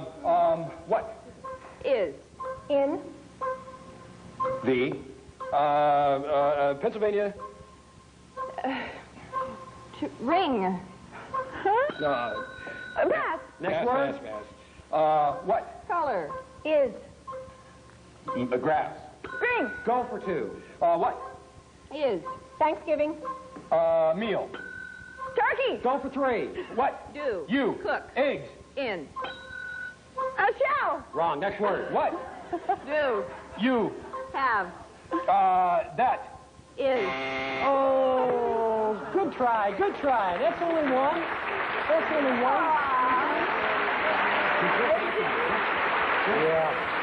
Those were very good answers, but every once in a while you look for that lead word that could help you out. Maybe what is the opposite of light instead of night? No, I know what they said. Yeah, I think they got dark. And the Liberty Bell is in Philadelphia. And that's what we were looking at. That's all right. We counted it back down, unfortunately, to 0. You got 2 correct answers, so we'll add an additional $400 to your favorite charity, and that's only the beginning because they had the clean sweep. That means they're going to be Batiste, the seam stealer. Take 3. Anacin 3. Same aspirin-free medicine as uncoated Tylenol. Back on Go, and we are ready for the second half of our double jackpot round. Days of Our Lives cast, part of our Soap Wars contest this week on Go. And Wayne, you're going to have a little change of strategy, I see here for us this second. Well, yeah, I wanted Suzanne next to me because I want to find out if she's going to go to bed with Donna. Now, wait a minute here. Hold the phone. We need 7 answers first, and then we'll get the plot thickens. You're a detective on the show. I'm trying to get... these clues are stumping me. All right, well, detectives are supposed to be able to... What are you talking about? That's right, yeah. That's when we like a nice, harmonious team, folks. All right. 7 correct answers, 60 seconds. You know the rules. Timer, can I have a minute for $10,000? Here's your first answer, Wayne. Go. What? Is. The. Opposite of. Day. Night. That's 1. What? Is. On. Your. Shirt. Front. That. Locks. Your. Shirt. Together. Button. That's 2. All right. What? Is. A. Man's. Covering. That. He. Wears. On. His. Top. Shirt. That's 3. What? Do women put on their mouths different colors and they kiss with it? Lipstick. That's 4. Who? Is. The. Man. Who? Leads. The. Game show. That's 2 words. Oh, Next word. Next word. What? Is. Something. You. Eat. In. The. Morning. With. Milk. Cereal. 5. What? Is. A. Get. Oh. Oh, no. Good try. Good try.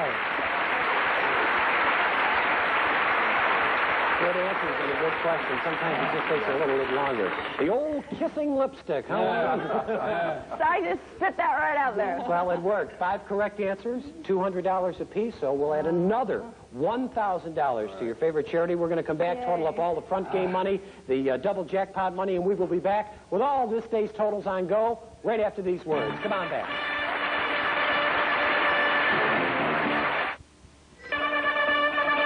If you like to be a contestant on Go, call 213-area 463-2196. And once again, here's Kevin O'Connell. Thank you, Jeff Clark. As they say, I think I know why they call them soaps now, because sometimes you really get cleaned. And another world was clean today. You had a great first day, winning 3 in a row, but unfortunately a strikeout, but there will always be tomorrow. And we will expect you then. By the way, whichever one of our two teams scores the most points by the end of their stay is going to play the team from Search For tomorrow. It'll be here on Go starting November 28th, and we'll be looking for you. Well, Southern California finally beats the East Coast. You had upfront money of $1,500. And then our double jackpot round, you scored 400 in one round, 1,000 in the next. So, for your favorite charity, $2,900 on this day. For the team from Days of Our Lives, Leanne, your team has decided all week long to play for a specific charity. And what charity is going to benefit from your efforts? The Rape Crisis Center. Rape Crisis Center. Very worthwhile indeed. Well, you've got a day under your belt. They have a day under their belt. Tomorrow is going to be another day. Days of Our Lives, another world. The soap wars continue on Go tomorrow. I'm Kevin O'Connell. We'll see you then. Bye-bye. Some members of our studio audience will receive nylon steel toys since 1946. Sturdy, long-lasting, with lots of play value for boys and girls. Made with care for you to give with love. Nylon steel toys. Also, taste the difference our quality makes. Top ramen or oodles of noodles, instant oriental noodle soups. They cook in 3 minutes. Top ramen or oodles of noodles from Nissin Foods. And quick and tender Nissin Foods oriental noodle side dish. Cooks in just 3 minutes. Love the rich sauce. Now it's thicker, more flavorful, quick and tender. Because a wrong clue was accepted, the first bonus round was replayed. Tonight at 8 Eastern, a visit with Tony Randall on Doris Day's Best Friends. CBN gives you a chance to win cash and prizes weekday afternoons during the Game Show giveaway. Watch the game shows on CBN and you could win. Now stay with us for Green Acres next on CBN.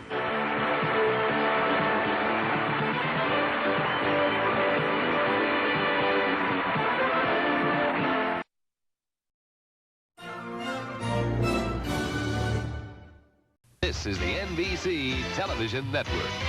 You can NBC there, be there.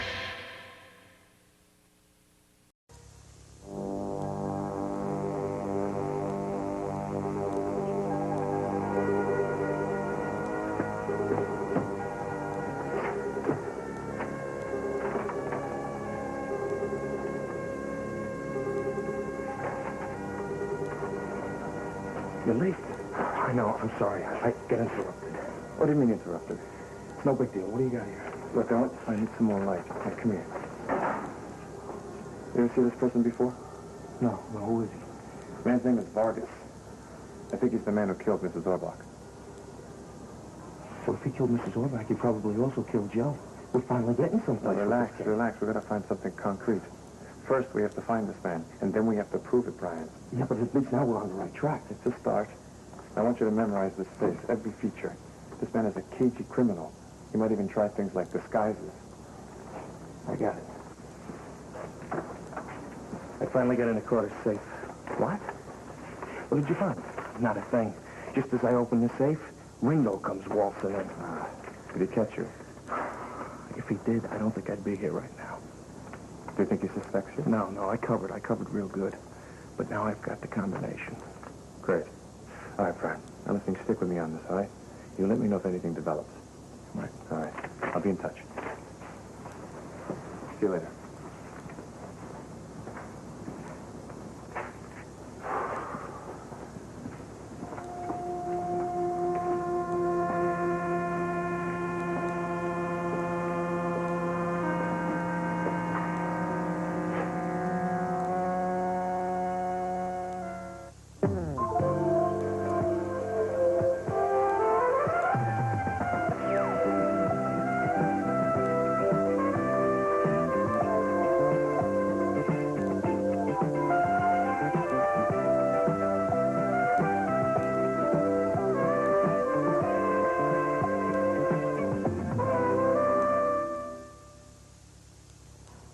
Well, now, you have been Miss White's travel agent for quite some time, haven't you? So you know when she wants something, she wants it. That's right. So you're going to have to get her and Mr. Kendall on a lot more direct flight than you're talking about. Right. So you just arranged for 2 tickets on a nice honeymoon flight to Paris, France. Okay? Bye-bye. Hi, Sue. Well, hi, Mr. Carter. It sure is good to see you. Well, thank you. If you don't mind my saying so, I'm just pleased as peaches that you and Susie patched things up. It's just so comfortable knowing that you're back together again like all married couples should be. Well, it's real nice to be back together again. Is Susie here? She told me to pick her up after lunch. Yes, you can go right in. Better yet, why don't you tell them that I'll be waiting out here, okay? Oh, well, sure, I'd be glad to do that for you. I don't understand it. I've cut it, and there's still hundreds of people on the list. And they'll be disappointed if they don't get an invitation to the wedding. Maybe you should hold it in Courthouse Square. I think I'd like to, except Steve would surely hate a mob. Excuse me, Miss White, but Susie's husband is waiting out here for her. All right, show him in. Mr. Carter, you can go right in. Promise is a promise. Hi. I realize I'm a little early. I'll be very willing to wait outside. No, that's quite all right. As a matter of fact, I'd like to talk to you. Really? Susie has brought it to my attention that we do have something in common after all. Oh. We would both like to see Susie happy. So I'm suggesting a truce for now. Stephanie, that would be my pleasure. Thanks, Stephanie. Oh, let me get my purse now. I'll be right back. Mr. Martin Turner is here, Miss White. Come in. Well, hello there, you two. Certainly is nice to see you together again. Yeah, it's nice to be together again. Martin, there's a couple of pieces of paper over at the club that you have to take If you care two of. don't get going, you're going to lose your reservation. Oh, Right, see you later. Okay, I'll talk to you at the club. I'll see you later on. I'd like to lose him. What's it? I don't like the man. I don't trust him as far as I can throw him, and I don't know why I've let Susie talk me into being nice to him. I wouldn't think anything would be bothering you these days. Would think you'd be at least on cloud 10 or 12. How can I plan a wedding with all of that going on? Well, why don't you let me help you? I'd be happy to. As soon as I give you peace in my mind. Which piece? I would like to know why it is that everybody in Henderson knows that you and Steve Kendall are getting married and you didn't see fit to tell me. Oh, Martin, I'm sorry. I guess I wasn't thinking. Or maybe you were. Maybe you thought I wouldn't approve of this marriage. I might try and stop the wedding.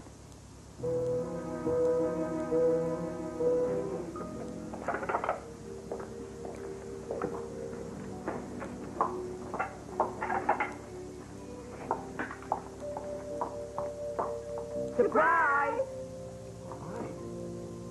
What's this?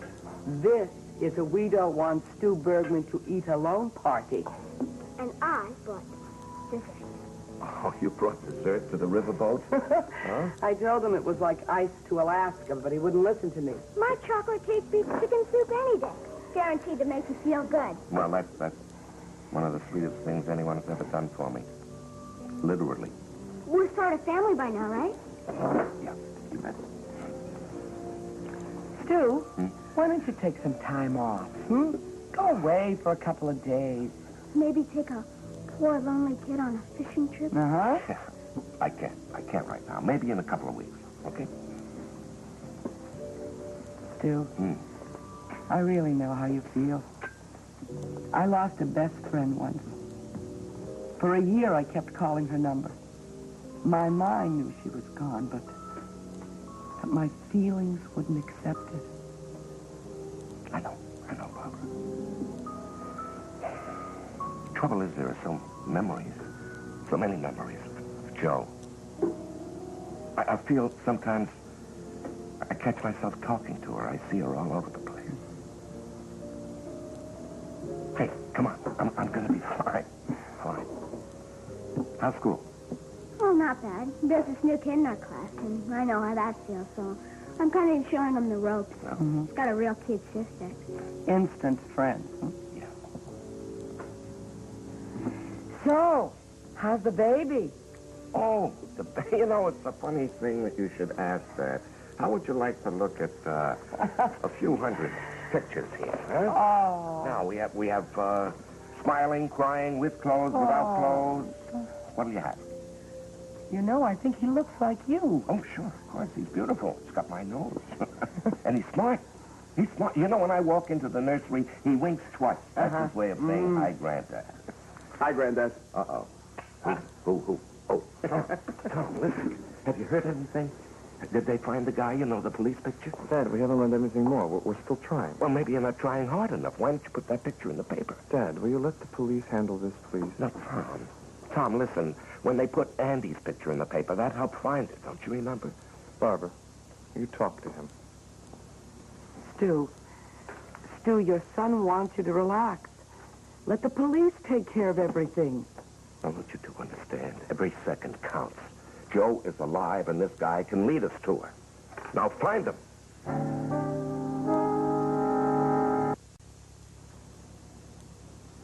What? Why would you want to stop my marriage to Steve? I could be jealous. Now, Martin, you and I were not that kind of friend. Besides, both of us know that you were always in love with Joe. I don't know. I was out of town, and then Michael and Jenny got married, and I guess I forgot to tell you, and I am sorry. I thought you'd be sending up skyrockets. It's all right, Bill. Steve did the honors. He did? Yes, he stopped by the club and invited me personally. Oh, good. Gave me an idea, too. Which is? Well, just to show you that I do approve, I'd like you to have the reception at the club. It'd be my wedding gift to the bride and groom. Why, Martin, how nice. I know Steve is going to like it. I get the impression that Steve would like anything that pleases you. I don't know. He certainly does know his own mind. Yes, he does have his head on straight for a young man. What are you talking about? Not that young. No? Martin, what's going on in that head of yours? Oh, just curious. Exactly how old is Steve, anyway? Oh, now stop it. You're the one who told me that age didn't make a difference. No, it shouldn't. It doesn't. Of course not. I'm just, like I said, I'm curious. He was born in 1954. You'd figure it out. 29. Martin, why are you digging all this up now? Oh, digging. Why shouldn't I be interested in the man you're going to spend the rest of your life with? After all, you and I go back quite a ways. Stephanie? Hmm? Oh, hi, Martin. Steve? I didn't want to interrupt, but I need a decision. Okay, what is it? Are we going to run both the World Series feature and the West Coast football story? Now, they're both longer than the other items. Oh, I don't know. Let's see what we've got. Well, the tape editor needs to know now. She always needs to know now. Our paths have crossed several times, it seems. Oh, really? Well, I was surprised to find out that I don't know. you used to know my mother. Is anybody well-known in this field? Sure, we've got three. I can use all three of them. It'll take Why us a little don't bit of time. Okay. Then go on to the others. Well, I'll let you back to business here. And congratulations again. Thanks, Martin. And don't forget to tell Steve the news, huh? What news? That you're having the reception at the club. Sorry, thank you. I'll tell him. I'll see you all later on. Oh, what a nice man. Well, I'd like to know more about him. In fact, I'd like to know a lot more about him. Thanks. You want anything else? No? I love this place. Yeah. I could just stay here forever. It's quiet. No, and you just completely forget about all that other mess out there. Well, I do wish we could come here more often. Well, we will. We just have to make the time for it. Which I know, it's me. I'm always so concerned with business and with deals. A lot of times I don't make time for what's important, like you and I spending time together like this. Warren, you don't have to apologize to me. I know how busy you are and how ambitious. It's not wrong. Yeah, maybe, but he's probably not real smart either. You know, Martin once said to me, wait a minute, a successful business is a good thing, but a man can truly be proud of a happy marriage. Isn't that good? Well, Martin is a wise man. I never used to think so, actually, but I'm beginning to realize he is. Would you like some more coffee? Do we have time? We have all the time in the world.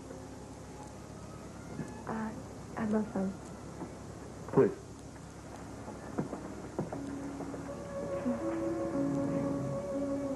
Warren. What? Why did you marry me? Well, that's a very interesting question. I've had a lot of time to think about that lately. It's not just because you're beautiful and because what we have together works. I mean, that's important, but that really isn't the most important thing. What is important to you? Honesty, sensitivity, tenderness. All the things I never knew when I was growing up. I know you and Kristen had a really hard time.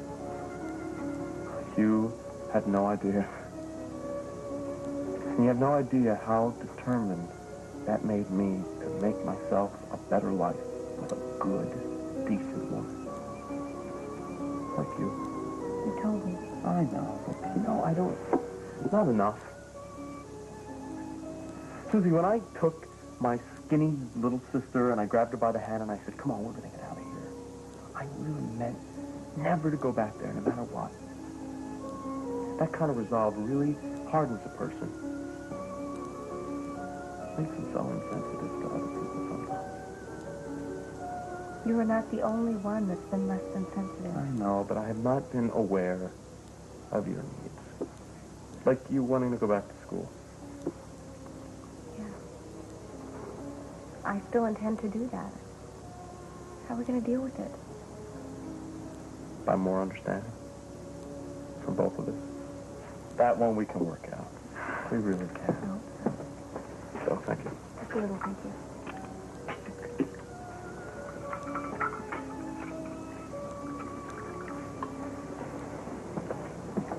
I know we're going to be able to work out all those things. We really will. Because after all the time, I have realized that I really need you. You know, when you first married me, you believed in me. And I knew, Susie, that that wouldn't change. I knew you'd always be there for me. Warren, I have loyalty to you. But there is more to me than just devotion. I have needs. I'm not a kid anymore. No, I know that. I know that. That's why I love you so much. You're a very complete woman. And I promise I will be more aware of your needs, okay? You just have to give me the chance. Okay. Thank you. Thank you. I know how hard it is for you to be honest about your feelings. But I really feel like I understand better now. Good. Well, what do you say I quit while I'm ahead? And let me go take care of the check and everything. Okay. All right? I'll be right back.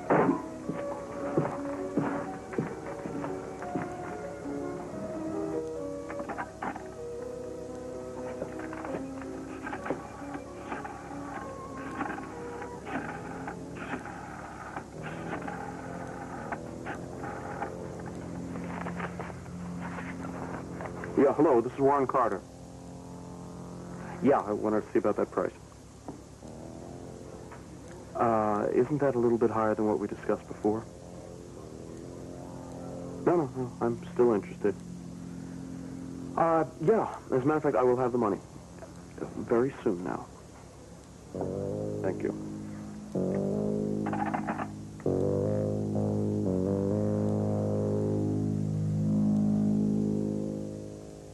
Well, I got it down to the editor. It's all hers. Hey, what are you looking so grim about? I'm not grim. I'm completely unhinged. Well, that doesn't sound like my lady.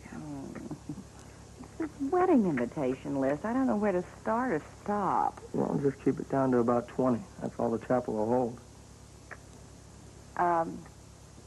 Steve, we had a little problem. Hmm? Say 200 people and nowhere to sit?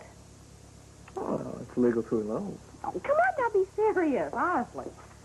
Thank heaven, all of my business associates may have their calendars full, and they'll be eliminated by that. Well, sure, if everybody's booked up, then we don't have to worry. Oh, no, look, it's your list. I forgot to add your list to it. Now, just relax. Just a couple people from the studio. A couple of people? It looks like the whole studio to me. Well, that leaves my father. We can take him off if you like. Oh, I can just see it now. Son refuses to have father at wedding. Well, I don't think even he'd go that far. He'd go that far and a lot farther, I can tell you. Honey, I want him there. I want him there right there in the first pew, ringside seat. I want him to see everything that takes place.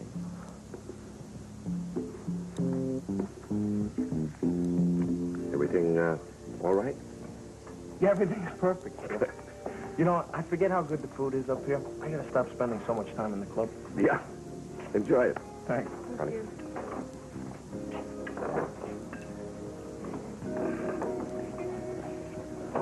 You really do spend a lot of time at the club. There was a lot of work to do. What kind of work? I mean, I really don't know what you do there. A little bit of this, a little bit of that. Like if a waitress needs to be zipped up, or if a young, wealthy, beautiful woman comes in, has no one to dance with. It's a tough job, honey, but somebody's got to do it. Try and be serious. Come on. I want to know. I mean, how long are you planning on staying? I'm not going to spend the rest of my life there, if that's what you mean. That's what I was thinking. You know, the way Kendall has been expanding at the Herald, they've been putting on all sorts of new people. Really? That's great. A lot of unemployment. I'm thinking of you. Maybe you could get a job there. Doing what? Well, I don't know. Maybe we could work together. Oh, sure, Kristen. I could follow you around and carry your tripod and your flash bulbs. Are you going to eat the rest of that fish?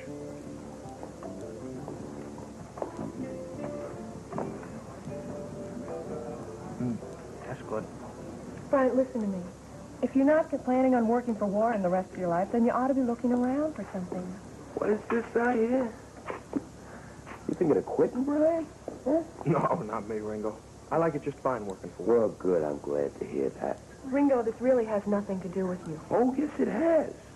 You'd be surprised how much I watch out for a lot of your brother's interests. And Brian here, we couldn't let him go. He's our #1 man. Isn't that right, Brian, huh?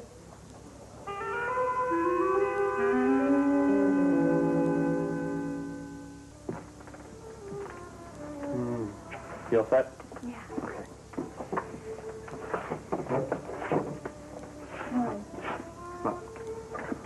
I feel better about us now than I have in months. Good. I'm glad. I'm so happy you're finally opening up to me, and I feel like I'm getting to know the real you. Well, from now on, we're not going to have any more secrets. Okay? We're going to share everything. What's mine is yours, and what's yours is mine.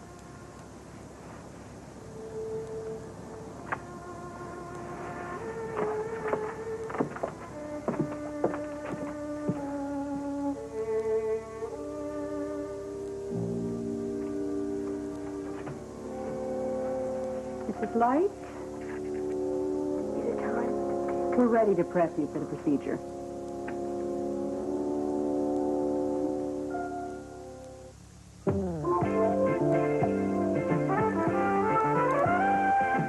Where? Near Denver, but it's not too close, and we don't want anyone to bother us, do we? Now come on, help me,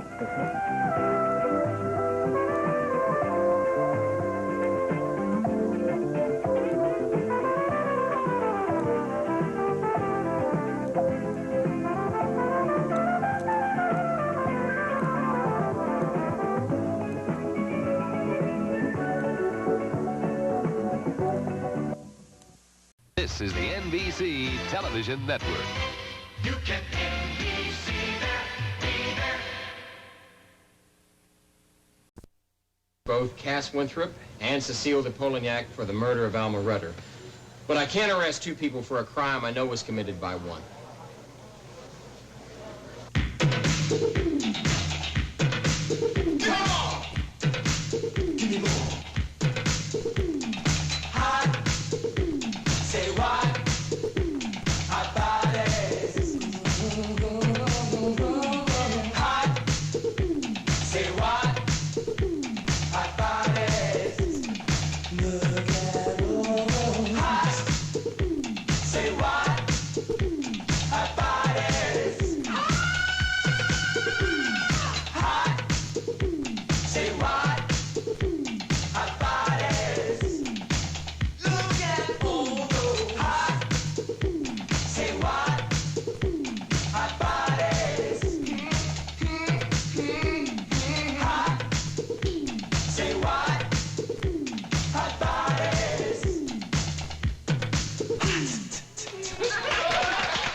Nicole. Ask me what the secret is for becoming a successful model. Okay, what's the secret of Timing. Where did you drop from? Hello, brother. Long time. Too long. Hi, I'm Nicole Love. I'm Sally Frame. No, well, you're very beautiful, Sally. My brother's very fortunate to have such a lovely friend. Thank you. Well, Nicole, Sally's much more than a friend. Yes, I can see that.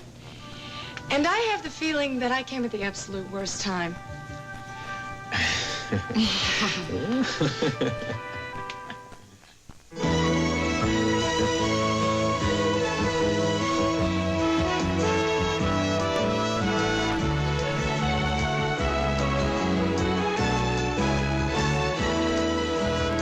Another world. This part is brought to you by Bounce, the fabric softener that works in the dryer. Bounce gets clothes soft, gets rid of static cling, and gives clothes a long-lasting freshness your family will love. Maybe I should come back tomorrow. Oh, don't be silly. It's wonderful to have you here. But you might have called and warned us. Hey, come on in. Oh, you know me. I always was the impulsive one in the family, remember? I remember all too well. You look great, Nicole. Except for all that makeup you got on your face. You don't need that, you know. Peter. It's okay, Sally. Peter always was my toughest critic. And most loving. I think you look absolutely beautiful, Nicole, just like you do in the magazines. Thank you. Maybe I am due for a touch-up, though. Oh, and I am due to get home. Oh, no. Don't go. I'll be right back, and we can sit and talk. Please? Nicole, where are you staying? At the house? With Donna? Are you kidding? I haven't seen or talked to her in months. Yeah, she told me. Do you know our sister, Sally? Yes, quite well. Well, to know her is to know her. Am I right?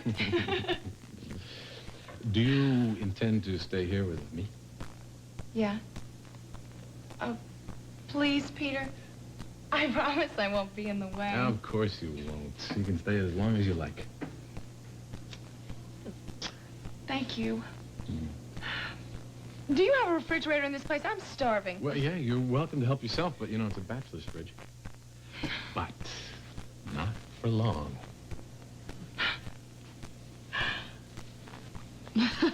Well, congratulations, you two. I hope you'll be very happy. Thank you. We will be. I really should be getting home. I feel terrible. I spoiled your evening. No, not at all. In fact, I've been looking forward to meeting you. Peter talks about you all the time. And Donna? I bet she has a few things to say. I'll drive you home, Sally. Nicole, you want to go for a drive? Or are you just going to stay here? I think I'll just poke around in here if you don't mind. All right, fine. Listen, I could just as easily take a taxi. I wouldn't hear of it. I'll be back in a half an hour. Not if you take the back roads. I'm very glad to have met you, Sally. Same here. Good night.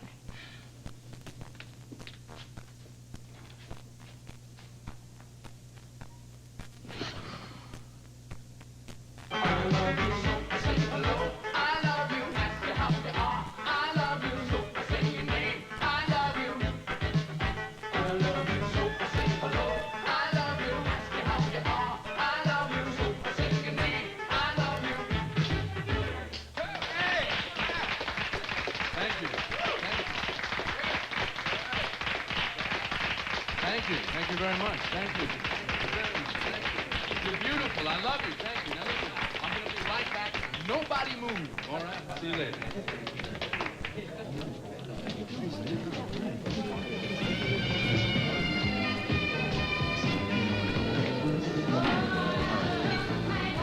Well, if the lovely Quinn Harding is here, my big brother Abel must not be too far behind. Where is Abel?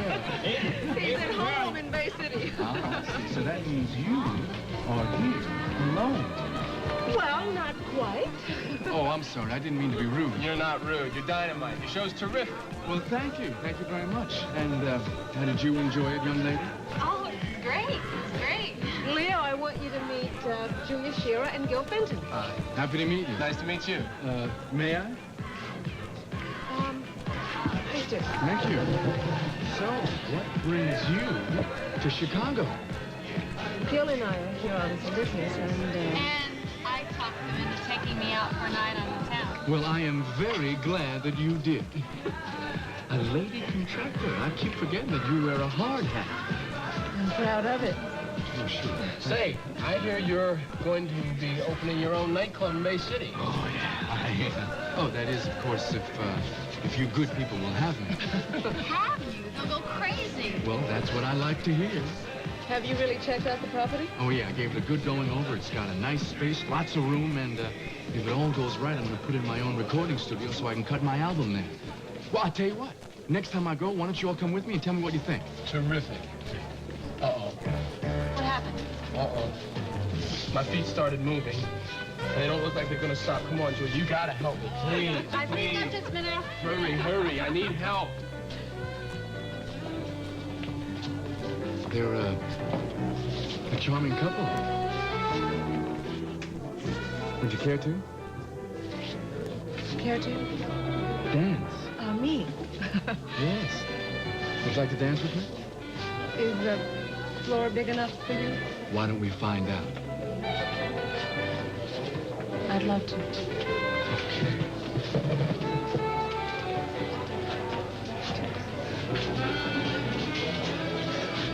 Come on in. Excuse me. Hey, that's okay. Mayor bother you. Bancroft. Larry Ewing. This is Hank Brockman of the Highway Patrol. Hi. I did some paperwork, and the name Cass Winthrop struck me in the face. What about him?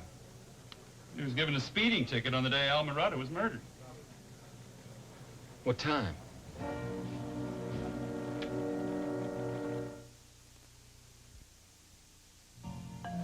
Do you have a copy of the speeding ticket Winthrop was given? Right here. He was stopped at 11:25 a.m. 11:25. How long did it take to write this ticket out? I spoke to the trooper who stopped him. He said 5, 10 minutes at most. Where was he stopped? On this speed trap on Greenwell Springs Road. He's heading for Chicago. Or Harmon's Corners? It's possible. Did he continue on towards Chicago? Yes. Well, I knew you guys were questioning him. I thought this might help. Well, it does. We really appreciate this. Anytime.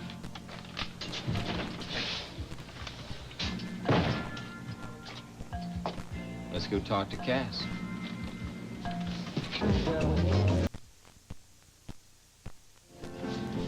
Well, Quinn Harding, hello. What brings you to the Windy City?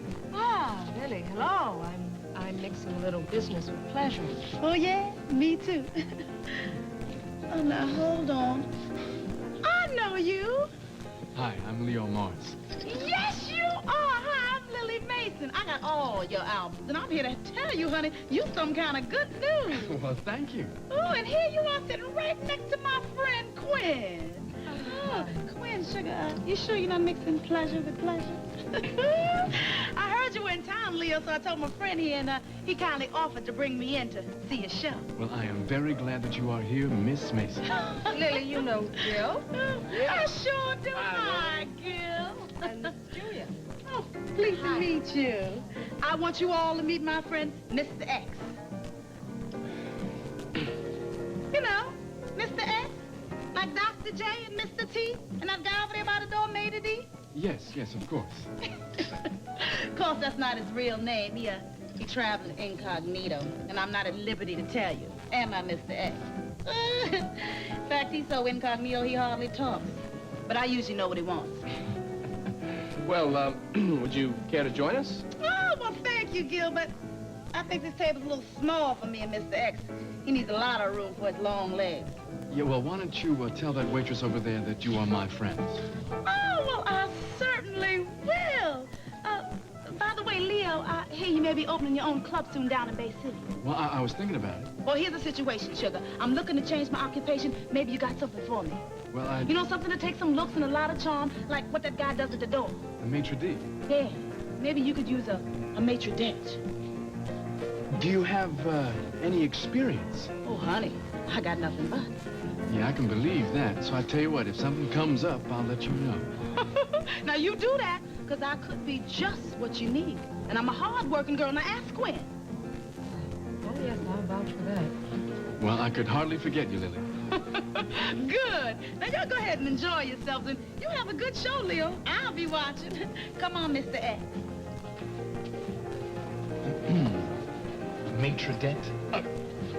Well, she has the looks and the charm.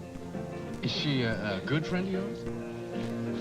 Well, I would say that if I really needed a friend, I bet Lily would come through for me.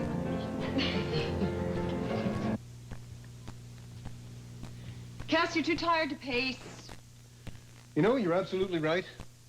I need a refill. No, you don't. You're probably right there, too.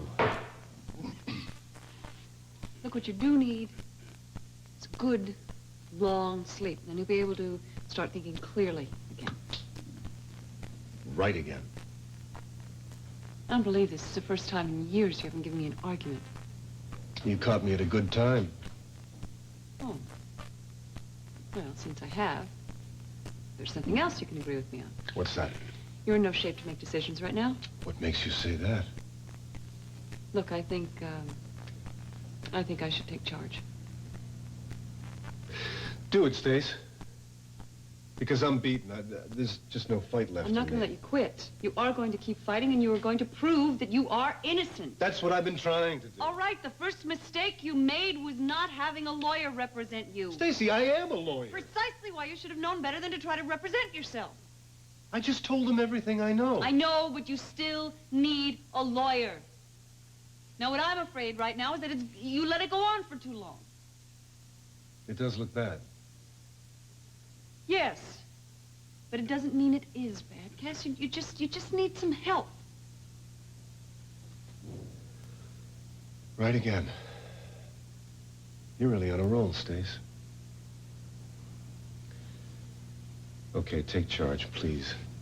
Take charge. Okay, look, we're just gonna get you a good lawyer. This is the hand of one of the best I know. Thanks. But I'm talking about a top-notch criminal lawyer. I want someone who knows me well, and I want someone that I can trust. Cass, you know I do almost anything for you, but I just have a feeling... This is one thing I will fight you on tonight, Stacy. Now, I want a lawyer who's a good all-around lawyer. And for my money, that's my kid sister.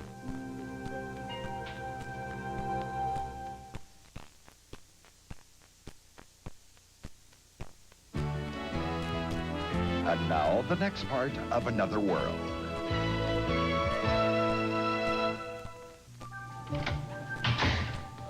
Hi. Hey. Now that's the Nicole I remember, curled up on my bed eating potato chips. I couldn't find any. And you were right about your refrigerator. These bean sprouts were the only edible things in there. Sally's aunt turned me on to them. Good, aren't they? Huh? No, but they're good for you. And they've helped keep me on magazine covers. But you know, I sure could go for some greasy potato chips once in a while. You mean underneath that model's veneer still beats the heart of a 12-year-old tomboy? I can't remember that far back. I can't. I can remember the two of us in my room whispering plots to get Father to pay more attention to us. Well, they didn't work. And now Father and Mother are both gone, and we're all scattered. So it's not a particularly happy memory for me. Does cynicism come with all this glamour? Realism does. I looked through your albums. I see that you've kept up your collection. Cats and Dream Girls. Same old Peter. I guess you've seen all the New York shows, huh? Some of them. I haven't gone to the theater much this year, though. Huh? Where have you gone? I've stayed in New York mostly and worked. I took a couple of trips. I went to Jamaica and Aruba for a weekend, you know, things like that. Oh, so that's where you've been spending all your money. New York is an expensive place to live. Don't I know it? But why did you come back to Bay City, Nicole? To see you. Well, you should have told me you were coming. I would have rolled out the red carpet. I didn't want a red carpet. I just wanted to keep things casual.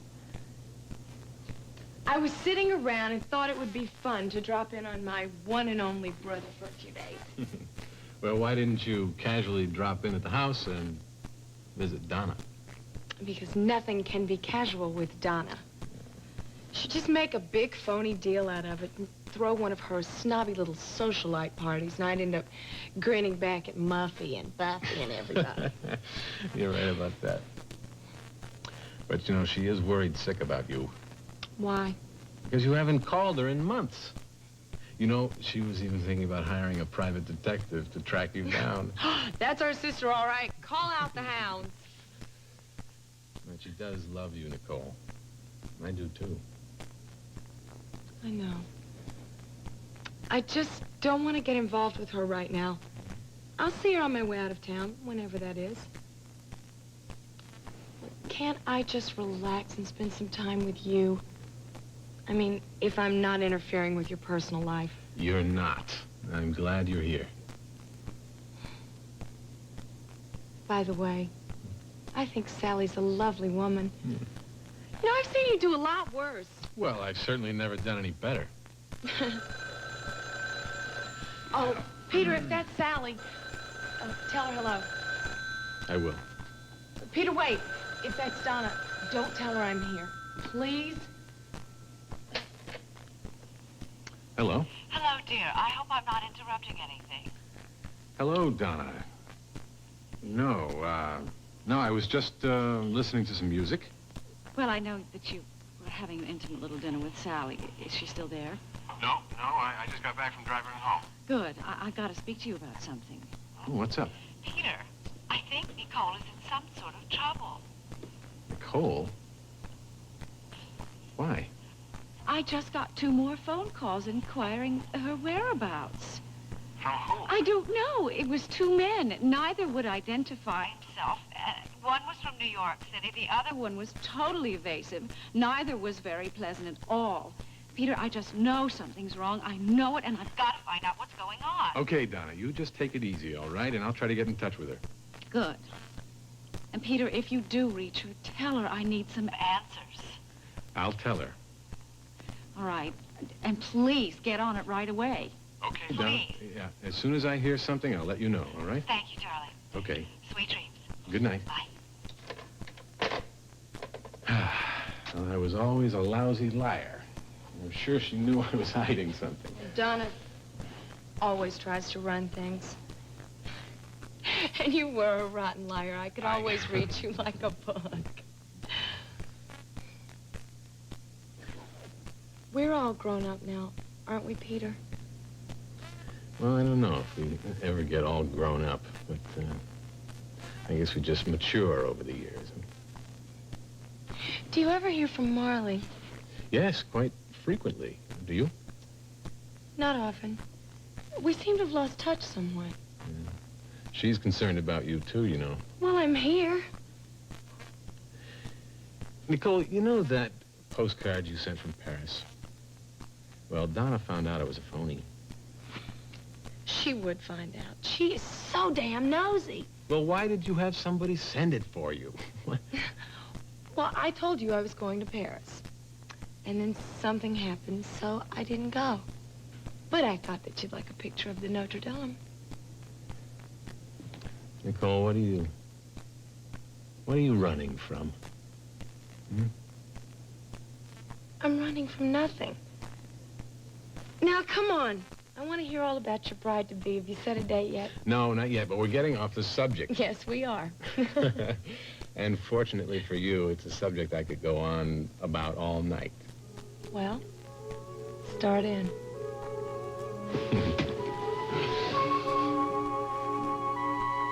There is one big drawback to my being your defense attorney.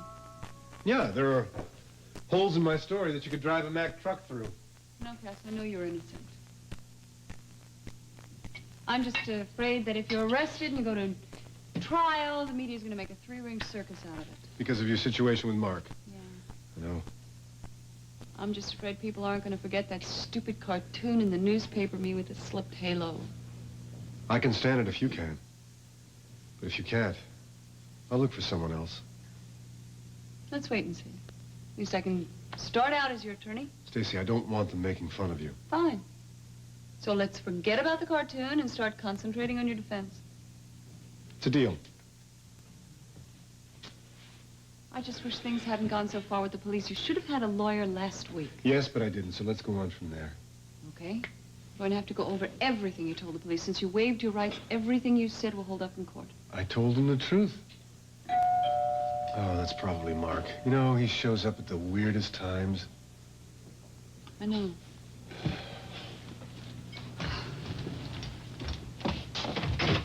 What? Oh. I need to speak to Cass. Look, Larry, it's very late and he's exhausted. You can talk to him tomorrow. Stacy, this is very important. Yes, well, I'm acting as Cass's attorney right now, and I'm not going to let him speak with you unless you have a warrant for his arrest, do you? No, but I can go and get one and be back in an hour.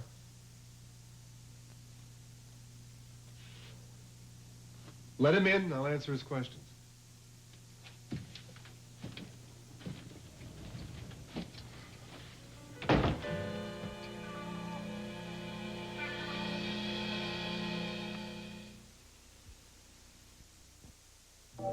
You said you went to the motel on the day Alma was murdered.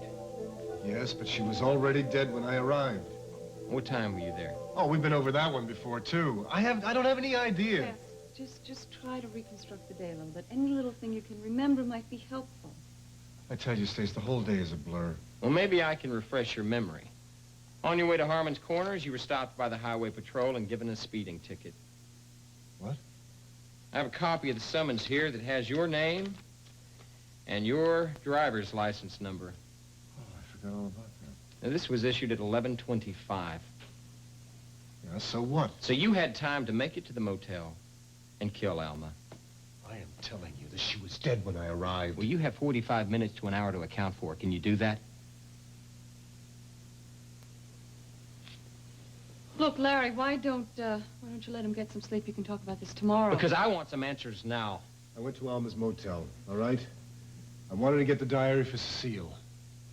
Alma was in the diner, so I was planning to go to her room to look for the diary. Well, did you? No. I saw Alma leave the diner and head for the motel, so, I went to the bank. The bank? Yes, I went to the bank. And when I got back to the motel, she was dead. The teller. No, there was no teller. It was a cash machine. It was just a machine. You're telling us you were so upset you don't remember getting a speeding ticket, but you went to the bank? I went to get some cash to give Alma. What bank? Citizens National. In Harmon's Corners? No, they don't have a branch there. I had to drive over to River Junction. How much did you get? $400. That's the maximum the cash machine gives out. Oh, you thought $400 was going to get the diary from Alma? I don't know. I was desperate. You expect us to believe that after offering Alma $6,000 for the diary, she'd give it to you for $400? I would have tried anything at that point. But you don't remember what time it was? No. Well, did you see anyone there that you knew? No, it was... I had never been at that branch The receipt. before. The receipt. Well, what receipt? When you go to those cash machines, you put the card in, you punch in the money, out comes the money and a receipt, saying the date and the time of the transaction. Yeah, that's right. All right. Where is it? I don't know. Well, look in your wallet.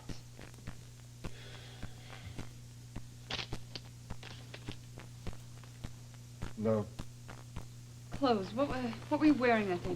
Do you remember? Cass? Yeah, baseball jacket. Excuse me.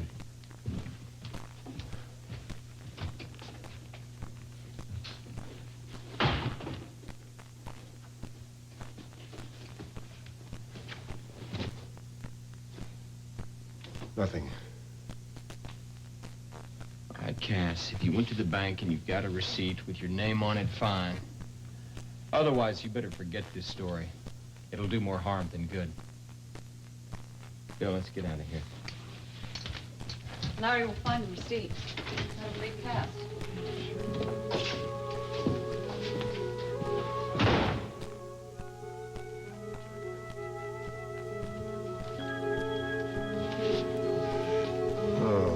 We'll find it. Got to.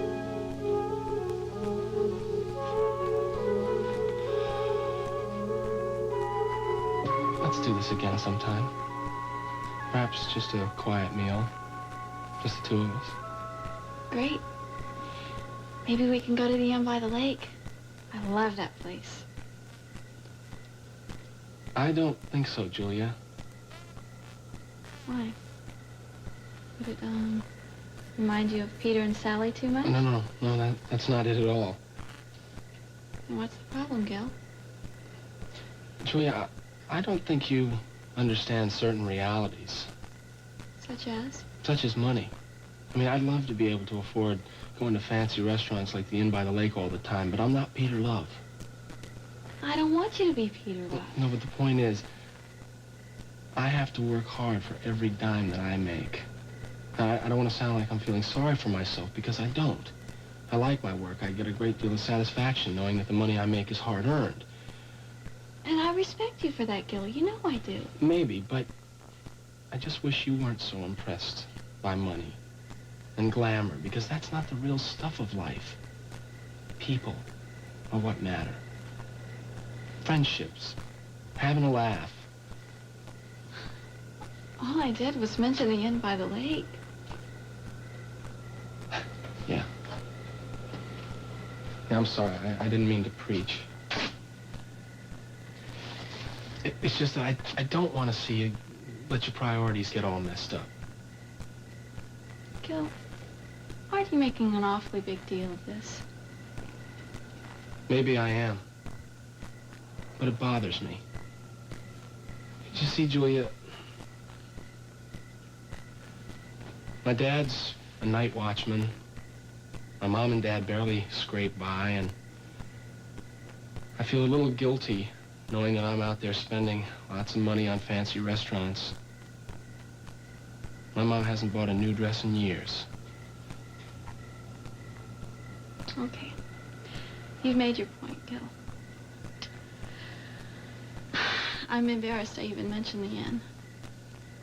In fact, I feel really foolish right now. Don't feel too badly about it. You're a wonderful person. Just a little insensitive, that's all. Nah, not true. Not true at all.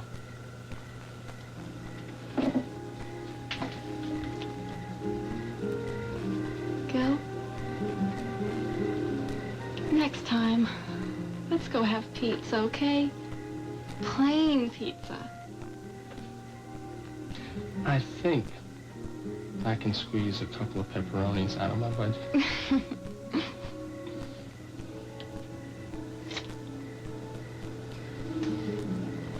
Good night, Gil.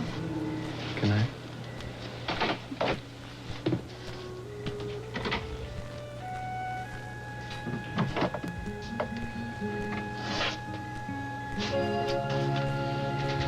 Now I want to hear all about the life and times of Nicole Love, the face on the magazine covers. Well, what do you want to know? Well, what's it like? I mean, is it fun, or are the people nice? It's a job. Sometimes it's fun, and some of the people are nice.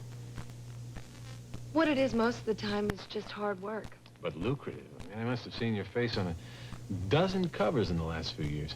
Pays well. Now, you certainly look fabulous. Fresh scrubbed face and sparkling eyes and wind-blown hair.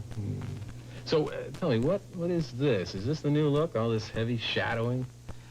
This is the real me. Oh. And that fresh scrub look is just a disguise. Uh-oh. Ah.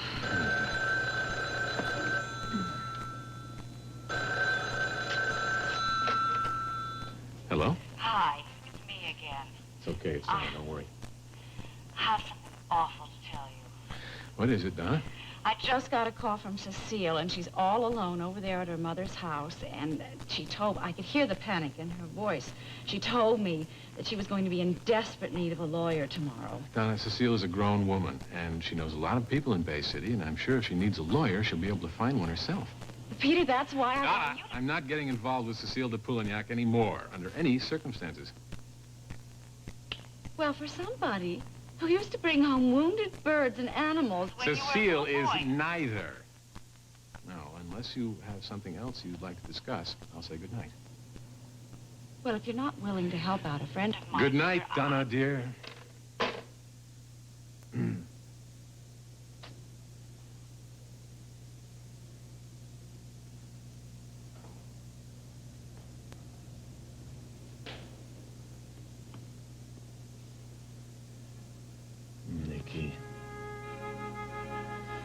Nikki, little sister, what's happened to you?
Julia, it's Cass. I'm at the penthouse. Where's Felicia? She's not there? Well, I wouldn't be asking you if she was. Now, where is she? Well, she said something about going to a party, but... Julia, where are my papers? Your papers? My desk has been cleared off. Where did she put everything? She threw them away, Cass. She what? She threw them out. She was in a real temper the other day, and...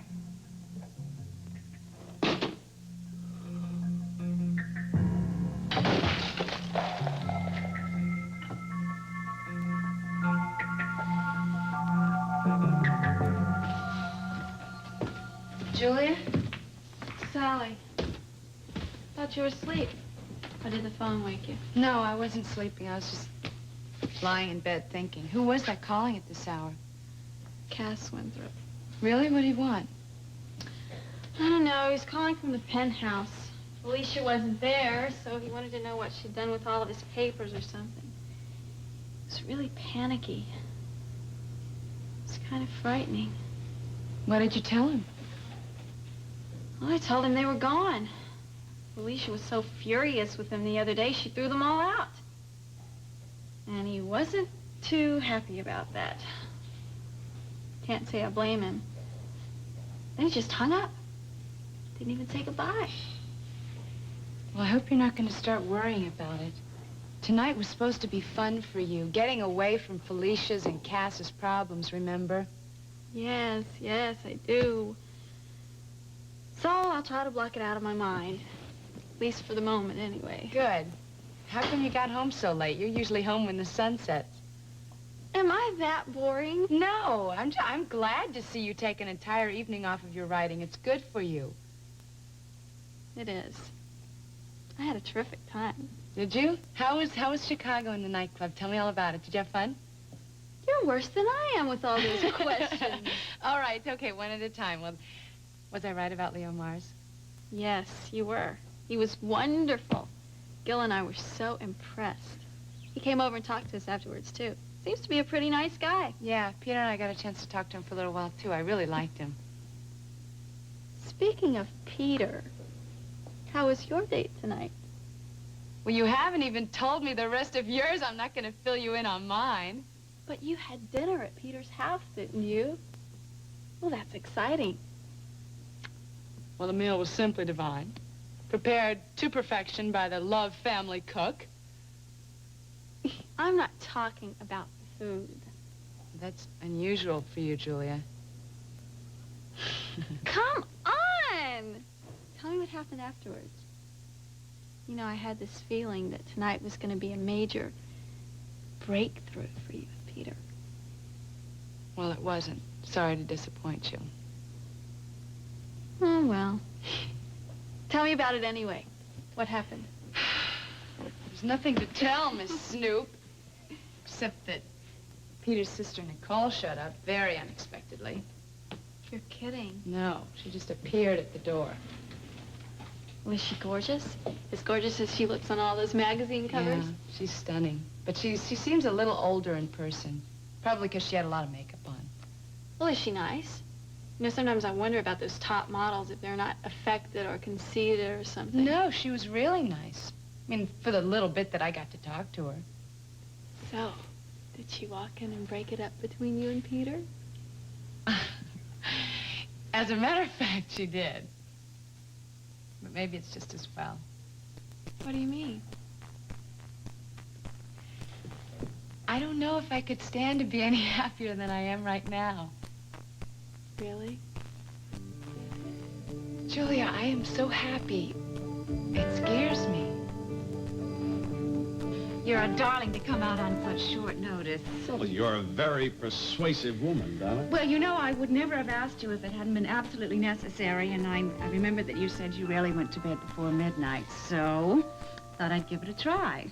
No need to apologize. I wasn't doing anything in particular anyway. And you did sound worried. I am worried, and Peter's no help at all to me. Help with what? Well, why don't you sit down and I'll get you a brandy?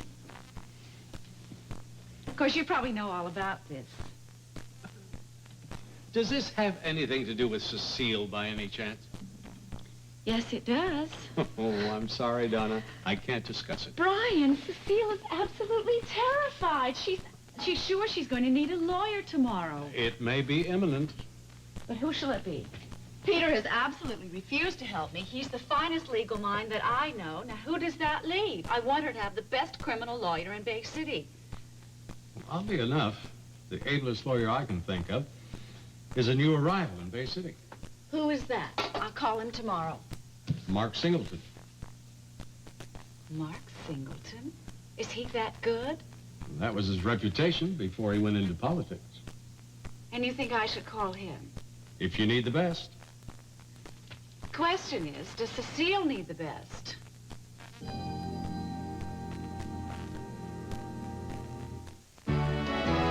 Stay tuned for the conclusion of Another World.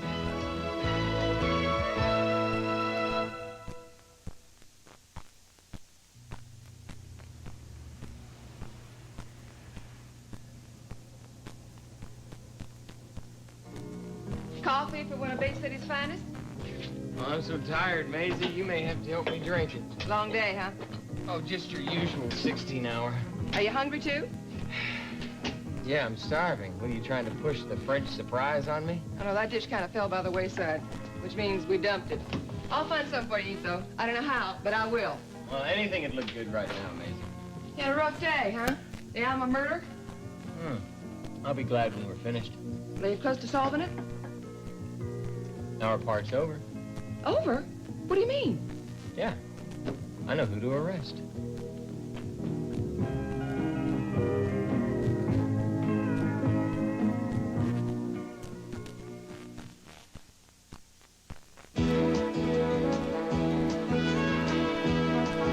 This part of Another World was brought to you by Oxidol.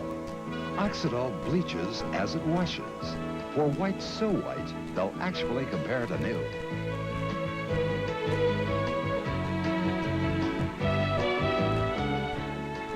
Join us each weekday at this time for the continuing story of Another World.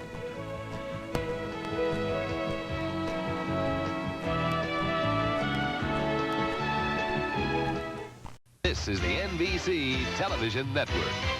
You can NBC there, be there.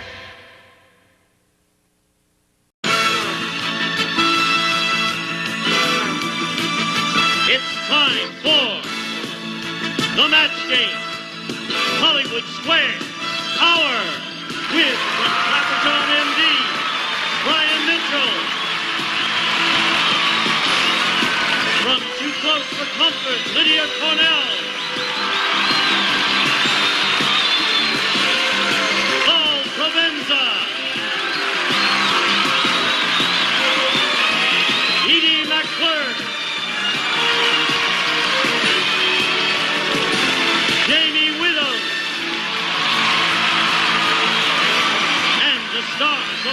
Game Hollywood Squares Hour, Gene Rayburn and John Bauman.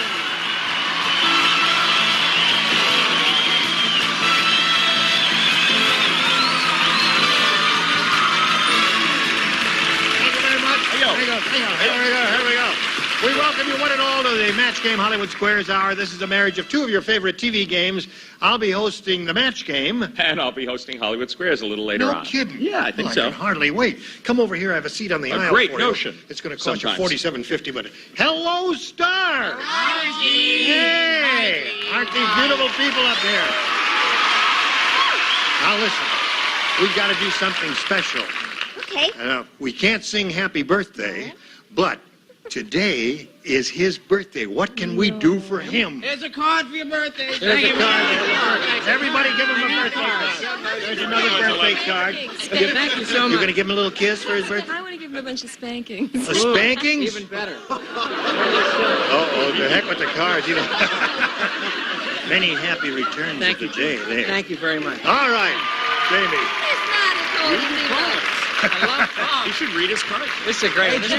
What does that one say? This one says match game, and it's blank over here. Just like, hey, Jamie. I couldn't do anything. Let's say hello to our two players here, Blaze DeRocco and Trish Burton. Hello there. Welcome. Blaze, tell us about you. Well, I'm vice president of sales for a moving and storage company. Yeah. And one of the most exciting things happening is that 2 months ago today, I was married. So Well, good for you. That's an interesting name, Blaze Shouldn't he be a movie star with a name like Blaze DeRocco? Gene, we're trying to establish, did he say a movie and That's what he said, storage a movie company? and storage. That's Moving. Moving and storage. Where's my couch? Where is my couch? I'm waiting for my couch. I'll tell you what I tell all the ladies. It's all on the It's not my job. It's not your job. All right, Blaze, good luck to you here. Now let's find out about Trish Burton. Another interesting name, isn't it? Trish Burton. Hello, Trish. Hi, I'm from Bartow, Florida. I'm a dancer, and I just left a show in Vegas to come to LA and study acting. And to supplement my income, I'm a stained glass artist and a G-string maker, and I happen to have a G-string just for you. Oh. How wonderful.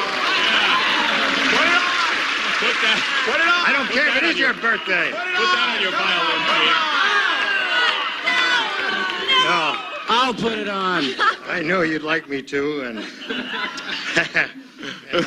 and I'm going to. All right. They won't let me do that. But I thank you very much, Trish. You're a very kind lady, and we'll talk about this later. All right. Now, Blaze, you won the toss, so we're going to begin here now. That means you have a choice of A or B. I'll go for B. B it is. I love you. Are you ready? I can't. Sadie sometimes thinks she's her own mother. Once a week, she puts on a gray wig and asks herself, so, when are you going to blank? Everybody understand that? Are you all ready? Just put the right in there, Paul. All right, now we're all set down here. Blaze. Sadie sometimes thinks she's her own mother. Once a week, she puts on a gray wig and asks herself, so, when are you going to blank? Get married. Get married.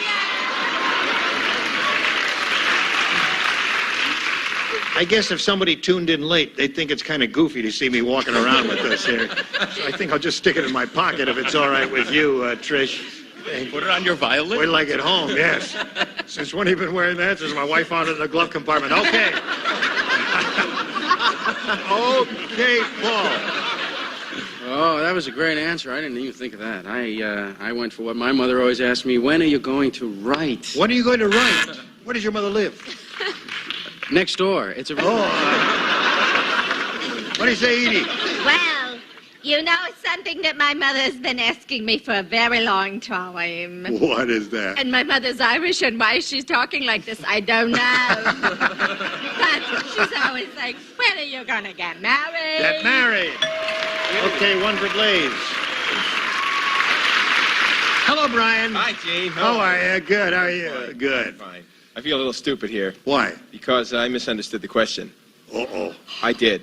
But I got the right answer anyway. Get married. You rascal. Two for Blaze. She puts on a gray wig and asks herself the question, so when are you going to blank? Well, when I was in Sha-Na-Na, my mother would always ask me, when I studied classical piano as a kid, when are you going to get to Carnegie Hall? When are you going to get to Carnegie Hall?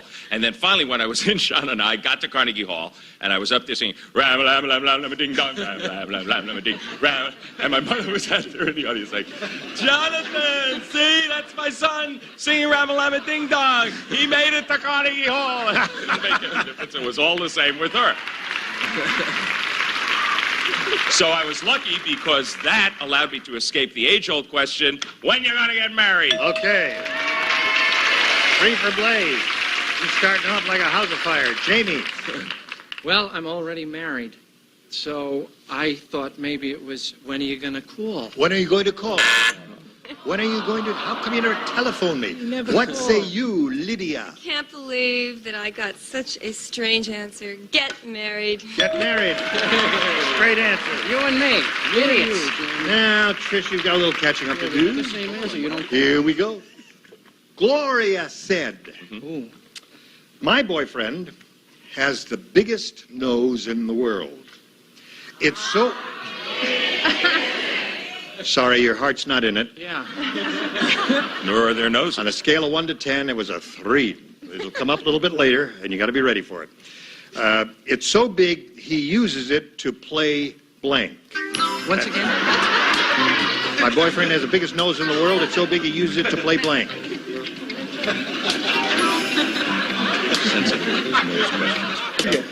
Trish. Gloria said, my boyfriend has the biggest nose in the world. It's so big, he uses it to play...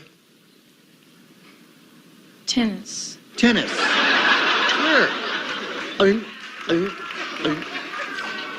I think it's a possibility. Paul? It's a major possibility.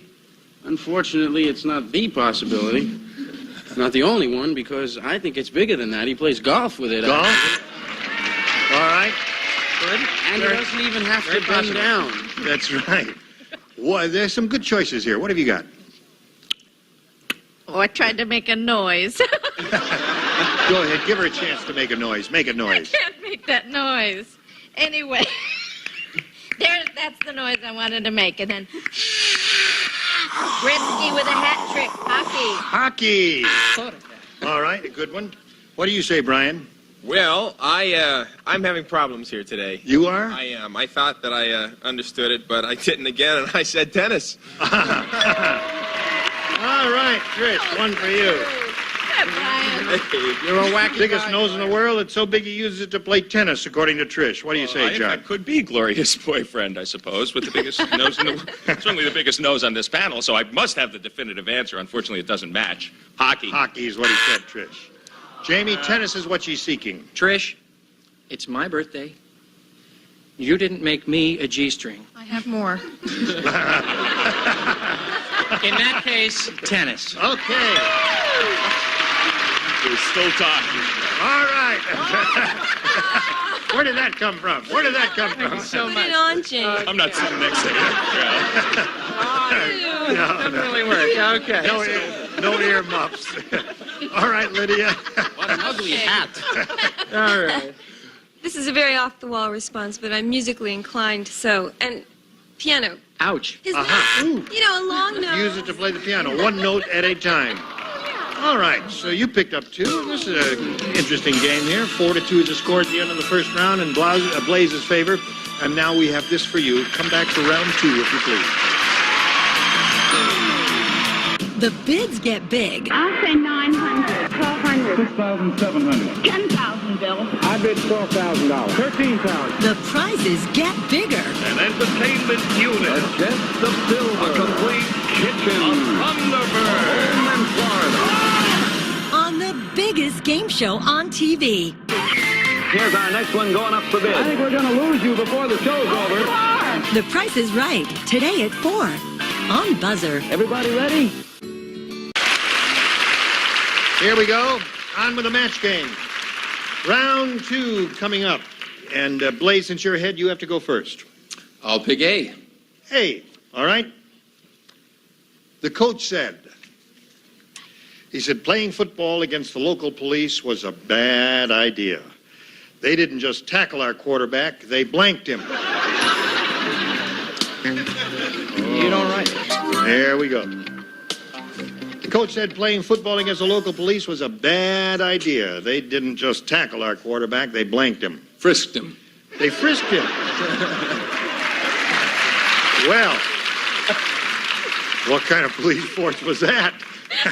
What do you say, Paul? I say I would love to have seen the cheerleaders when he got frisked. Ah!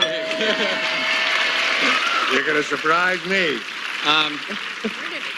I figure if you don't have someone like me on the panel, Blaze doesn't get to play the third round. Right, exactly. So I cuffed him. Cuffed him. All right, so Blaze, you're up to 5. And let's see if Trish is going to catch up now. Here's Third another round is card, fun. Jamie. It's more fun this way. Here's a sympathy card, Jamie. Brian and Jamie do not play this round. Yeah, you see? I got this one. Yeah. I don't play. Liz Taylor is starring in a remake of Cat on a Hot Tin Roof. This time they're calling it Blank on a Hot Tin Roof.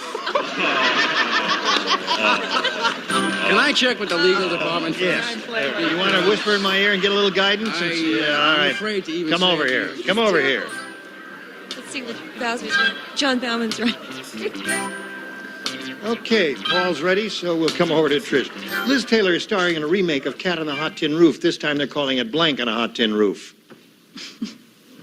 Oh, I don't want to be rude.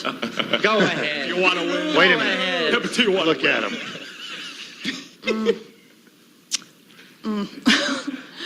Remember what they told you about playing this game. Okay, here we go. Fat on a hot tin roof. Fat on a hot tin roof? She says fat on a hot tin roof, but she says that's not nice. What do you say? You don't know what's not nice. Pig! You're right. Murdered pig. Oh, I'm so Really? glad I don't have to do this. Oh. Yeah. Hello, She's the Edie. future Mrs. Provenza. I beg your pardon. Not anymore, yeah. I don't know why they say those things about me. Fat, Hot tin roof. All right. Here we go. Wait a minute.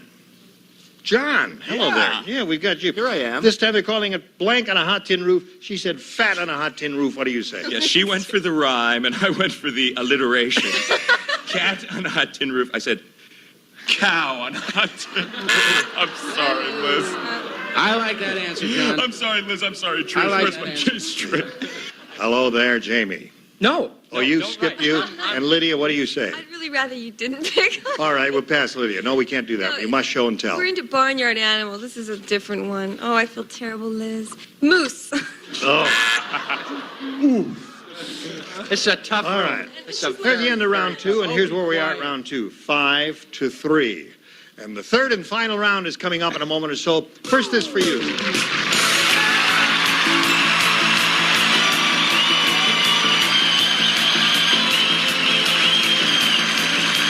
And Blaze, you're still ahead, so you have to go first. Okay, I'll take B. All right. Now, this is a special question only for the birthday boy. Oh. Are you ready, birthday boy? Here. All right. Present. Pops Periwinkle said, "When you're my age, you don't take chances. That's why instead of a car, I drive a... Excuse me, sir. You understand it? My age, you don't drive it. You don't take chances. That's why instead of a car, I drive a blank. I drive a blank. Right. When you're my age, you don't take chances. That's why instead of a car, I drive a blank. You can't copy any of us.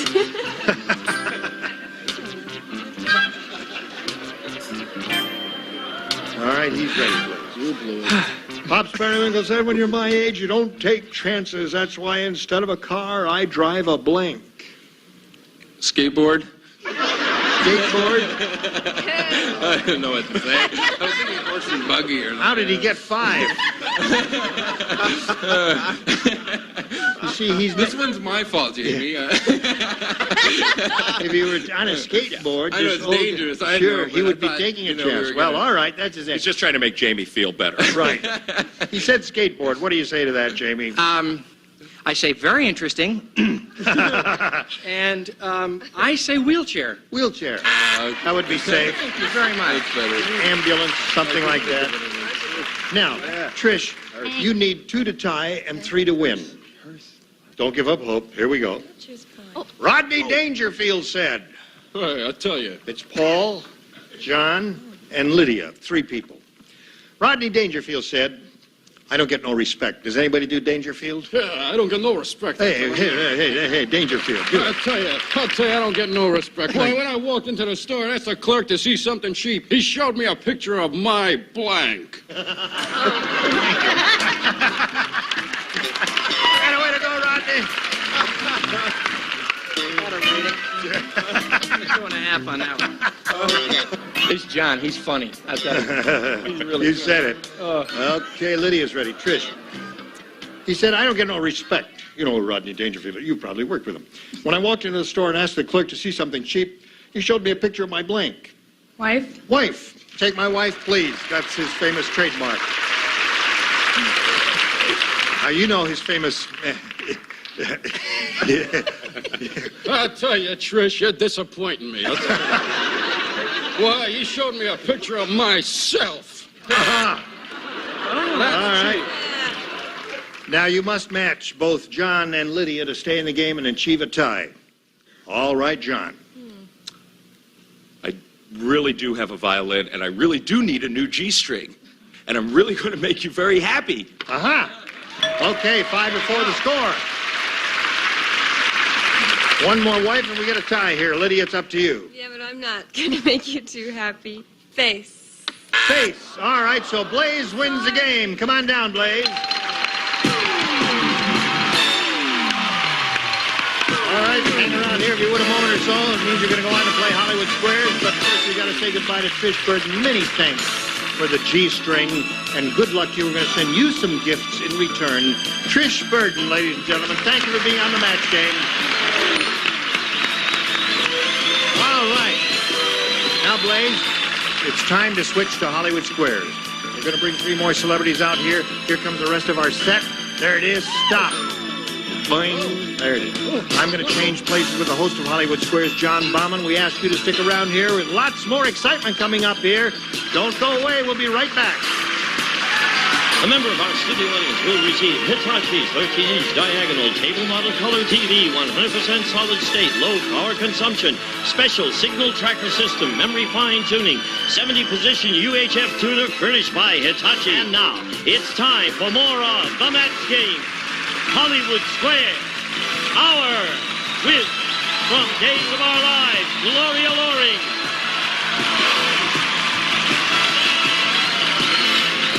From Three's Company, Richard Klein.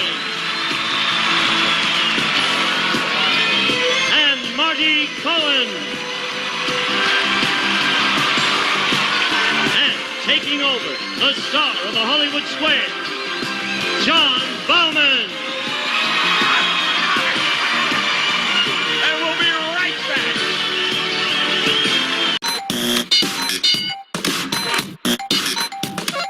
This is too hip for you. I'll slow down. Let's play. And now, John Bauman and the Hollywood Square. Thank you. Welcome to the second half of the Match Game Hollywood Squares Hour. And with me is Blaze DeRocco, who has somehow wended his way through the Match Game competition. Also with me, 3 new celebrities, Richard, Gloria, and Marty. Gloria Loring, how are things on Days of Our Lives? They're just fine. I've been busy with that, and I just finished publishing a cookbook. I went to all the cast members on Days of Our Lives and collected recipes, and all the money from the cookbook is going to a charity. And this is actually the volume 2 of the cookbook, so looking forward to it doing as well as the first one. Terrific. Well, Blaze, I'm sure you hope to be cooking here on Hollywood Squares. Let's go over here, get right into action.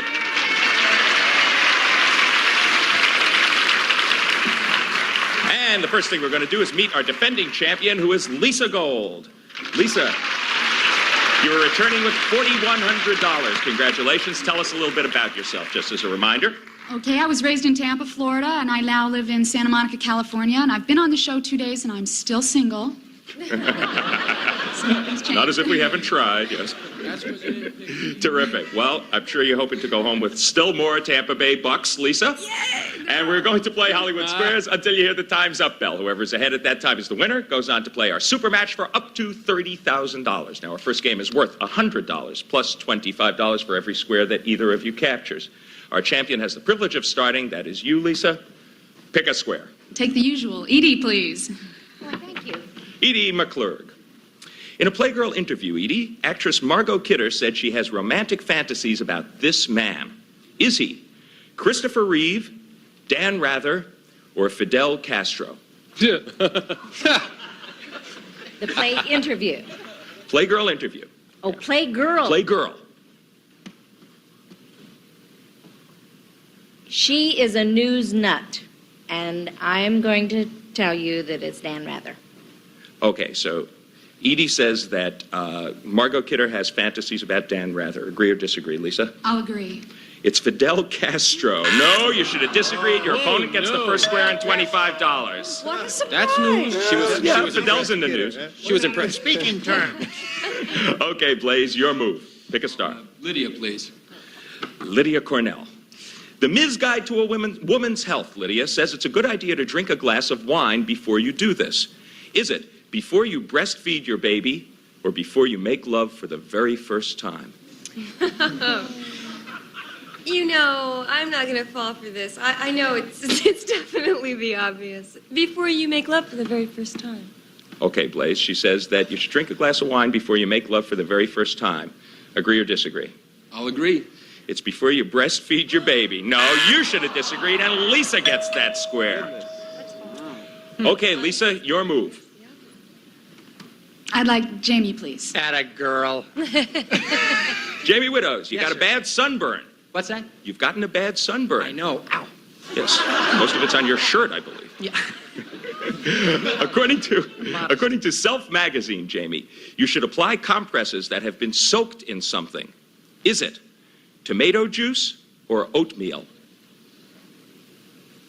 It's. I know what it is. It's the vitamin D in tomato juice.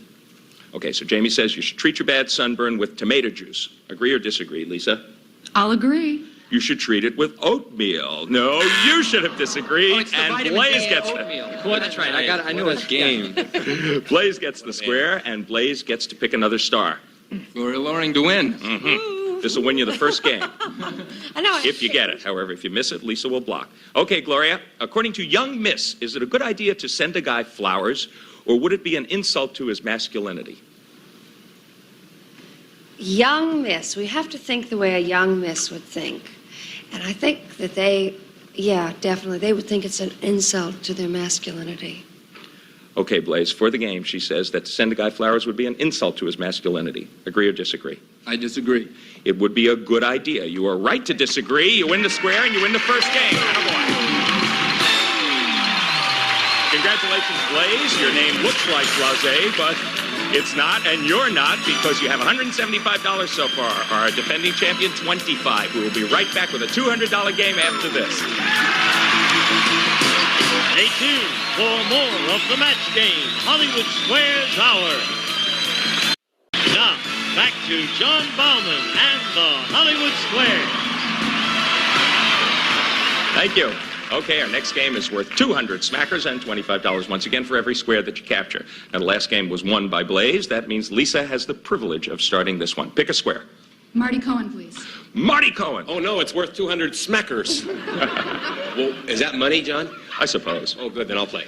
According to a Glamour magazine poll, Marty, are more men turned off immediately by a woman who wears heavy makeup, is overweight, or swears too much? Ah, this is a great question to have asked me because in college I majored in cosmetology. with a minor in eating a lot. And so is a man more turned off by heavy makeup? It's heavy makeup, overweight, and another of your majors, swearing too much. Overweight or swearing too much? I think they're mostly turned off by real fat girls with a lot of makeup who talk dirty. No, but seriously. But seriously, no, that's crazy. I think, indeed, I think what the real answer is probably smoking cigarettes, but that's not in there, so I'll tell you. It's, it will be men are turned off most by women who talk dirty. That is really a turnoff to men. It's really okay, so women who swear too much, he says. That's the biggest turnoff. Sleazy. Oh. Agree or disagree, Lisa? I'll agree. It's by women who wear heavy makeup. See? No, you should See? have disagreed. Your opponent gets the first square. Somebody Okay, give me Blaze, some you're up to a Kleenex. flying start. Make your move for me. Gene Rayburn, please. Gene, Me. Okay. a question for you. Right. Gene, scientists have developed a new vaccine that has already cured laboratory mice of this disease. Is it the common cold or mice herpes? Nice herpes. That's what it says here. Word got around. I hear the mice don't do it anymore. What a strange bar you have to go to contract that. Common cold, eh? Common cold or mice herpes? Well, I think we're a long way. Medical science is a long way from doing anything about the common cold, but they are having some breakthroughs on the herpes virus, so it's quite obviously the herpes virus. Okay, Blaze, Gene says it's obviously the mice herpes. Agree or disagree? I agree. It is mice herpes. You were right to agree. You get another square. This is a smart guy. Right Gene, here. A Gene, smart guy. Gene, can you get a phone number for me on that one? Do you know where that clinic is? No, I'm a friend. It's a friend. Sure, of course. I'd like to meet a nice, clean mouse. Is that the National Enquirer? Marty, why do you think you're in the Okay, top row? Lisa. Okay, Lisa, pick a star for me. Edie to block, please. Edie to block. You get this, you block. However, if you miss this one, Blaze takes yet another game.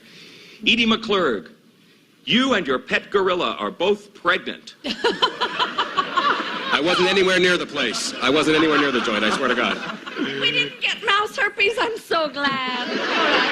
You and your pet gorilla are both pregnant. Whose baby will weigh more?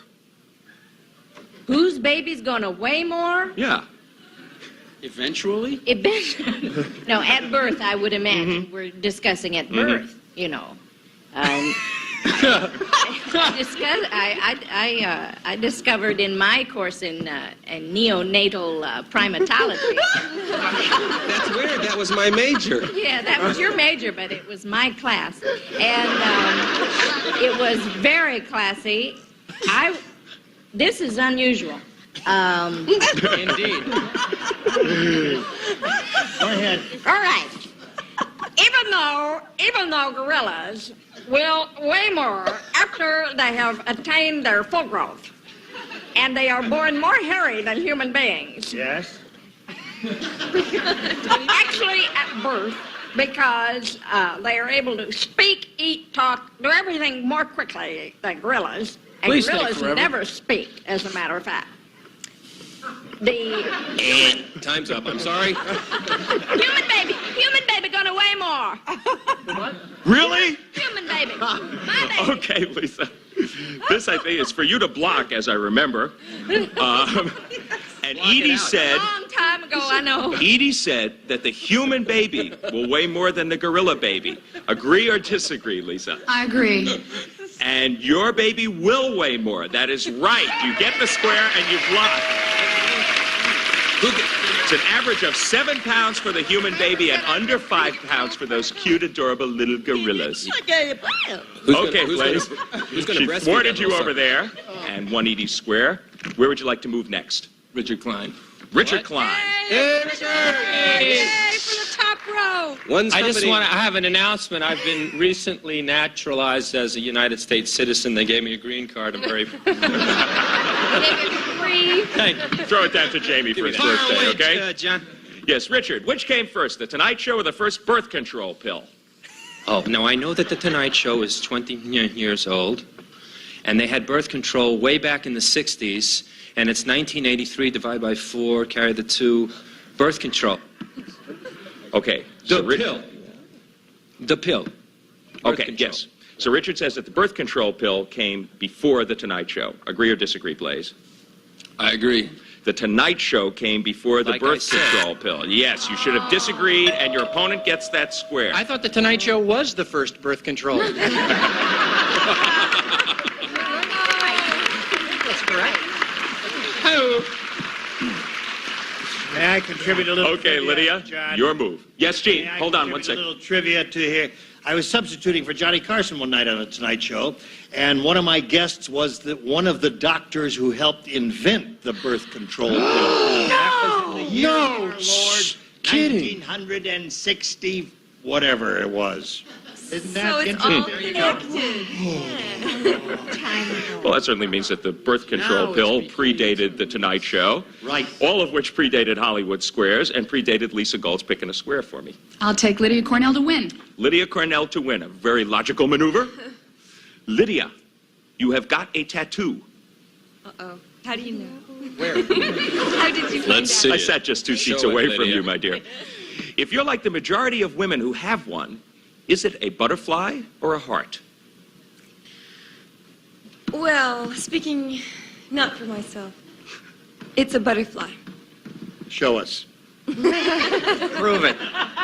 Okay, Lisa. Lydia says that most women who have tattoos have a butterfly.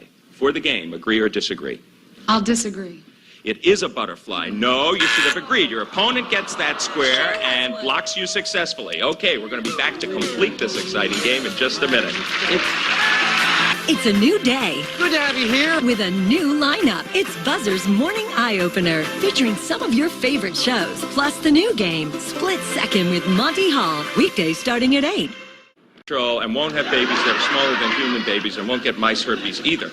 But one thing I'm sure of is that Blaze is in the lead. He's got $250. You got 75 so far, Lisa. We're in the middle of a very hot game. And Blaze, you have a place you'd like to move for me. Yes, I'd like Brian to win. Okay. Pressure's on. Pressure's on. Go ahead, Brian. Brian, last year, were there more divorces in New Jersey or Nevada? More divorces in New Jersey or Nevada? Well, Liz Taylor spends more time in Nevada. I'd say Nevada. Okay, Brian Mitchell says there were more divorces in Nevada than in New Jersey. For the game, agree or disagree, Blaze? I disagree. And there were more divorces in New Jersey. You were right to disagree. You win another game. That's kind of an interesting fact. But what's probably of more interest to everybody right around me is that it's 475 to 75. Blaze is on a roll. He's got our defending champion a bit on the ropes. Okay, we'll clear the board, move on to the next game. Now, Blaze, you won the last game. That means that Lisa gets to start this one. Pick a square. Fire away. Start with Gene Rayburn, please. Gene. Don't start up with me. All right. Start with... The November issue of Glamour magazine highly recommends this place as a vacation spot. Is it the city of Burbank or the island of Grenada? November issue? Mm-hmm. Hello, Mother. Hello, Theta. Very logical. Well, working as far in advance as they must do to get a magazine out, logic would tell me that it would be Grenada because they must have prepared that issue before the recent troubles occurred there. That's your answer. That's my answer. Okay, Lisa, he says that it's Grenada recommended as a vacation spot. Agree or disagree? I'll agree. It is the island of Grenada. You are right to agree. You get the first square. Blaze, take a look at the board. Pick a star for me. Edie, please. Edie McClurg. All right. Okay.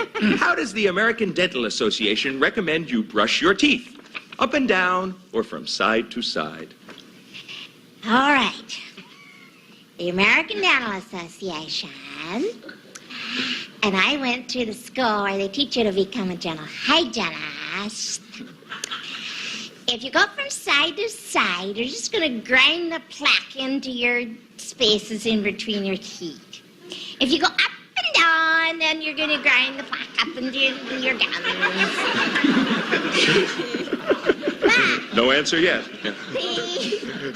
The least worst bad way to brush your teeth is up and down, so it's up and down. They recommend you do it up and down. Okay. She You beat the bell. She was up and down for a while, Blaze, but she finally came up with up and down. Wait, do you agree or disagree that you should brush your teeth up and down? I'll agree. You should brush your teeth from side to side. You should have disagreed and your opponent gets the square. When did they change that rule? When did they change They're that dead rule? wrong about that. Oh, and that bell means the time is up. With $475, Blaze DeRocco, you're our new champion.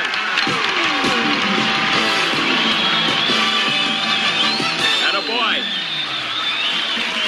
Congratulations, Blaze. You have $475, and you have the opportunity to go over there, join Gene Rayburn, get ready for your chance at the big money. And, of course, we are very sorry to say goodbye to you. It's been a while. You feel like you're a friend, and you're leaving here with $4,225, Lisa Gold. And, of course, with our congratulations and our thanks for being such a great player. Thank you. And now, Gene Rayburn. Thank you, John. All right, here we go. In a moment or so, we'll be back with our 9 celebrities here, and we're going to have a go at the big money. First time for John up here, and hurry back. We'll be right back.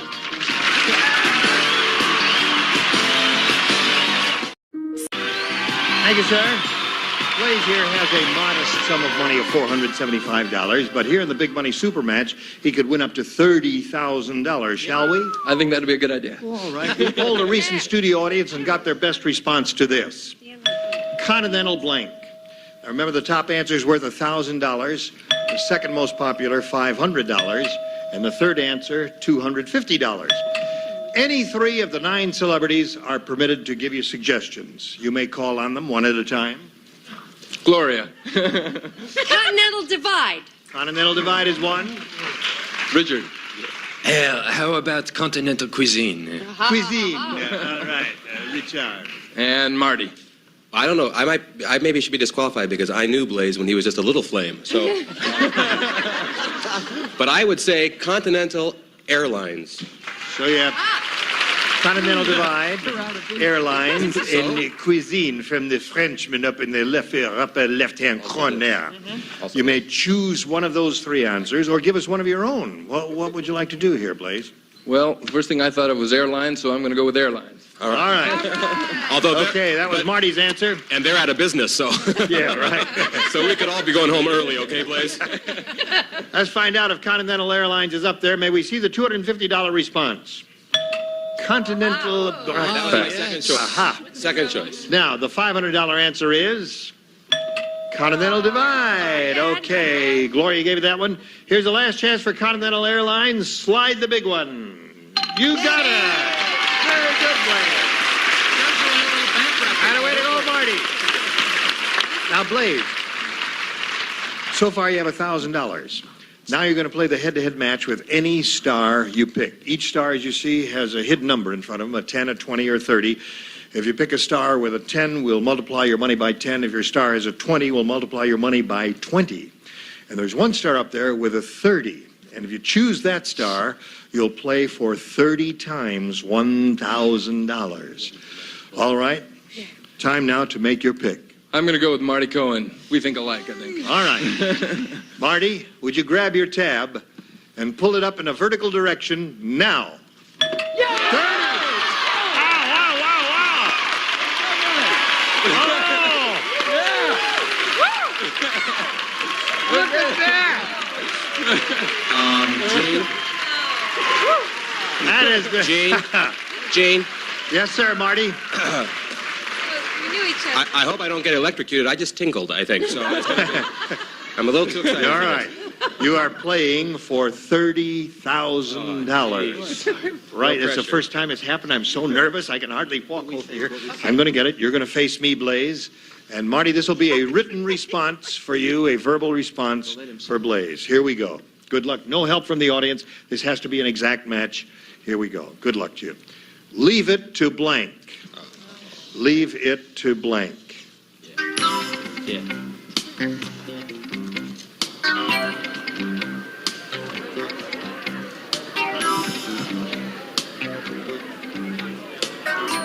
You ready? Yes, sir. All right. Your job is to match him for $30,000. How do you do that? By filling in this blank. Leave it to... Beaver. Leave it to Beaver. All right, Marty. He says, leave it to Beaver. We'll match it for the $30,000. What do you say? Ma, could I have a hunk of milk?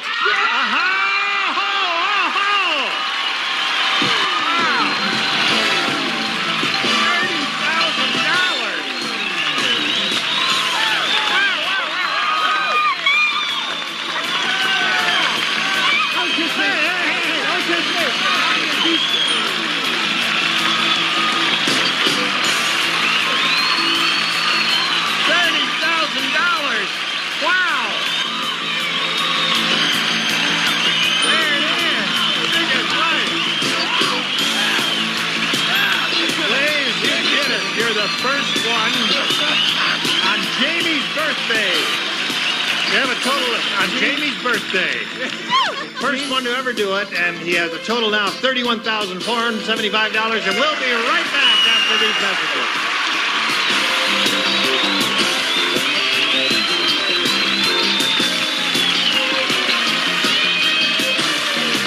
The bids get big. I'll say 900, 1,200, 6,700. 10,000, Bill. I bid $12,000. 13,000. The prizes get bigger. An entertainment unit. A chest of silver. A complete kitchen. A Thunderbird. A home in Florida.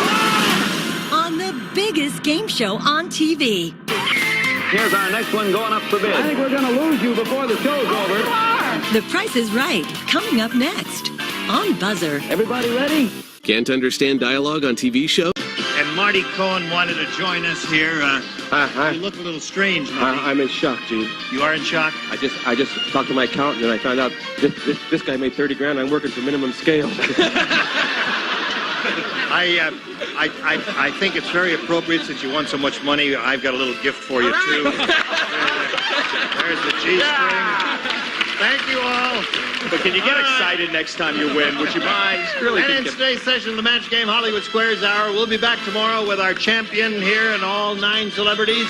I'll be here for the Match Game. And I'll be here for the Hollywood Squares. So long for the Match Game Hollywood Squares Hour. Congratulations, Marty. A member of our studio audience will receive Quasar, combines a miniaturized radio cassette unit with a compact headphone stereo. The result is the stylish and versatile double play, furnished by Quasar.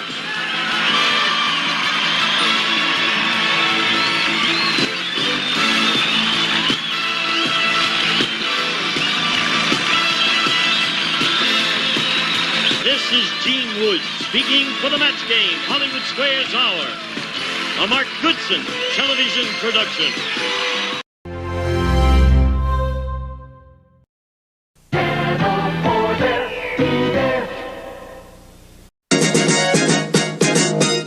This is Francie.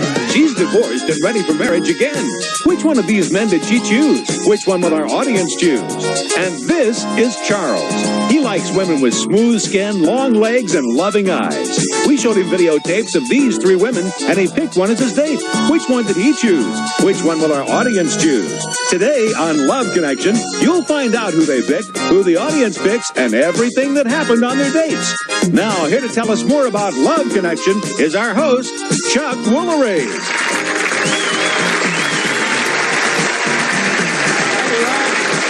Thank you, everybody. Welcome to the show. You know, there are more than 60 million single adults in the United States, so here on Love Connection, we've got a new way for singles to meet. Here's how it works. We've compiled a videotape library of hundreds of attractive and available single people. We select some of those singles, and we show them 3 videotapes. After they've watched the tapes, they choose the one they're most attracted to and go out on a date. Then they come here and they tell us what happened on their date. So to begin, let's meet a woman who selected a date from our video library. She's a native Californian. She says she's irresponsible, loves to be in love. Please welcome Francie Wallace. Francie?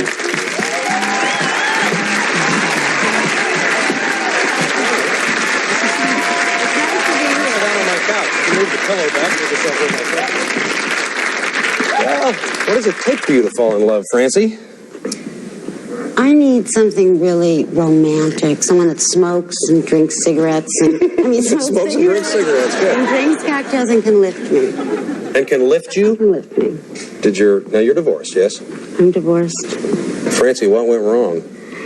One day he would want to be a movie star, and the next day he'd want to make mortar, and the next day he'd want to be a producer and a meat man. And each week he'd see an ad, and that's what he wanted to be. It was like he didn't know how to go to work. That's right. Now that we know a little bit more about you, I'm going to say something here. We're going to show you a portion of the tapes that Francie saw. Now, you pay attention, okay, because you're going to get to vote again. First, there was Marty. He was raised in Cleveland. He says he likes to chase women, and here's one reason that he's never been married. I've had, I would say, 3 meaningful relationships. I think I've been in love once. My being in love was simultaneously beautiful and very frustrating. It was with a married woman, and it lasted about 6 months. And finally her husband beat me up and they moved out of town. Next there was Mark. He's from Los Angeles. He loves to spend time with his daughter, and he says he's not into the singles scene. I don't think I've ever met somebody in a bar. Maybe once or twice. I don't think I am looking all that hard. I think I could look harder. But I've been through periods when I looked very hard and didn't come away any better. Okay, and finally you watched Eric. Now, he was raised in New York City, likes to gamble. Sometimes he gets a little carried away, he says. In a passionate moment, I actually swallowed a girl's earring, you know. My cheek was against hers, and I was inhaling the... He's from Los Angeles. He loves to spend time with his daughter, and he says he's not into the singles scene. I don't think I've ever met somebody in a bar. Maybe once or twice. I don't think I am looking all that hard. I think I could look harder. But I've been through periods when I looked very hard and didn't come away any better. Okay, and finally you watched Eric. Now, he was raised in New York City, likes to gamble. Sometimes he gets a little carried away, he says. In a passionate moment, I actually swallowed a girl's earring, you know. My cheek was against hers, and I was inhaling a little, and I swallowed an earring. And I mean, I didn't stop because I'm too well-mannered for that, but I didn't see if that earring ever made it through. Oh, shit. Okay. Before we find out who Francie chose as her date, let's see all three of them again, okay? First, there was Marty. Now, he's 33. He's a musician. And then there's Mark. He's a 35-year-old attorney. And finally, Eric. He's a publisher. He's 34. And this is where you do it, audience. It's time to vote again. Now, who do you think is the best date for Francie? Here in the studio and at home, please make your choice now. Okay, now right after this break, we're going to find out who Francie selected and everything that happened on her date. So you stay tuned, okay? We'll be right back. Okay, we're back. Francie, who did you select? I selected Rick. Okay. Now, on Love Connections, we always hear both sides of the date, okay? And Rick is backstage, and we're going to say hello to Rick Stoff. Hi, Rick. Close. How you doing? Hi, how are you? Good. I'm going to talk to you in just a minute. I want to ask Francie something here. Why did you pick Eric? I picked him because he was the tallest, and he sounded really funny. I loved the earring story. I thought I was being really small. I did, too. Eric, what was your impression of him? Interesting lady with an interesting idea for a date. I was intrigued. Why don't you tell us about your date?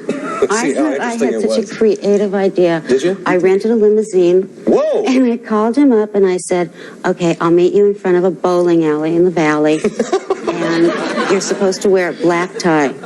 Tuxedo. And he said, all right. And I was a sport. He was a sport. So we drove up to the, to the bowling alley where we were supposed to be. Right, in your limo. In my limo, and he didn't know about the limo. Oh. So we drive up, and I see my date standing at this porno bookstore. Oh, dear. Beautiful tux and brown shoes. So I thought, oh, no. I was like devastated. Okay, so you get there, and what happens next? So then my limo driver opened the door, and he said, he told Rick that I was the person. And I think he opened the door, and I said, champagne? Really glamorous. Nice. Champagne and little plastic glasses. Yeah, great. So he came into my limousine, and we talked, and, What did you have on now? You had a tuxedo. What did she have on, Rick? The nice part about her outfit was she had a hat with a veil on. It was very, it fit the scene. It was nice. We drove to the beach. Drove to the beach. And that was it. What? It was like, we just drove. And, oh, it was really neat. I had champagne and crackers and cheese, and so we kept giving cheese to the driver. The sandwiches, it was really adorable. There's really three of us, actually. The driver was quite a nice guy. I liked it. He was. You have to remember, I'm the long dress. Yes. So we're walking up a lighthouse in high heels and a long dress. Yes. And taking pictures with you. You were just so adorable. Oh, nice. Yeah, it was so unmemorable. What time? Unmemorable? Oh, it wasn't good then. I don't know. What time of the day was this? I met him at 8.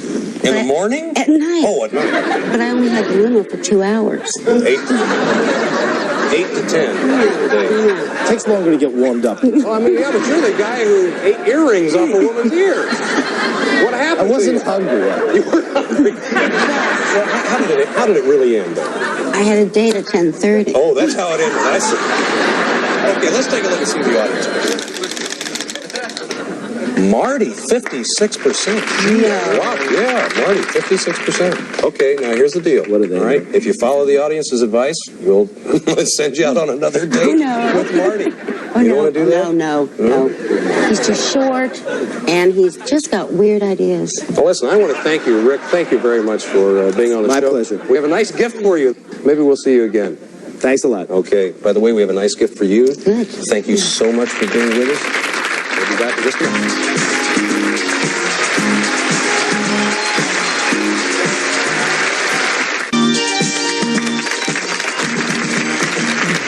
Okay, we're back. This time, let's meet a man who chose a date from our video library. He's a native Californian who says that women often approach him because he looks like Chris Christopherson. Sure enough, he does. Please welcome Charles Kosa. Charles? Hi, Chuck. How are you? You good?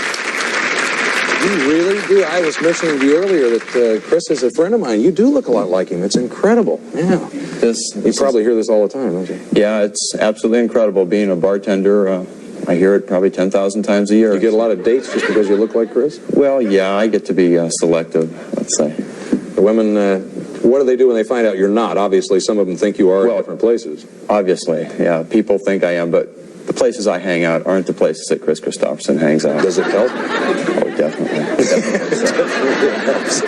Look, I tell you what, we're going to show you a portion of the tapes that Charles saw, so watch closely because you're going to get to vote again, okay? First, there was Barbara. And she's from Chicago. She's a marathon walker who likes to eat, and she doesn't mind being alone sometimes. I don't feel the need to be out with a man every single night of my life. I enjoy being by myself. I'm very selective, and when I like somebody, I like them a lot. And it's usually somebody very special that I can have long conversations with and do, the things that I enjoy doing. Next, there was Suzanne. Now, she's from Tennessee. She likes bicycle riding and long weekends, and here's something else that she likes. I like hairy men, little hair, but I don't like hairy knuckles. I don't know why. It's just kind of a caveman type thing. It's almost like dirty pig. But dirty pig, if they're construction worker or something, Paul Newman could get away with them. He could get away with hairy knuckles. Finally, you watch Denise now. She was raised in the Midwest. She's a bodybuilder who enjoys all sports, and here's the kind of men who turn her off. Someone who talks to you but talks right through you, like they want to look at someone else while they're talking to you, or someone that talks about their old girlfriend or someone else, another female, like you aren't even there. Now, before we find out who Charles chose, let's take a look at all three of them again, okay? First, there was Barbara. She's a 33-year-old production coordinator. Then Suzanne, she's a credit analyst, and she's 27. Finally, Denise, she's a 27-year-old hairstylist. Okay, audience, it's time to vote again. Who do you think's the best lady for Charles? Here in the studio and at home, too. Please make your choice right now, okay? We're going to find out who the audience chose in just a moment. First, let's find out who Charles chose, okay? You chose Suzanne. I chose Suzanne. All right, now, on Love Connection, we always hear both sides of the story, and Suzanne's backstage. So let's welcome Suzanne Blackburn. Hi, Suzanne. Are you there? There she is. Suzanne, I'll get back to you in just a moment, honey, okay? Okay. All right. Why'd you choose Suzanne for obvious reasons? I knew Suzanne was a good old gal as soon as I saw her, being from Tennessee, and I knew she was a good old gal. All right, well, Charles had the feeling. Charles thinks you're a good old gal, Suzanne. What was your first impression of him, never seeing him before? Well, I talked to him on the phone, and he was a really nice guy. He was really easy to talk to. I think we talked for about an hour. All right, good. So you liked him? Yes. Yeah, liked him on the phone. What did you think of him when you first saw him? The first time I saw him, I told him, "You look like Chris Christopherson." Tell us about your date, Charles. Well, let's see. First, I went to pick her up, and I had a sheet of stickers, transfer stickers. And I said, well, which one do you want? They said all kinds of things, like, I love the Raiders, I love the Dodgers, I love this, I love that. And then she came to the one that said, I love you. That's the one she picked up. I says, okay, you got I love you. That's sweet. And I thought that was a real good getting off point right there. You must have really liked him right off, huh? Yeah, I did. Usually, some people you like, and right away I liked him. He was really nice. He was a gentleman through the whole date, and we had a really good time.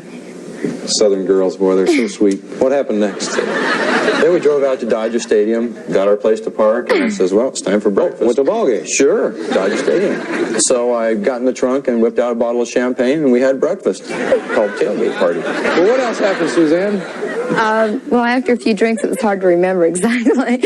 No, then we went to the game, and we got into a conversation with some gentleman in front of us, or rather he did. About what?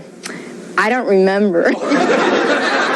And then she went to the bathroom one time, and the two ladies behind us in the row behind us, they had their two little daughters, and they wanted to get their picture taken with me and sign their programs and all that stuff. So I obliged by signing my own name. Oh, good. And she came back, and I was trying to watch the ball game out of my left eye and listen to her talk in my right ear. And she talked quite a bit. Of course, I knew she would, because I knew she was a good old gal. Suzanne, what happened then? Well, then he How was the ball game? Did you like the ball game? I don't remember a lot of the ball game. But it was a lot of fun. Then we went back to my house and spent a couple hours. Really? Want to tell us about that? Well, we were both tired by the time we got back. And so we just kind of dozed off there. Yeah, just kind of lie down and take a little nap. Yeah. Well, how'd the date end? There? It ended there, yeah. After that, I went home Just shortly after that. Fell asleep and woke up and... Something like that. You guys had a great time. You got the right idea. Right. I'm kind of anxious to see who the audience picked on. Let's see if they had as I'm good a anxious taste, too. okay? I'm anxious as well. All right, let's take a look over here at the monitor and see. Big margin, 53% Suzanne. All right. Thank you, Suzanne. Audience knows it. All right. Well, we picked up the tab for the first date. We'd like to pick up the tab for the second date if you'd like to take Suzanne out again. Oh, I'd love to, Chuck. Thanks for offering. Suzanne, is that okay with you? That's excellent with me. Well, come on out here and join us on stage. We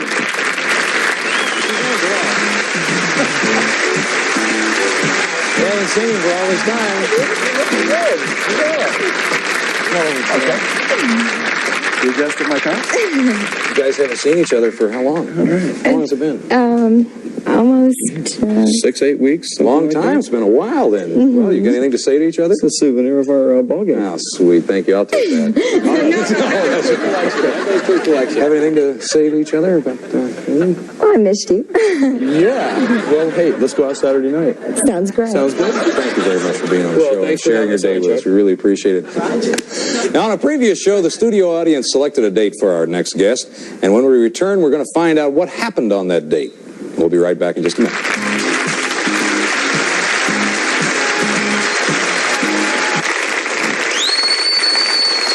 Last week, our next guest agreed to let our studio audience choose his date.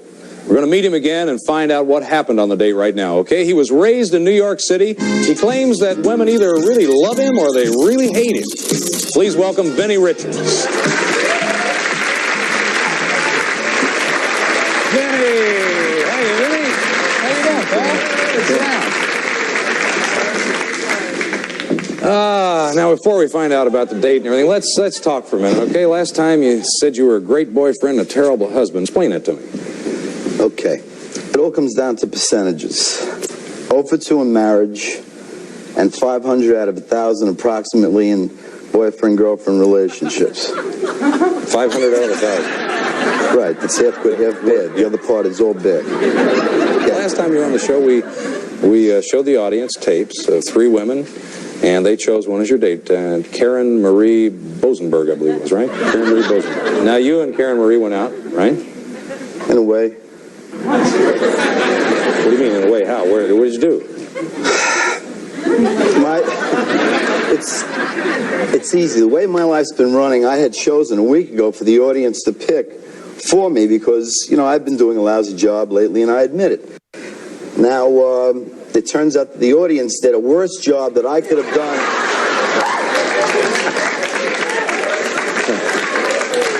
If I had concentrated. What happened? In a period of a week, I ran up $117 in a phone bill trying to reach her, but going back and forth. And when we finally did make a connection, she thought that it was a preliminary date, sort of like a tryout, where, in effect, it was the actual date. Oh, now this is normally a time, by the way, when we would meet Karen Marie, but I've been told she's not here. I think you better tell us, well, what happened? Why wouldn't she be here? She said that if she did come on the show, that her boyfriend would kill her. Oh, gee. Have you ever been stood up before, man? Millions of times. Oh, millions of times. Okay. So you're used to it by now. What's the difference? What happened with this person? Okay. We met at a very, very nice restaurant. She ran in and looked completely unlike the videotape. Was she cute? She was cute. She was a little windblown, a little spacey. Windblown? What do you mean windblown? If you drive a '69 white Buick convertible, you get windblown. Oh. I thought it was a new hairdo.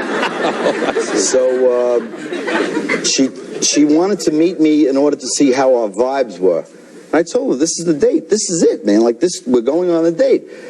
She said, well, I like you very much, but we'll have to have another date. This is like preliminaries. And, you know, she asked me questions like, are you interested in getting married? And obviously, she didn't know my biography.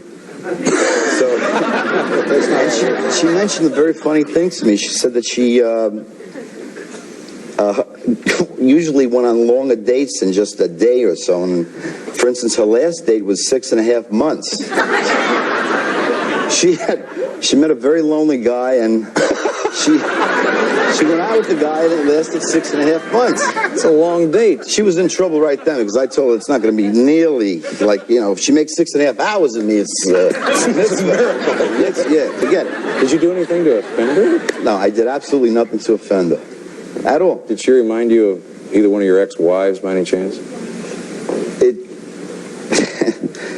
My ex-wives were like geniuses compared to her. I don't know, they took away her aces, kings, queens. She didn't have a full deck. Maybe she had a couple of 8s, 7s.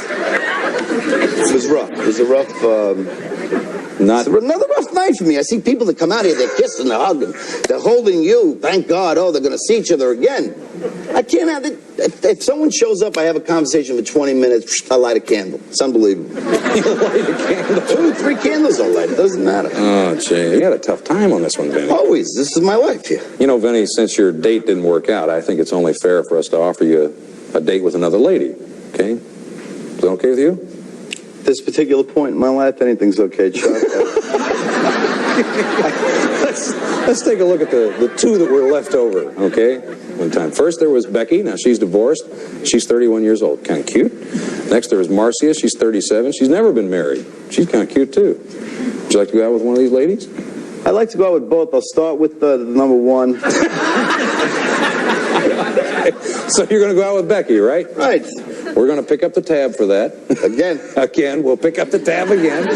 I want you to go out on a date. I hope you have a great time. So do I. And come back real soon and tell us what happened, okay? I'll be back tomorrow night. That's our show for today. We're going to be back tomorrow with more singles trying to make a love connection. I'm Chuck Woolery, and I'm going to be right here. Some guests on Love Connection will receive one of the following. Jovan Musk. Drop for drop, Jovan Musk has brought together more men and women than any other fragrance in history. Try it today and see for yourself. Jovan Musk. Or a tote bag from Pan American World Airways. Across the country and around the world, serving 6 continents, 47 countries, and over 110 cities. Pan Am, you can't beat the experience. Or a versatile, full-valued 106-channel public service scanner radio. Scan for the action with Regency. Or the Wide Receiver. Univac's dual-purpose quart unbreakable stainless steel thermos. Wide mouth for foods, narrow neck for beverages. Available with tote bags from Univac.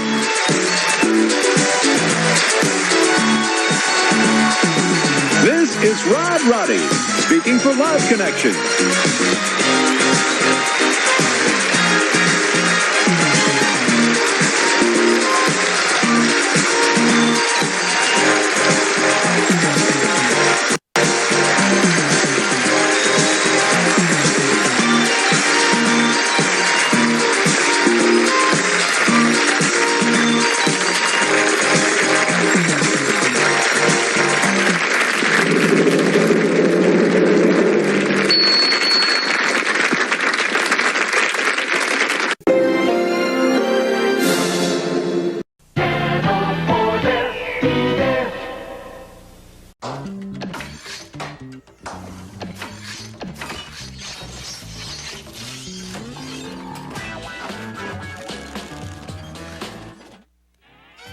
It's time for the Family Feud Battle of the Television Hosts. Introducing the Heavenly Hosts, Peter Marshall, Leslie Uggams, Bert Hart, Tom Kennedy, and Jim Lang.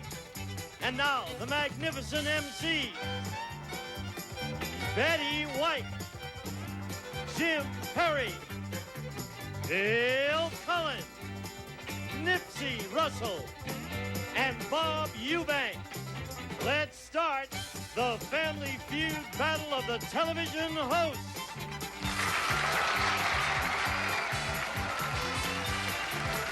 With the star of Family Feud, Richard Dawson. Welcome. Hey, Uncle Bill.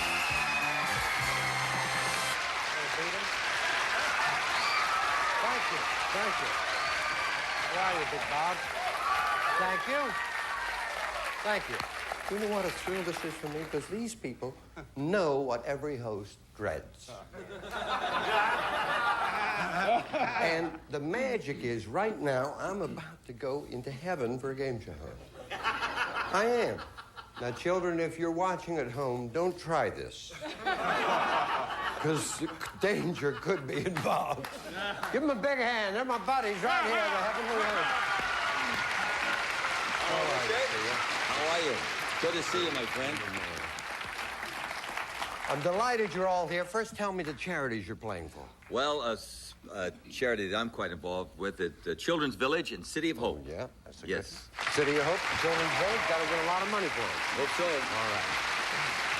Let me meet everybody, please. I know them all, but I want you to introduce them to America. Well, first of all, a young lady who's won, in fact, she beat me out for the Emmy this year. Right? Yes. And she's won a Tony, and she has co-starred on many things, but she's my co-star on Fantasy. This is Leslie Uggams, who I love very much. Thank you. And, of course, we have a gentleman who I have admired for so doggone many years, and he's done, let me see, Break the Bank, Double or Nothing, and for 25 years, Stop the Music, he did that. For 25 years, the host of This America. I forget what it was. He's a much older man, Bert Parker. Get out. Who I love, he's a boy. Good man. And then one of America's best game show hosts, of 11, one of America's 11th. Actually, he came in 17th, and that's hard to do.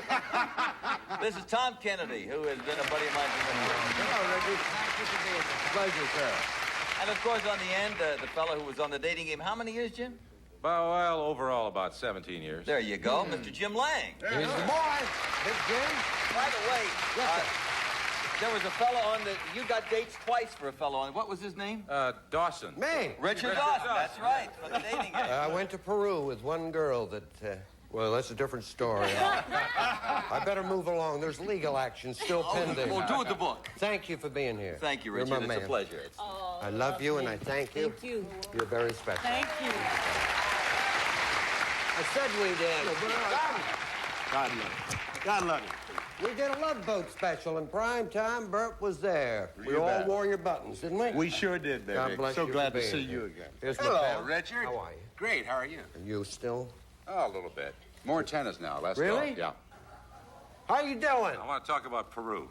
Don't talk about Peru. You get me into trouble here. I know. Help me welcome the magnificent MC. The Emmy winner. Thank How are you, my darling? I'm just fine, and thank you for inviting us today. We're going to have a good time. Who are you going to play for? What charity? We're going to play for two of them, Special Right. Olympics and the United Negro College Fund. Very good. The elocution lessons by James Watson obviously paying off very well. That's right. I mean, some of us just can't drink. May I meet everyone, please? You certainly may. On my right is NBC's answer to tallness in an Emmy. On Sale of the Century, Jim Perry. Mr. Jim Perry, welcome, Jim. Higher. And my great and dear friend, the television MC who has been the most frequently hired and fired. Uncle Bill. Now, one of the reasons we're playing for the United Negro College Fund is we didn't want to get cut because naturally, Nipsey, bless his heart, is not only the head of the juvenile jury, host of juvenile jury, but he's the poet laureate of television. That is true. I am indeed. Do you have something for us? Playing Family Feud today are some talented women and men. Lost their jobs giving money away, so now they're trying to win.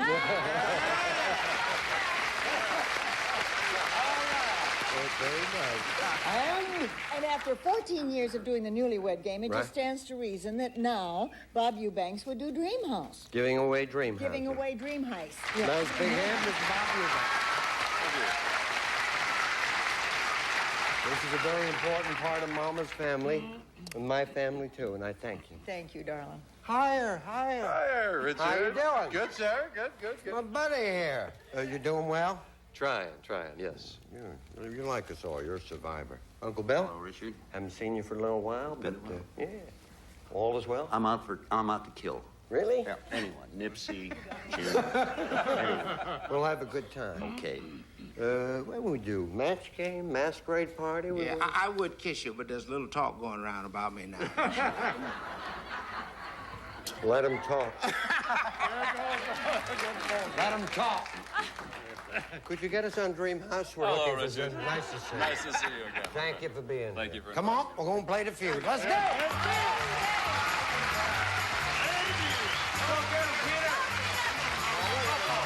Before we start this, my best to Tessie. Oh, and my mother and my best to Jeannie, your mother. Our mothers are very close, They right? really So they're are. rooting for the two of us. If your mothers are very close, why don't they just talk to each other when we're off the air? 100 people surveyed. Top 7 answers on the board. You got to try and get the most popular answer, and here is the question. Name a childhood fear that is carried into adulthood. Peter. Afraid of the dark. Okay, afraid of the dark? That's it. Yes, sir. What are you ready to begin? Afraid of the dark. Play it faster. We play. Oh, yeah. Let's go for it. I think we're going to play. Richard? My best to test. Thank you. Yeah, the way your captain started here. Childhood fear is carried into adulthood. Afraid of falling. Fear of falling. Fear of falling? No. What is it, Uncle Bert? I think what it is really a fear of the unknown, fear of ghosts, things like that. I really Casper? Oh, no! Don't like this now, Tom. We have 2 strikes on Well, us. I remember this very well What is it? because I'm probably one of the youngest on the panel today. I know you are. Excuse me. But when I was I was always afraid of being alone or left behind. Okay. All righty.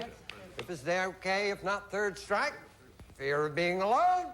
Not that. $45. Take a look, though. We got 6 answers unrevealed. Dentist. Pardon? Dentist. Well, I thought you said dentist. Dentist. Dentist, the mentist. Dentist. Fear of dentist. Dentist. If that's so, you get the $45, and if not, Peter and his mom will get it. Dentist! What? What else did you do? Spiders. Now, America, watch this now. We've got 10 of the greatest. They gave me one reveal. This is not the way it's supposed to go, folks. Number 2, please. Fear of heights. Wilt Chamberlain. 3. Thunderstorm. I love Thunderstorm. 4. Fear of dying. 11 of us are going through that right at this moment. 5. Fear of snakes. Yeah, it's called agent fear. And 6. Claustrophobia. Fear of Santa Claus. And 7. The fear of dogs or blind dating. 45 to nothing. Let's go. Come on. All right. Walter and Jim wish each other luck. Very good. All right. 100 people surveyed. Top 7 answers on the board. Here's the question. Name something you do that makes you feel really good. Listen. Take a bath. Take a bath? Why not? 2 answers will beat it. Play sports. What? Play sports. Play sports. It could be there. No. Try that. You're on a roll. Play a pass. Play a pass. I think they're crazy. Something you do that makes you feel really good. Baby, look, eat a good meal. There you go. Have a nice meal. Oh, no! How is that possible? I hope this is a different survey than the last one. Yeah. Say it again, would you please, Richard? Yeah, name something you do that makes you feel really good. All right, to give someone something that makes you feel good. All right. To give a gift. Yes. We had the wrong studio. We had the fear of being alone for just a second. Jim? Fear of dying. Let's see. No, that was yesterday. Oh, yeah, that was the last one. Come along now. Taking a nap, relaxing, just Taking a nap. resting. Little Resting when nap? you're tired.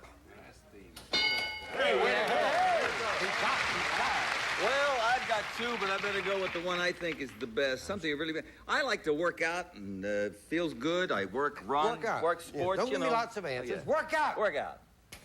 Only because you may say something that that's can true. lose. I don't want you to do that. Well, making love always makes me feel real good. Yeah. You're kidding. Making love? You got Okay. How about a nice massage? it. Okay. How about it? All right. Massage? No. Something you do that so makes good you at feel rehearsal. really good. 2 strike. Drink. Don't drink, you feel it. Now, they're all right. If not, 3rd strike, drink. No. $67. Betty. See how quick she is to recognize her name? Yes, here, Betty. You're the Here, only Betty. Betty here now. That's right. Oh, win money. Win money? Remember him? Because there you get $67. If not, a big lead for the heavenly host. Win money. Number 5. Buy something. Of 6. course. How did I miss shopping? Lose weight. All right. Now you see, kids at home, why I said don't try it. It is dangerous. We'll be back right after this. Are we going too fast? It's another ho-hum night and you don't have any plans. Well, at least you're in good company. Celebrity Dating Game, weeknights at 11 Eastern, 8 Pacific, only on Game Show Network. One of these women uses Suave Herbal Care hairspray. The other pays more for Clairol Herbal Essences. Both give great hold. So who is who? If you can't tell, why should we? Suave. Don't you look smart? New chocolate Pillsbury toaster strudel. I hate classes. Breakfast. I'm not coming. It's chocolate toaster strudel. Chocolate? New chocolate toaster strudel. Flaky pastry wrapped around chocolate so creamy. Mmm. It'll make the morning look a whole lot better. Come on, get happy. Pillsbury Toaster Breakfast. Easier mornings. Pop it right up. In new chocolate and caramel apple. We put raw power and intelligence in 2 liquids and created something astonishing. Liquid Plumber Foaming Pipe Snake Clog Remover. It cleans your pipes even the walls, like they've never been cleaned before. With Liquid Plumber Foaming Pipe Snake, clogs don't stand a chance. Phew. We had a smoker in tonight's carpool, and now my best blazer smells like an ashtray. So it's into the dryer with new Clorox Fresh Care at-home dry cleaning. Clean and fresh. Who knows more about cleaning than Clorox? 112 for the heavenly host, the magnificent MCs. Nish, let's go. Uncle Bill. Hey, Bill. I'm sorry this happened to you. I am too, I've seen you on the radio all the time and enjoyed your work. 100 people surveyed. Top 5 answers on the board. Here's the question. Besides wieners, name something every hot dog vendor has. Uncle Bill. Hamburgers. Hamburgers. Bert? I would say he has chili. Chili. Chili? Nipsey. Hey, quiet. Nipsey. Every hot dog vendor has mustard. Mustard? Yeah! You got control. You're going to try to pass. Talk it over. Yes, we'll play. They like the idea. We're going to play. We're going to play. They're going to play. You go back and explain chili. That's the end of He'll you. explain hamburgers, and everything going to be great. Well done. Yeah, I love Proud chili of with the hot dogs. Besides wieners, name something every hot dog vendor has, Bob. The good-looking ones have buns. They do indeed. He's lost none of his risque humor. Buns! You got it. Yeah! Well, sweet Betty. Ketchup. Ketchup, yeah, a little ketchup for Betty, please. You got it. Uncle Jim? Mustard and onions. Onions, all right, onions. Not there. First strike. Back to Hamburger Hill. Sauerkraut. Sauerkraut is all big right. on me. Yeah. Bill would like some sauerkraut. Sauerkraut. No. Oh. But you're warmer. Oh, okay. Here's the hot dog vendor man right here. Nipsey. A hot dog vendor would have relish. Yeah, of course he would. Little relish, is it there? You got it. One more. Polish it off, Bob. Sides, wiener, something every hot dog vendor has. Oh, I guess something to drink, huh? Coke? Sure, right. Little cold drink there gets you all the money. Cold drink? You got it. 112, 85, let's go. Come on.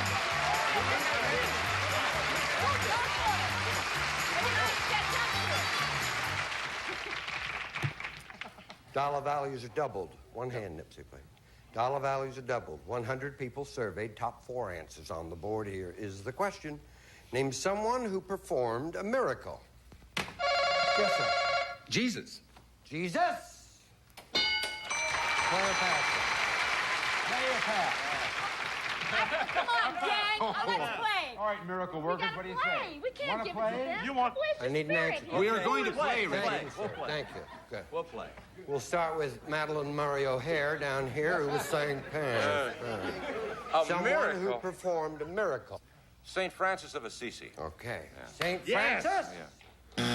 No. Mainly car tricks, if you read up. Yes, I have a winner here. Who is it? Her name was Bernadette in Lourdes and all of that. Bernadette? You got it, Peter. Someone who performed a miracle. Like Moses, he parted the sea. That's a did miracle. indeed. That's what I was going to say. Moses? You got it. Okay, one more. Yeah, one more. But I was going with Moses. I done you'll lost be my very Moses. happy there, Somebody who performed. Not just, yeah, someone who performed a miracle. Who's the fellow that turned into the rock? It turned to salt. Job. Job? Job. Take a look. Job. Was it Job? He had some of his daughters here the other day. Lot. I'm sorry, it's Lot, isn't it? You gave me Job. I got Job Lot. Okay. How about a whole lot of Job? Lot. Tom? Come on, Tommy. Yes. So you said, okay, a miracle would be Mother Cabrini. I know her. That's the miracle. That's it. Mother Cabrini. No. Would you like to give me that number 2 answer, Betty? Someone who performed a miracle. Okay. God. I would think so. That's what I Yeah. God! Yeah. 229, 112. This ship decided. Let's go.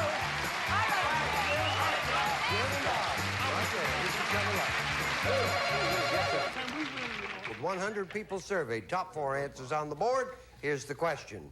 Name something you listen to before you buy it.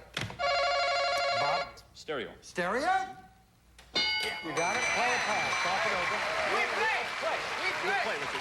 They're going to play. Okay. Name something you listen to before you buy it. 3 seconds, Betty. Piano. Piano? No. Jim, 3 seconds. Television. TV? Well done, Uncle Bill. The record. Yeah, a record. Yeah. You got it. 3 seconds, Nipsey. Motor of your car. Okay, the motor of a car for the right to play for $10,000. A car?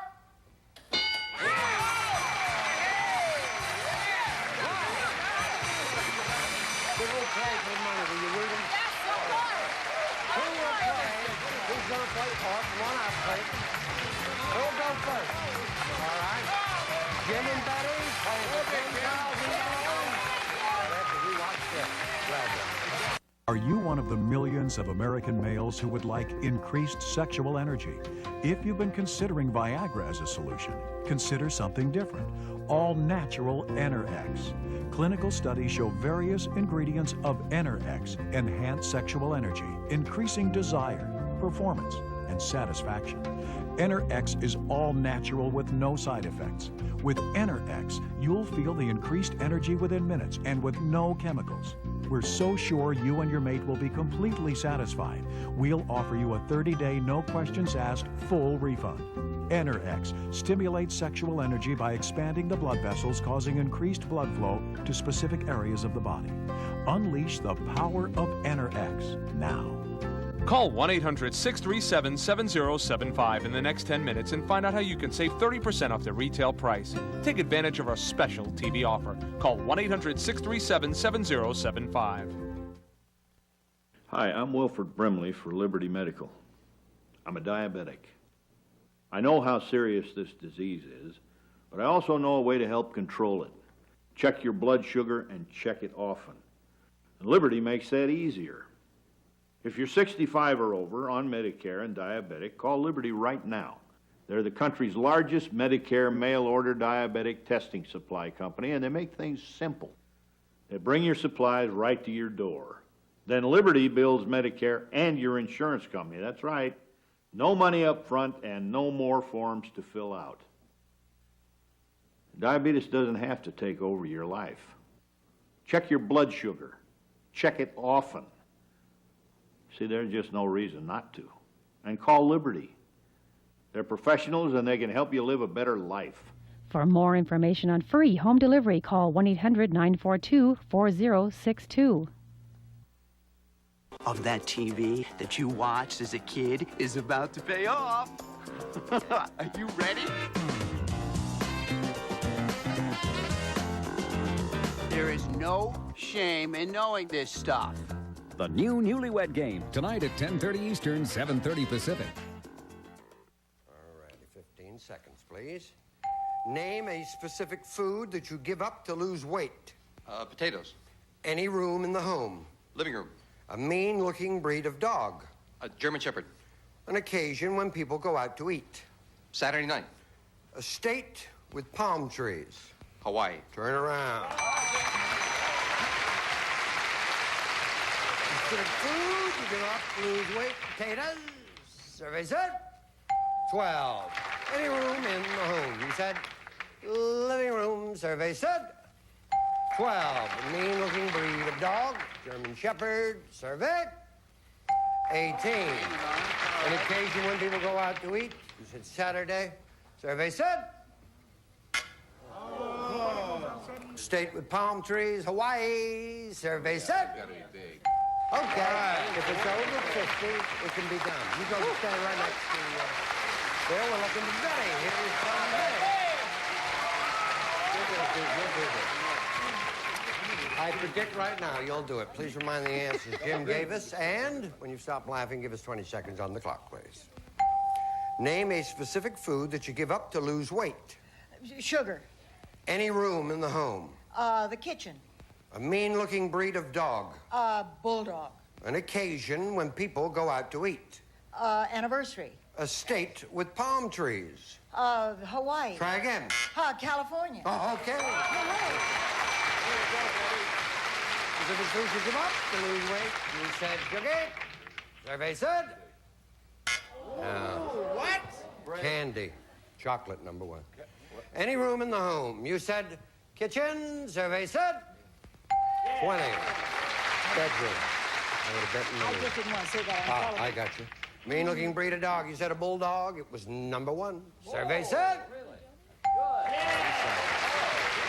On occasion when people go out to eat, you said anniversary. It was number one. Survey said. We wanted a state with palm trees. You said California. Florida was number one. If California's worth 29 points, you have $10,000. Survey said. Sorry. 188, $5 every point, total out. We will return.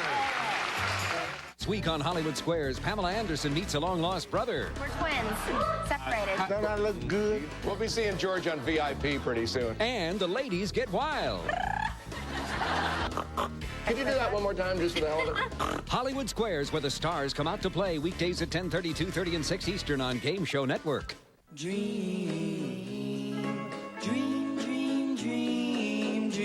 Suddenly, millions of people are dreaming about dairy foods. They just can't seem to get them off their minds. The reason? Lactate Ultra. Lactate is the simple, natural way to make dairy easy to digest. Just take it with your first bite. That's all it takes to make your dreams come true. Lactate Ultra, for the love of dairy.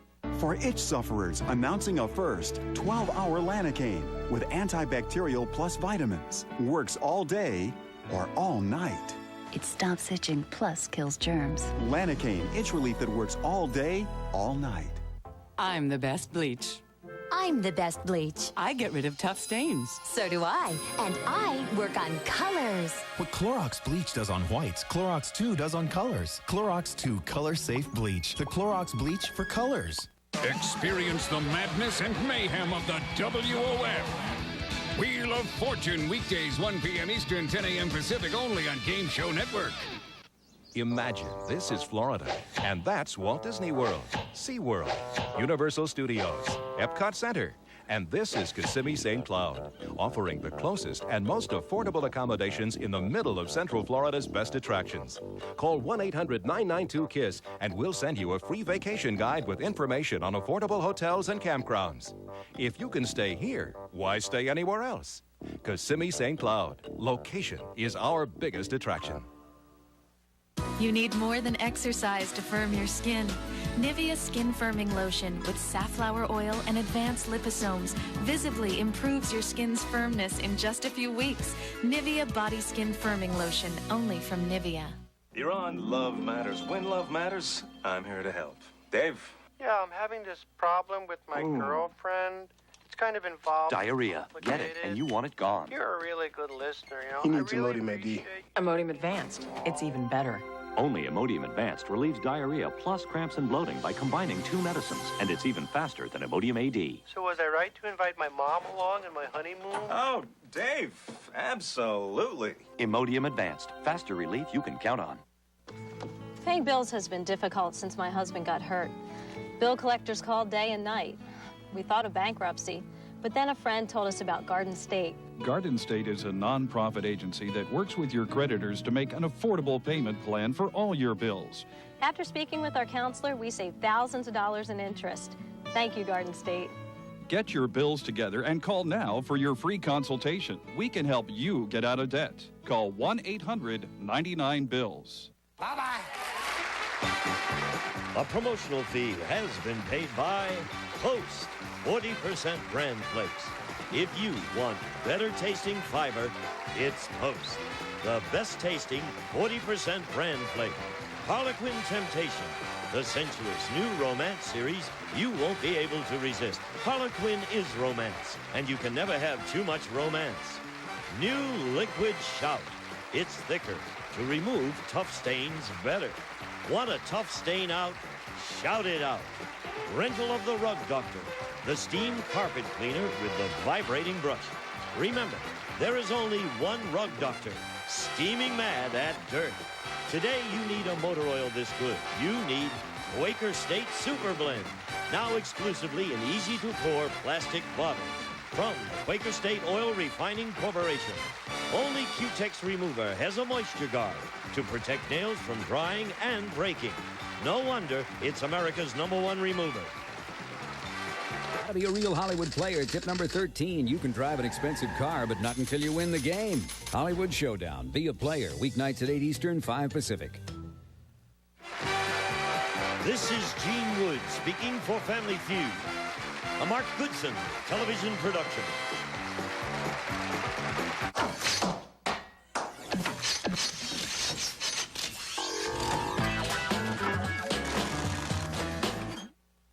From Hollywood.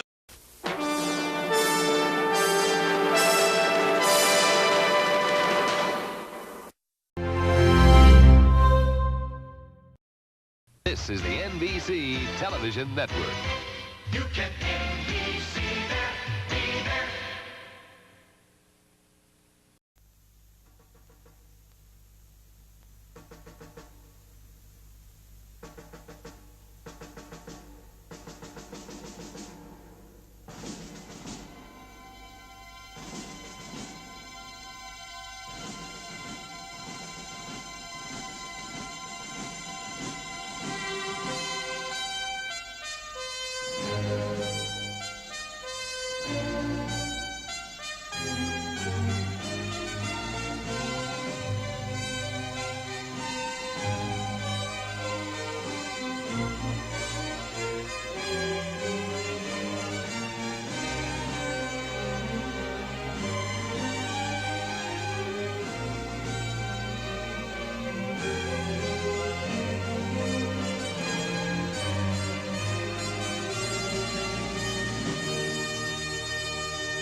Ladies and gentlemen, the officers and staff of Presidential One wish you a good flight and successful economic conference in Japan.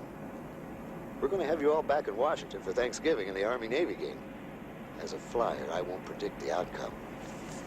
You going, Pierre? Certainly am. With the President, Mr. Secretary. He's looking forward to it. You know, I thought he looked pretty worn. He doesn't want to be in Dallas.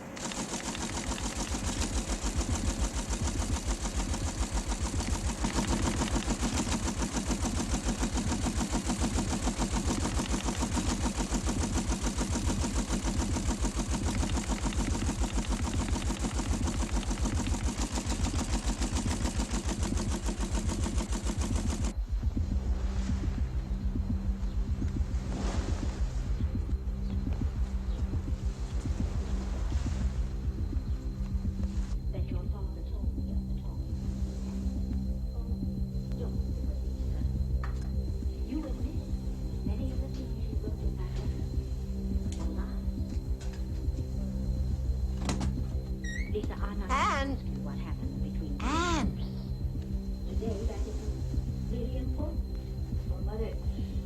We'll return to As the World Turns in just a moment. Here is a bulletin from our news department. Dallas, Texas.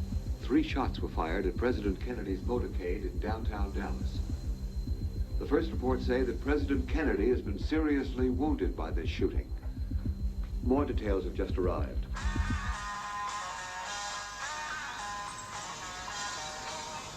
You know, before Jack came in, there were only 35 organized crime convictions. Just 35 this year alone, we've had 288. That noise bother you? No. As long as it makes them work faster. Sir!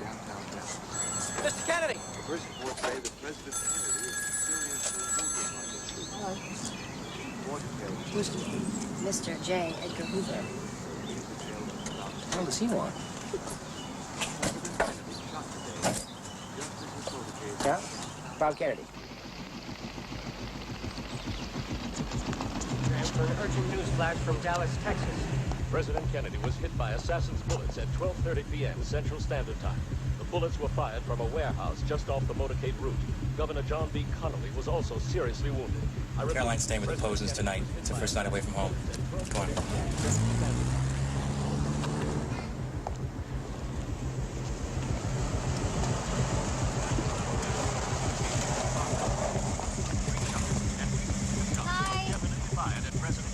Hi, Caroline. Hello. Hi, girls. No, Caroline, please. Not at the moment.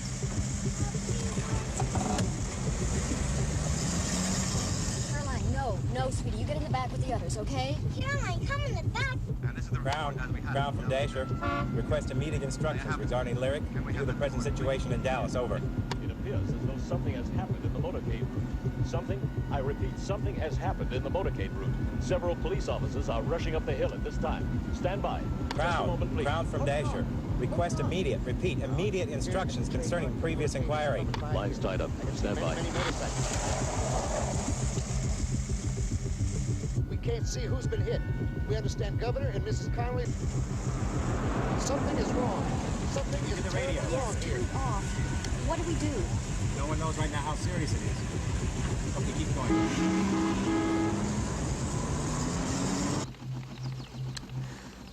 I must call the CIA. I must tell the children. All the children, and mother and father. They'll have to know.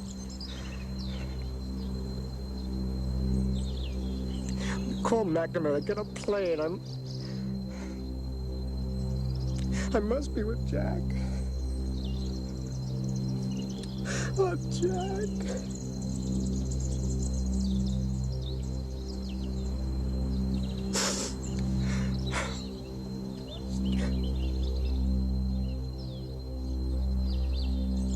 There has been so much hate. Let's go. Come on, Diane. All right, run inside now. Maybe we can have some ice cream later. The president's been shot for sure. I don't know if it's a plot coup or what. We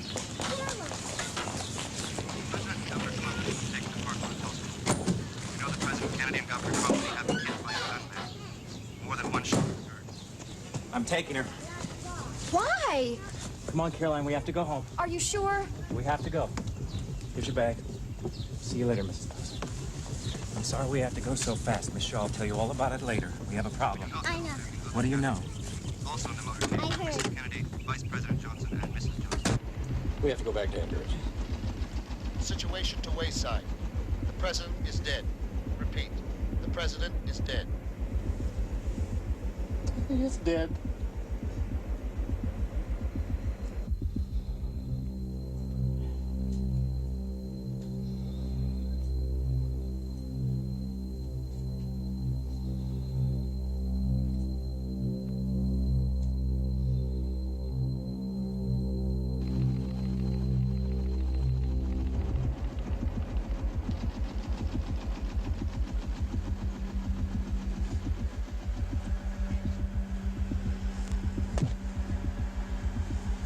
If I had only gone to Dallas with him. Me too. He only went there to stop party feuding anyway. Good God, what a shame. I know. It's all so pointless. Well, I'd better tell them it's confirmed. We received official confirmation that President Kennedy is dead. I'm sad to have to tell you this grievous news. We have a new president. May God bless our new president and our nation.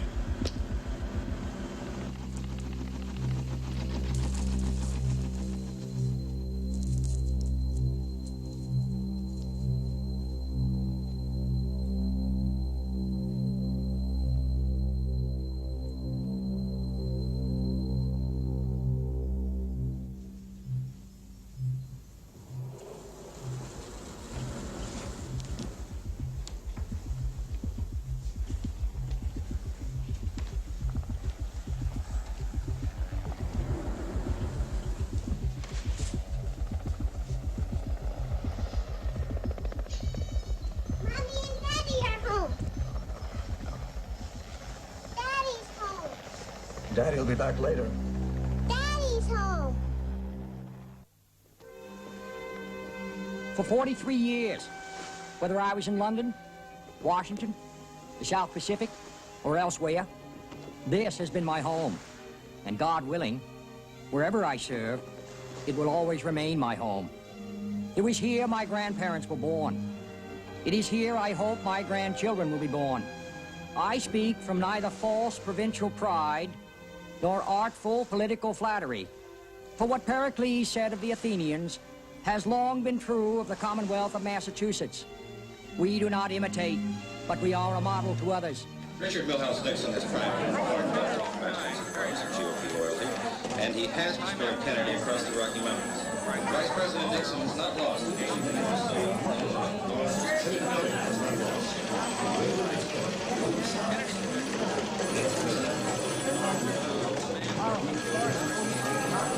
New Jersey officials? New Jersey! Rain over Detroit kept Kennedy voters at home. How we doing? Michigan. We're waiting on New Jersey!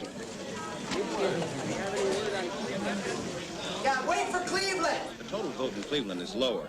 A plurality of just over 140,000, which means Kennedy is in trouble in Michigan. Middlesex, Mercer, and Bowdoin. Is he running better than Adelaide there? Kennedy has been beaten in Iowa. Nixon by 13.5% there. New Jersey by 0.7%. Good. Hey, Jack, you know you won in Nixon, New Jersey. Yes, I know. I also lost in the town of Kennedy, New York. The Kennedy thrust at this time is weakening. Nixon has dramatic support across the Midwest and across the Rocky Mountains. Kennedy at this time must be troubled seriously. Where is Ohio? How many more people should I have given my hand to there? Well, you might have given them a couple fingers for souvenirs. We gave them your blood, Jack. You couldn't have tried any harder. No, I think we should have gone back there a seventh time. It'll be okay. Kennedy has got the black vote. The black vote all around the country has gone to Kennedy. Kennedy's handling of Dr. King's arrest has swung the black vote. Nixon would seem to have some 32% of the Irish Catholic vote. This in spite of Kennedy's ancestry. Should have gone to more wakes and weddings, Jack, like in the old days. It might turn into a wake here before the night's over, Dave. But the black vote has gone against Nixon, who may be the black unemployment problem, especially in Chicago. Kennedy will find relief in this fact. Thanks. We have word now that Senator Kennedy is now smoking a Havana cigar at Hyannisport, where, of course, the Kennedy family and friends are waiting maybe with some premature confidence in the outcome of this very close race. But Kenny, wait, who said my brother's smoking Havana? I'm not. Not yet, Senator. And now we have some more news from Nixon's campaign. Richard Nixon has been rewarded by Iowa and Indiana. That's not what he's thinking. Well, who cares what Nixon thinks? Did you ever see a man groveling so much to be liked by everyone? The more he tries, the more people shrink away from him. It's so transparent. There are none of my suitcases here. Yes, they're all marked Lawford. Yes, this is Peter Lawford, the Peter Lawford. Thank you very much. Who's lost all of his luggage. How you doing, Peter? Hold on. Jack, how are you? I've lost all my bloody baggage. Oh, it's too bad. Where? I don't know. I'm still trying to find out. How are you, Leonard? We'll do it, Jack. No, I have not. Well, I wouldn't worry about it unless you had votes in the bag. How are you doing? Well, I'm losing an election, so I hope they find your bags. We don't want to lose everything. Well, let me stay with this. I'll be right with you. Did you remember to vote, Peter? Damn. Jack, why didn't you remind me? You must have been the only one I missed. All right, shall we start this over again, please? No, Illinois. Illinois, and you have it. Daly says it's okay. Okay, so say Illinois is okay. Well, Illinois is not okay. Still too damn close there. We must win in Michigan, Minnesota, and California as well, and they are too close. Suppose Nixon wins all four. What then? What the hell's gone wrong? We had a plan. Didn't we have a plan? It's okay, Jack. It's not okay. We haven't won it. Daley told me about that precinct in Peoria that delivered 500 votes to Nixon. What does your Harris calculation tell us about that? Let me check. There's nothing to check, Lou. There are only 50 voters in the whole damn precinct. Let's call Chicago and have them hold back the Cook County results. We already did that. All right. Every damn time Daley comes up with 200 or 300 votes for our side, the Nixon people come up with 300 or 400 for theirs. Just who the hell is running the show out there? I tell you, if he doesn't deliver Illinois, it won't even be Daley for dog catcher. Just gonna have to sweat it out. Sweat? I bled in Ohio. You see what's happening to me there. Hold on there, Jack. Hold on to what? There's nothing to hold on to. We had to have Wisconsin and we've lost it. The same with Iowa, the same with Indiana.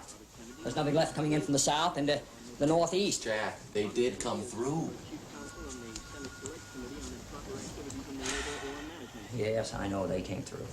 If Kennedy takes only Michigan, one state instead of the two he needs to win, attention then will move, according to the Constitution, to the House of Representatives. It could still go to us. Oh, to them. We are running out of steam. We haven't lost. We haven't won. Well, we're going to. We have to because you're the best. So damn close. God, I wanted to win so there wouldn't be any question that we had an undeniable victory. That's not going to happen now. We won the debates. We won it on the issues. And I thought we won it with the people, too. So why haven't we won the election? Why? Why?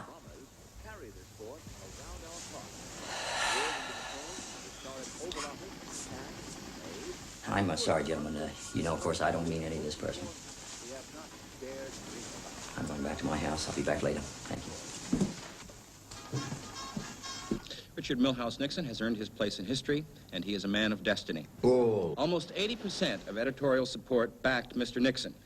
Kennedy's Catholicism went a long way to remove trust in him. Stories have it that the Kennedy clan has purchased large quantities of scrapped cars for melting down to provide a rosary for the Statue of Liberty to be renamed Our Lady of Hyannisport. That's in very bad taste. It's total blasphemy. Must be benefiting from the religious issue. Religious? These people are Richard bigots. Dick Nixon, born on January 9th, 1913, making him a Capricorn, has risen from a poor background. Former swimming pool janitor, former ice cream salesman, congressman, senator, vice president, is heading towards a sweep. We can be in no doubt. Nixon is a substantial leader, and he's going far. What is this man talking about? Who says it's a sweep? The country must be mad. Look at that face. That nose. He's out of the bogs. The pretensions of this man revolt me. Now I'm going to waste any more of my time hating a fellow American. Certainly not a bum like that. I may have sold booze, but who ever heard of a president selling homemade ice cream? You can't hold that against him. I mean, would you buy ice cream from a guy who looks like Nixon?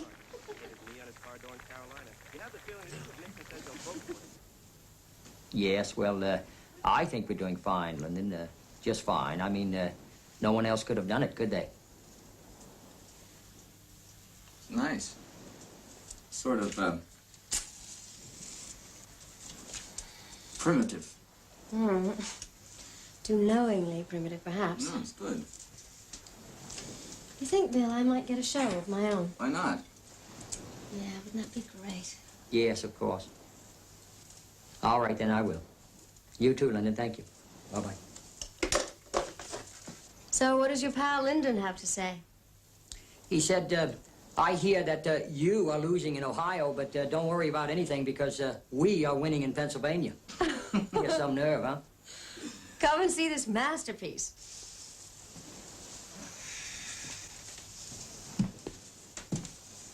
So, you like it, Jack? Yeah. Only yeah. Well, Bill's the artist, not me. Don't you think Johnson's incredible? No, I don't. He needs congratulations like some people need love. He does. What about me? Oh, you're fine. Lyndon is a lot simpler. I mean, if there's nobody around to congratulate him, he'll congratulate himself. Oh, man's a Texan. Yeah. That's right. Anyway, he's not the only one who campaigned, is he? Yeah, you're winning on your own. I hope you're right. See you later.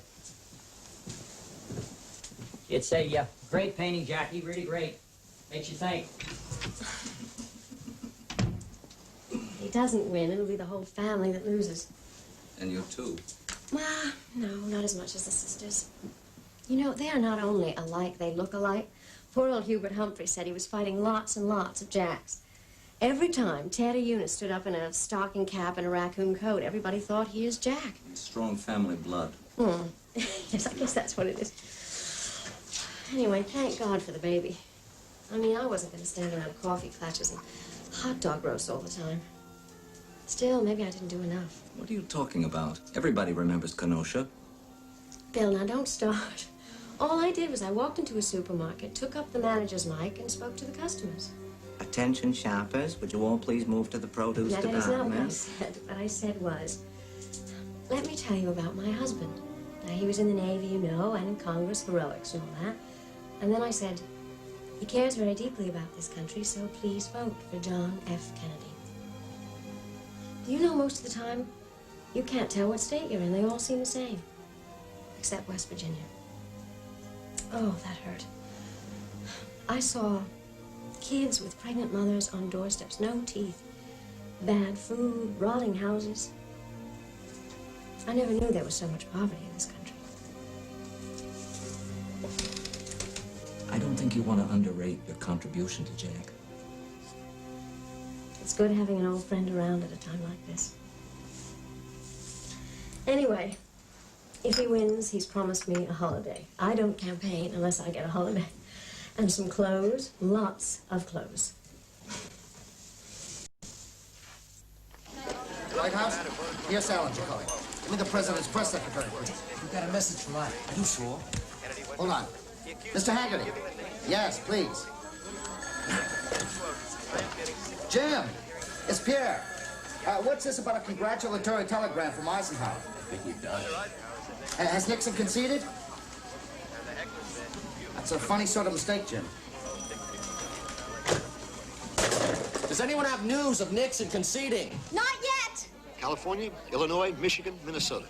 If Kennedy wins just 2 of these states, Nixon loses. Nixon's gonna lose. Humphrey told me this funny story about a woman has 2 sons. One goes to sea, the other becomes vice president. And neither one is ever heard of again. All right, let's get on to Michigan. Walnut. Right, and Southern California. Jesse, I'm right. I want more precise figures. I'm afraid Los Angeles is going to them. Let's have the figures.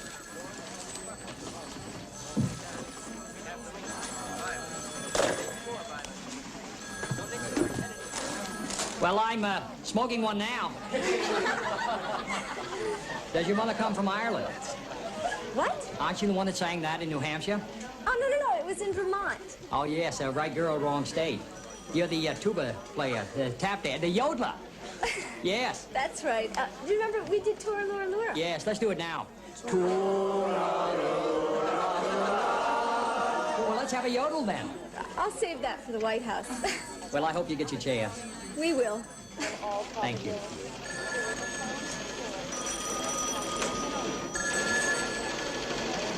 A question mark dangles tantalizingly over the religion issue. Michigan gives Kennedy a majority. That's tentative, sir. What? It's uncertain, Inspector Peterson. Now look, fella, for a Secret Service detail, a president-elect detail, there's nothing that's certain, okay? Now we leave here in 5 minutes. Take a look at the location maps again, because we got some new faces. Now the Alpha team secures the Robert Kennedy house, okay? Beta detail checks out the Joseph Kennedy place. Gamma detail handles President-elect Kennedy's house. The compound opens to the beach. The whole situation is sensitive to assassination attempts. Check your lists and weapons. And now we Hey, have Jack, some more watch news this. from California. We have an item here from the auditorium of the Ambassador Hotel, Los Angeles. Vice President Richard Nixon will shortly be making a Says statement. Nixon will be speaking in a very short time from now. Does that mean he will now concede?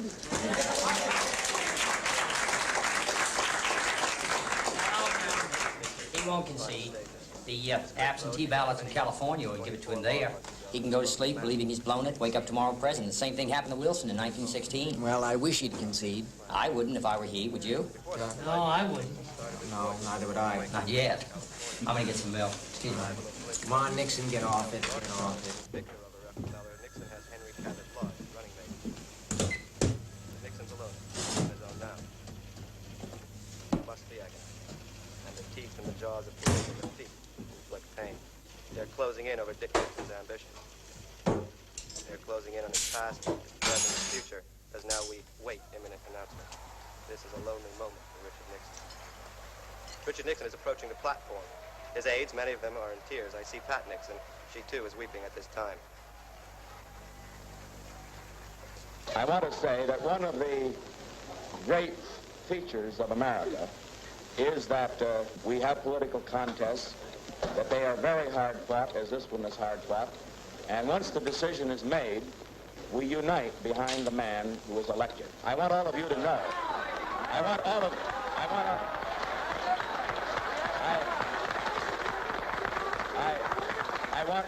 want Senator Kennedy to know, and I want all of you to know that certainly if this trend does continue and he does become our next president, that he will have my wholehearted support and yours too.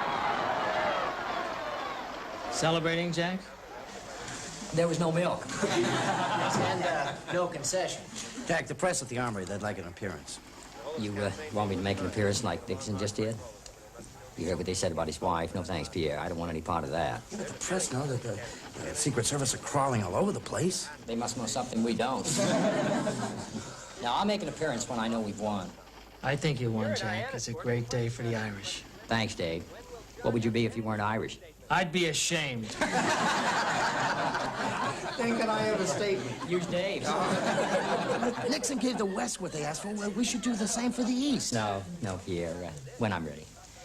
And now, I just want to say thank you to each and every one of you. Thanks very much. I think now you should all go home, get some sleep. That's what I'm going to do. And let's hope that tomorrow brings what we all want. Thanks again, and good night.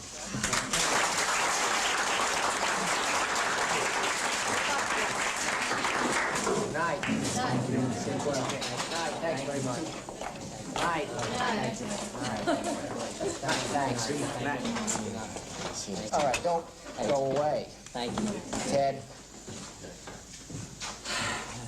Well, I'm the one that needs to sleep.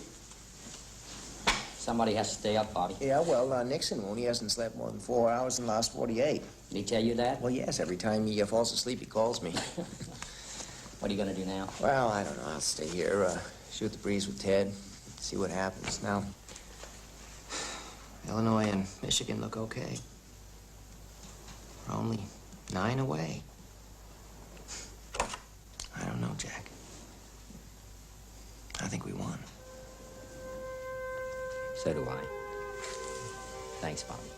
Thanks. Night. Night, John.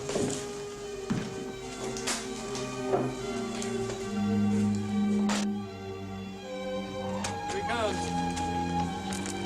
Night. Night. Thank you. Night. Night, sir. Who are you guys? Secret Service, sir. What's your name? George, sir. Glad to know you. You? Bill, sir. Glad to know you. Night. Good night, Mr. President. Not yet. Remember Dewey. A torch. We are the new generation. The torch has been passed to a new generation of Americans born in this century, and the glow of the fire can light the world. Now, at the end of the day, the century's youngest Democratic candidate, kind of minority leader, is Catholic. You know, all in just a year. Just a year to squirt some juice into so many people's lives, you know what I mean? Sure. And yet, what if the whole thing goes wrong? Or what if Nixon turns out to be the winner? What if the whole thing's tossed in the House of Representatives? You know? Nixon wins. When do we get a chance to change the whole damn thing? It's always them, it's never us. 415 and we're still 4 short. Mm-hmm. What's, Dad gonna say if we've blown it? It was rigged. Mother? I don't know. It was God's will. That the family gave everything. Dad said something. What? I knew he would. What? Every state I worked in, we lost. You realize that? Well, okay, we gave you the hardest states. Oh. You know, we gave you Nixon. Look, they didn't belong to him. We could have grabbed them. Well, that's over with. Bobby, I don't like being identified with so much Well, losing. that's over with now. Don't worry. It won't matter once we've won. It'll be a family victory.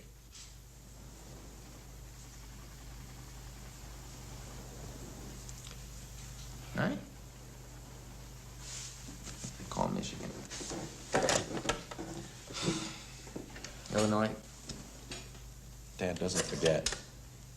Well, he does not forgive. Well, he'll do both once we've won. I won't they answer. Michigan. You're just seeing Sweet Adeline on key the next time you're campaigning, right? Hi, Bob Kennedy here. How we doing? Hi, Ted Kennedy here. How we doing? Couldn't sleep. I can't stay awake. You'll be First Lady in the morning. Won't be anyone in the morning. Will be public property. Thanks.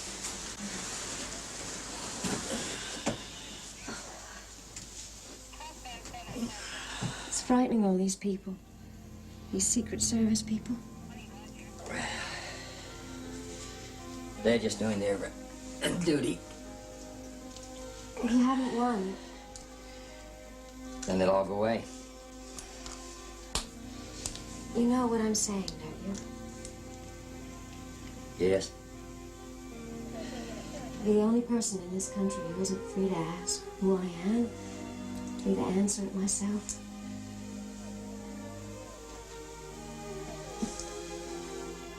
I have a rendezvous with death when spring brings back blue days and fair.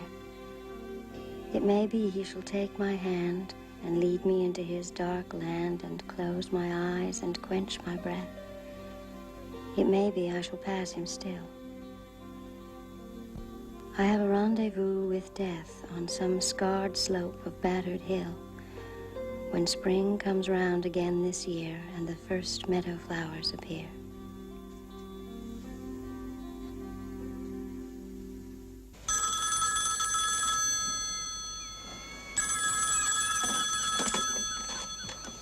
We want a statement, Pierre. What? From Mr. Kennedy. Who is this? Pierre, are you awake? This is Chuck, Associated Press. Good morning, Mr. Salinger. Your candidate is now president-elect, okay? We want a statement, please.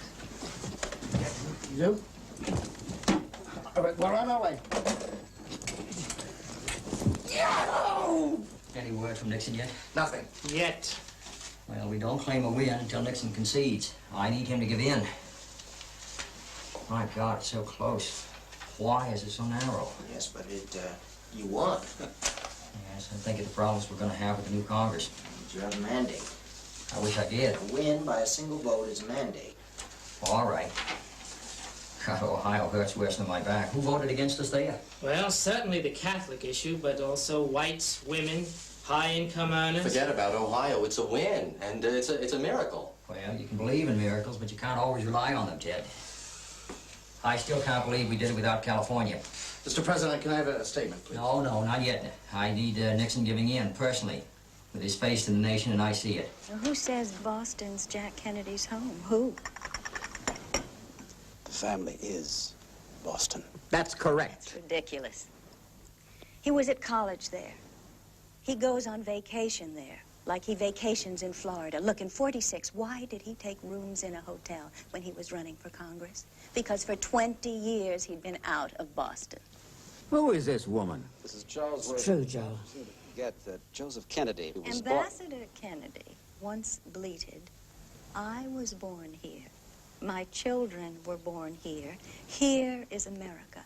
What the do I have to do to be called an American?" You see, he wants one thing and the other. If being Irish brings votes, Kennedys are Irish. But that's why he doesn't wear a hat, because he doesn't want to look like an Irish Paul. They've got the best president they've had in 100 years. Charlesworth. Still, she complains. Nothing changes. You know, she's saying we're shanty-Irish. It's the White House he's going to, not the outhouse. Find out that woman's name and I'll have her hide. That's what we're talking about. Who has 72 short days to form an administration, around 80 top-level appointments, White House staff. Is this okay? Yeah. Likely disasters, recession, Still no concession from Mr. Vietnam, Nixon. Laos. Well, we know all this. Let's have a closer look at the new First Lady. That's fine, just fine. This is what you really want. You know it is. Didn't you realize it all along? Yeah, and that one day I'd be First Lady. I always knew that. But Jack, you have to understand, I'm not Ethel or Eunice or Pat. I'm not a rah-rah girl. I can't shout to get heard amongst them. I married you. I didn't marry them. I am not Ethel. I don't tell a woman that because she has size 10 feet, she has clodhoppers. You could play football with those, kiddo. Now, that is what she said. Don't take it to heart. It's hard not to sometimes. I have to tell someone. Yeah. Promise you'll tell me. I'm not the politician. You can leave that to me as well. Seems to me like everyone has decided that already. Well, not quite everyone, but they will. Come on. Herb Klein, Mr. Nixon's press secretary.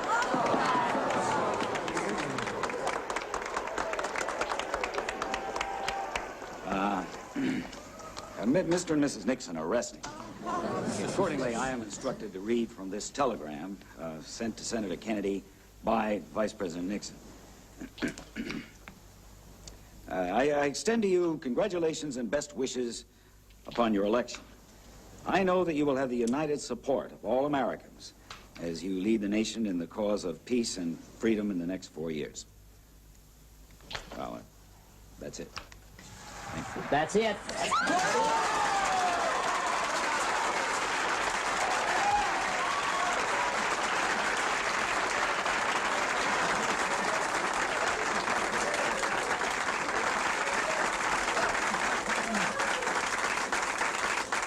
You'd think he could appear himself. No, it's fine. He didn't even thank his own people. Or did he? Worse, he never thanked the people who voted for him, like me. Why hasn't he shown his face yet? Well, he's going out the way he came in. No class. Hey!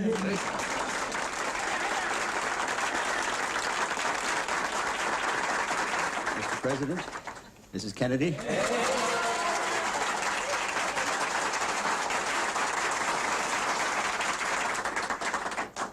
You here, our loyal, devoted, and greatly loved family and friends, you are all Kennedys.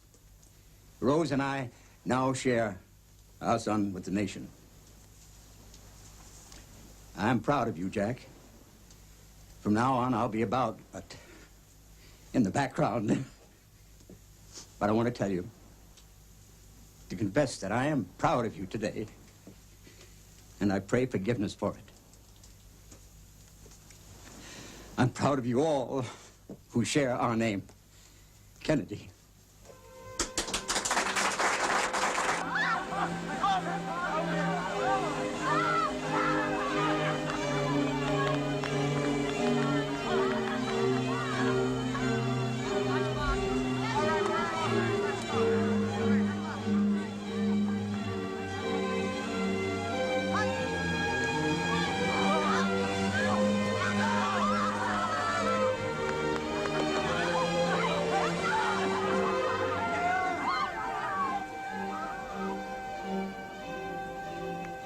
Please, change your mind. Come to the armory. It's important. It's important to me. I don't want to be questioned and photographed.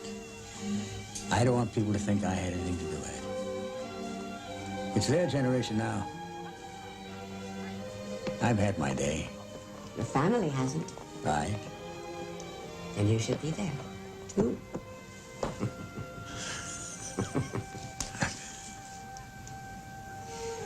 Everyone will be wondering why you're not with Jack when he first appears as president-elect. That's right. They'll know it was nothing to do with me. I still think you should be there. Now, Rose, don't get on me, please.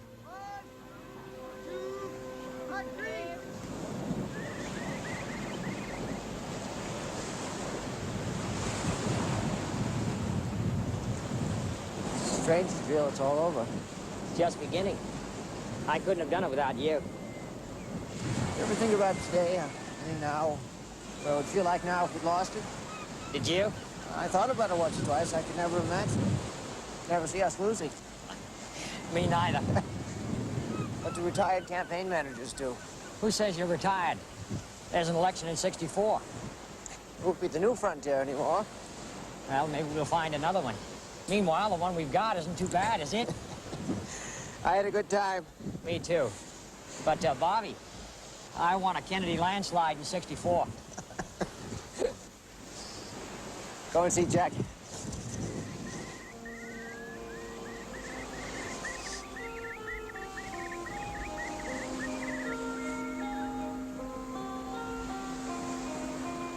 Aren't you cold? I'm fine. Do you want to be out here alone? You'll make a good halfback like this. Do they have to be here all the time? Yes. Along with millions of others, I'm afraid. Don't worry, you get used to it. Jack, I've taken everything all through the campaign, all the criticism. hair, my voice, my clothes. Now, I'm not public property. I never will be. The kids won't be safe. You won't be safe. We're walled in. Well, it comes with the job. Honey, what about me? Well, I have a life of my own. I'll stand by you, sure, but if I fail, then you understand. You won't fail. Kennedys don't fail. Oh, yeah. You'll be the best first lady ever. I know it. The whole world will know it. Is that Bobby? I wonder what's eating him. Oh, he's just beside himself. Ethel found him alone this morning, praying and weeping. I never saw so happy a kid. Here, read this.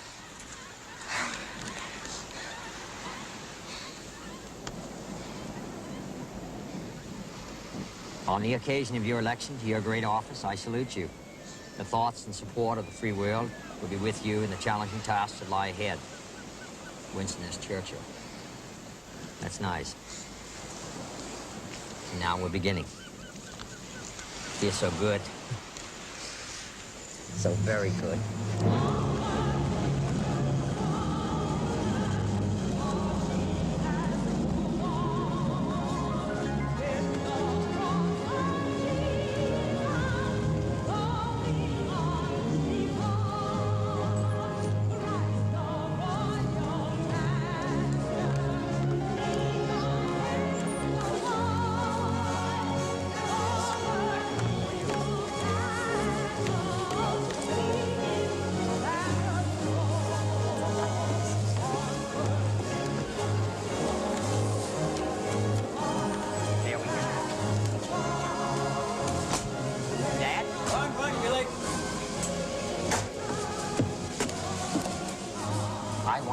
Too. I want you to be with us. Now, come on. You'll be the only member of the family not there with me. I want you there. Come on now. And don't worry, you won't have to make any more impromptu remarks.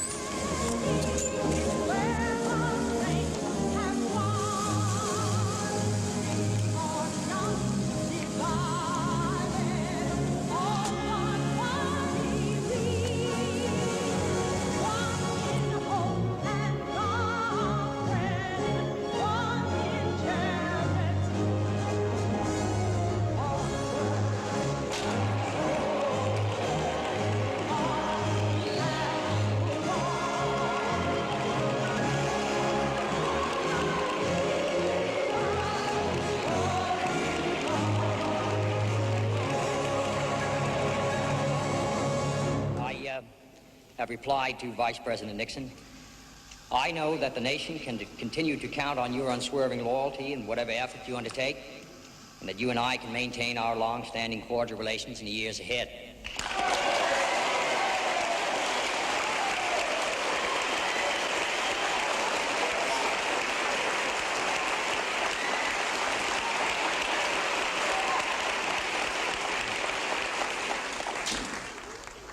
I particularly want to thank all those who worked so long and so very hard in the campaign on our behalf, and all those who were so generous in their support of me in the election yesterday. To all Americans, I would say that a supreme national effort will be needed in the years ahead to move this country safely through the 1960s. I ask your help in this effort. And I can assure you that every degree of mind and spirit that I possess will be dedicated to the long-range interest of the United States and to the cause of freedom around the world. Now my wife and I prepare for a new administration and a new baby.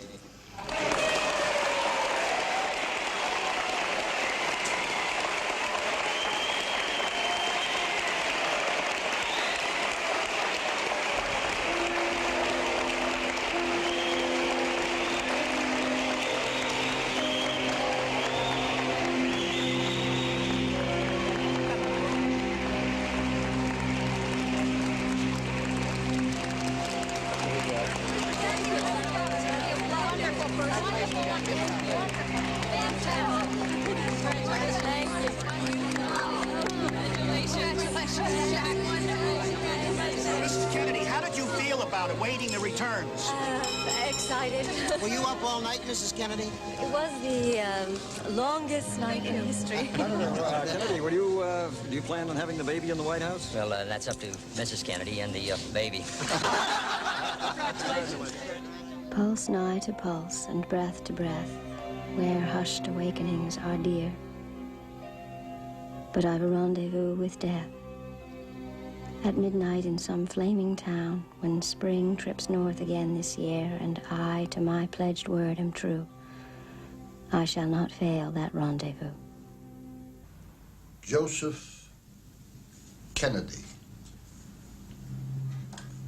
I know about this man, who in some truly great society would be disqualified from being the father of the president.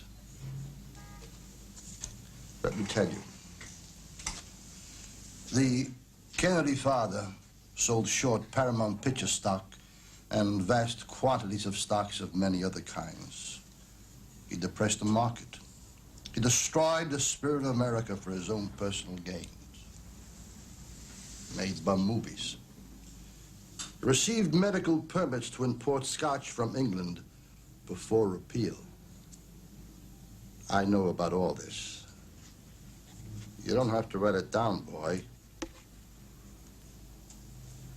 I already have written it down.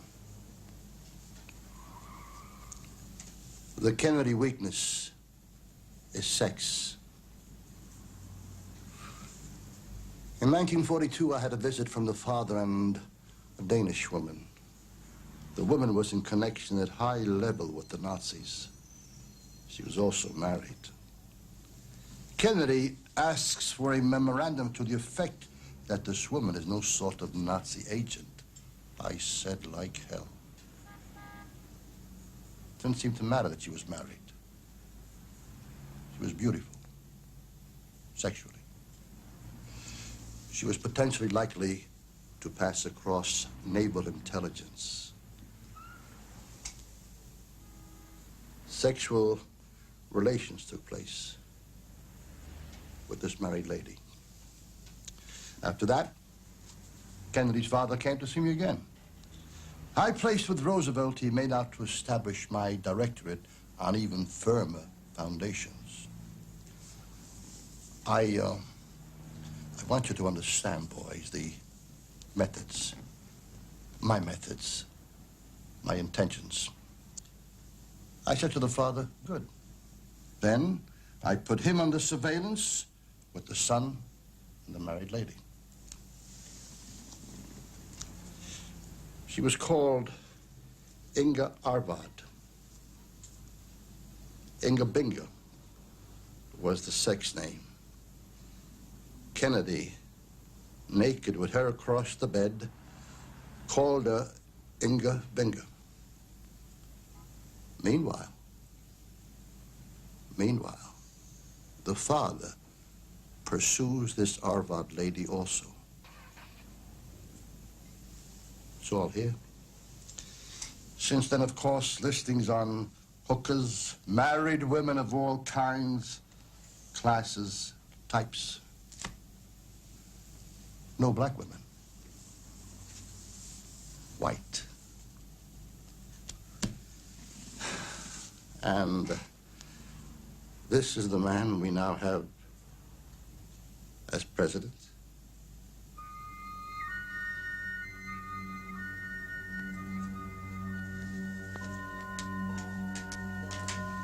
Wait for me to stand up first.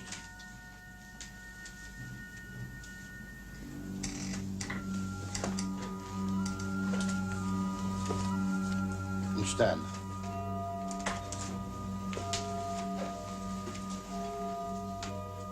Open the door for me, boy.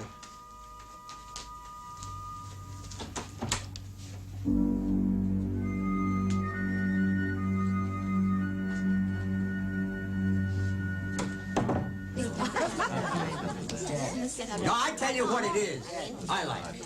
What's that, Ambassador? Boston society can no longer ignore Kennedy's style. It's our class now. Jax. That's what I'm saying, the same thing. Style, dignity, success. Class, Daddy. I already said that. You didn't. Well, I didn't have to. Sheer class. Remember what I always used to say? What do I remember? If Bill and Kiki had lived... What was that, Ambassador? I would be the father of the Duchess of Devon. Devonshire. It's the same thing. You know who the Duchess is? Lady-in-waiting to Her Majesty the Queen. Now, isn't that a hell of a thing? And not many Americans, especially from East Boston, can say they visited with the King and Queen at Windsor Castle. And an Irish Catholic, too. Right. The only aristocracy left in America is political. Well, not in England.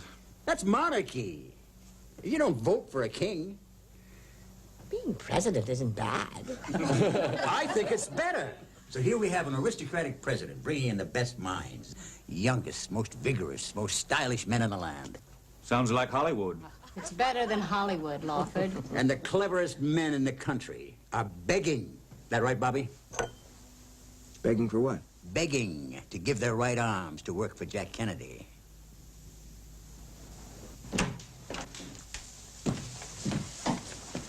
So, gentlemen, it's taken us every bit of a long, hard, fought year to win, and now we've just got 10 weeks to find the right kind of people to make it work. Sit down, please. All right. I need a press secretary. Are you busy the next 4 years, Pierre? I hope I'll be with you for the next 8, sir. Thank you, Mr. President. Thank you. Appointment secretary, Kenny? Mr. President, yes, sir. Very good. Assistant appointment secretary, Dave? With pleasure, Mr. President. Thank you, Dave. Special counsel to the President, Ted? I'm honored, Mr. President. Thank you, sir. Thank you. Now, I have appointed Sergeant Shriver in charge of recruitment, but I want your recommendations on the following: Secretaries of State, Defense, Justice, and Treasury. Now, right now, all I know is what I don't want. I don't want any characters who are too emotional or too serious, you know, excessively serious. And I don't want anyone who talks too much. We've got enough of those in this room. And no one dull. Yes. I want a completely new look. Not just change, but sweeping change. And not only Democrats. I want Republicans and conservatives as well. And not only people who want the job, but people who can do the job and who will do the job and who will do it quickly and with style. Well, Sarge has just reminded me that Bob McNamara has just been made president of the Ford Motor Company. Maybe we can get him for Treasury or Defense. All right, let's have a look at him. All right, now, I'm going to need FBI reports on character, background, and loyalty. And I also want you to think about the possibility of Douglas Dillon for Secretary of Treasury. And also, let's see if we can't find a place for Abel Harriman as well. No, I understand he's losing his hearing. He's deaf in one ear. Is that right? Yeah. Oh, we can find him a hearing aid. Yes. This is interesting, Mr. President. This is Reston's article here where he says that every president this past century has had double letters in his name. William McKinley, Woodrow Wilson, Coolidge, Hoover, Roosevelt, Harry Truman, and Kennedy. How about Eisenhower? He wasn't president. Speaking of double-letter names, how about Hoover in the FBI? There's very good reason for keeping him. And Allen Dulles, CIA. Yes, him as well. I'll be right with you. Yes, for the sake of continuity, I'm going to keep both of them. Well, that's it for now. Thank you. Oh, by the way, just as a matter of respect, I don't want to hear any personal criticism of President Eisenhower in public from anyone in this administration, and I want you to pass that word on to all the new people coming in. Thanks very much. Right. Thank you, Mr. President. Thank you.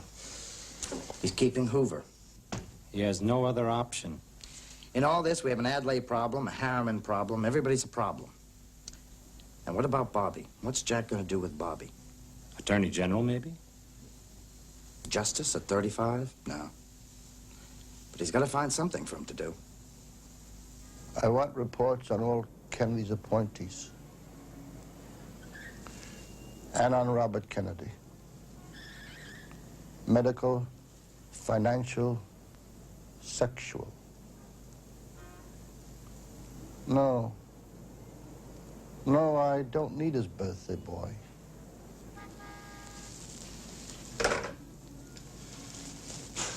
Born 1 year after I became director.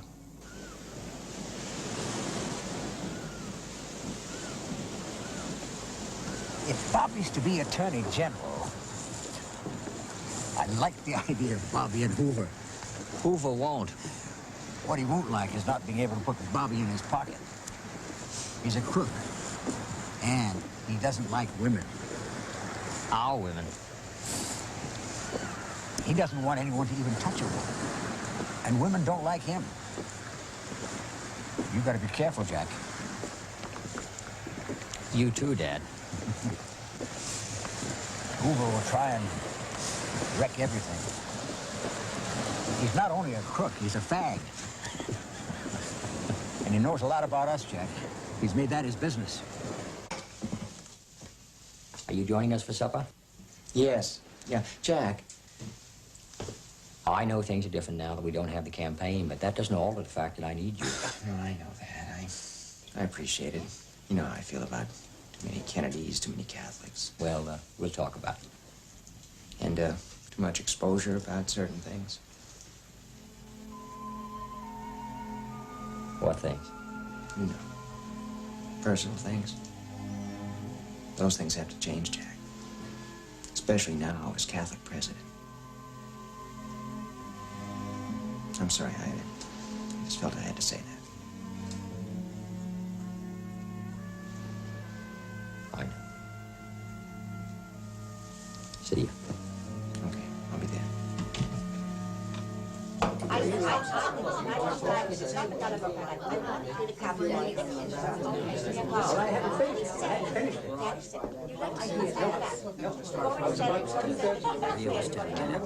For class held a mock election, and I got beat by... You can only control Hoover if you have Bobby in the White House with you. I agree. No, I'm not going to work in the White House. I'm not going to sit opposite you asking, so what do I do next? Well, I was counting on you doing that for me. I'm serious, Jack. We need our own areas of responsibility the way it was in the campaign. Now, that's the fact of it. You'd make a very good attorney general. No. Yes, yes. You can be by Jack's side, and in 1968 you can follow him. No, I don't know. Look, there's Massachusetts. As governor? No. You deserve better. How about a college presidency? Or the head of a foundation? Foundation? That's not funny. It wasn't meant to be so. I say Attorney General. Well, and go on chasing criminals? I've done that for the last 3 years. You know, then there's the problem with civil rights. You'll handle it fine. Look at it like this. There'll always be a close relationship between you two. I know. Now, it'll be impossible for you to work for anyone apart from Jack. Now, suppose you work for someone else. He'll know your heart and soul will be right there with Jack in the White House, day in and day out.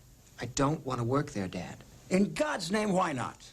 What do you think, Sarge? It's a family matter. Good diplomatic move, Sarge. I mean, it's a matter for the nation. You want Bob there so you can have him throw all your enemies into jail. You'll have to build a whole lot more jail cells in that case. This is a very serious matter. Now, why don't you tell me what you want, who you need, so I can help you see the issues clearly? Look, I don't want to discuss this anymore. Why don't you two talk it over? Okay. You're as much a Kennedy as I am. Maybe even more so. You know what that means. If he doesn't take this job, I'll be crucified. Yes. Such a wonderful opportunity to be of service.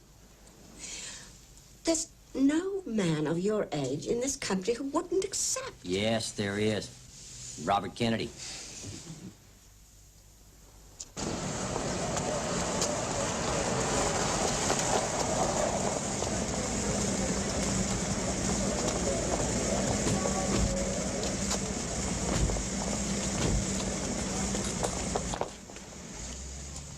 Yeah, okay, she'll be right down. Come on, you're very late. They want me to go in front of those harpies from the press looking like a janitor's wife, do You can't keep them waiting much longer. Tell them I'm out. I will. Yes. Oh, hi. Who is it? It's for me. Tell them you're out. I'm out. Goodbye. All set? I guess so. How do I look? You're fine. Let's go. Jack, you never even looked at me. Jackie, I'm looking. You're fine. Well, I don't feel like I look fine. I don't like being photographed and I'm pregnant. A lot of people are interested in you because you are pregnant. Well, I know that, but I don't belong to them. Nobody's saying you do. Well, everybody treats me as if I do.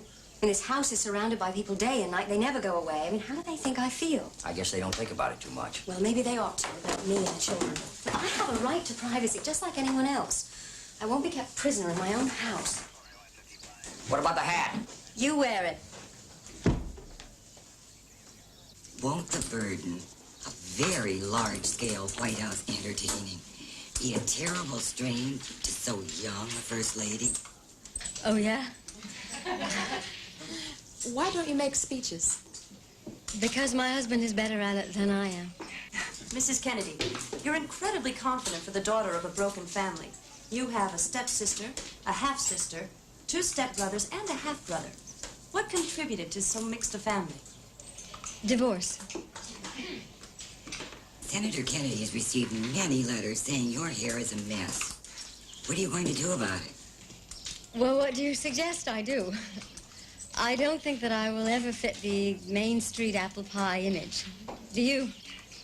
How did you fall in love, Jackie? Heavily. Do you really like politics? I enjoy politics enough to have married a rather successful politician.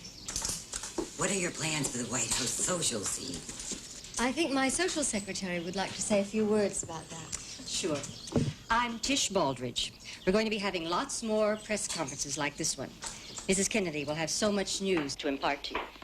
The White House will be turned into a showcase of American art and history. Thank you very much. Jacqueline, pregnant, was asked what she hoped her child would be. Smiling beautifully, she said, either a boy or a girl. Washington is filled with the spirit of a new style today. And filled with more class than this nation has ever seen or ever will see. Mrs. Kennedy's press conference from Get Jackie on the phone. Congratulate her, Rosie. Tell her she's terrific. I hope we did okay. Ethel, you've got to get Bobby to come to the White House with Jack. Jack needs him. I know. I'm working on it. You're having a great time, aren't you? Sure. There's so much happening, so much excitement, a lot going on. Well, watch out for that. I mean, it may seem like fun, but it isn't. Look, Jack's always away. But it is fun. Yeah, I know, but there's another side to it. I have to make a home for him, or leave politics on the doorstep. No Kennedy could do that. Well, I've plans. You wait and see.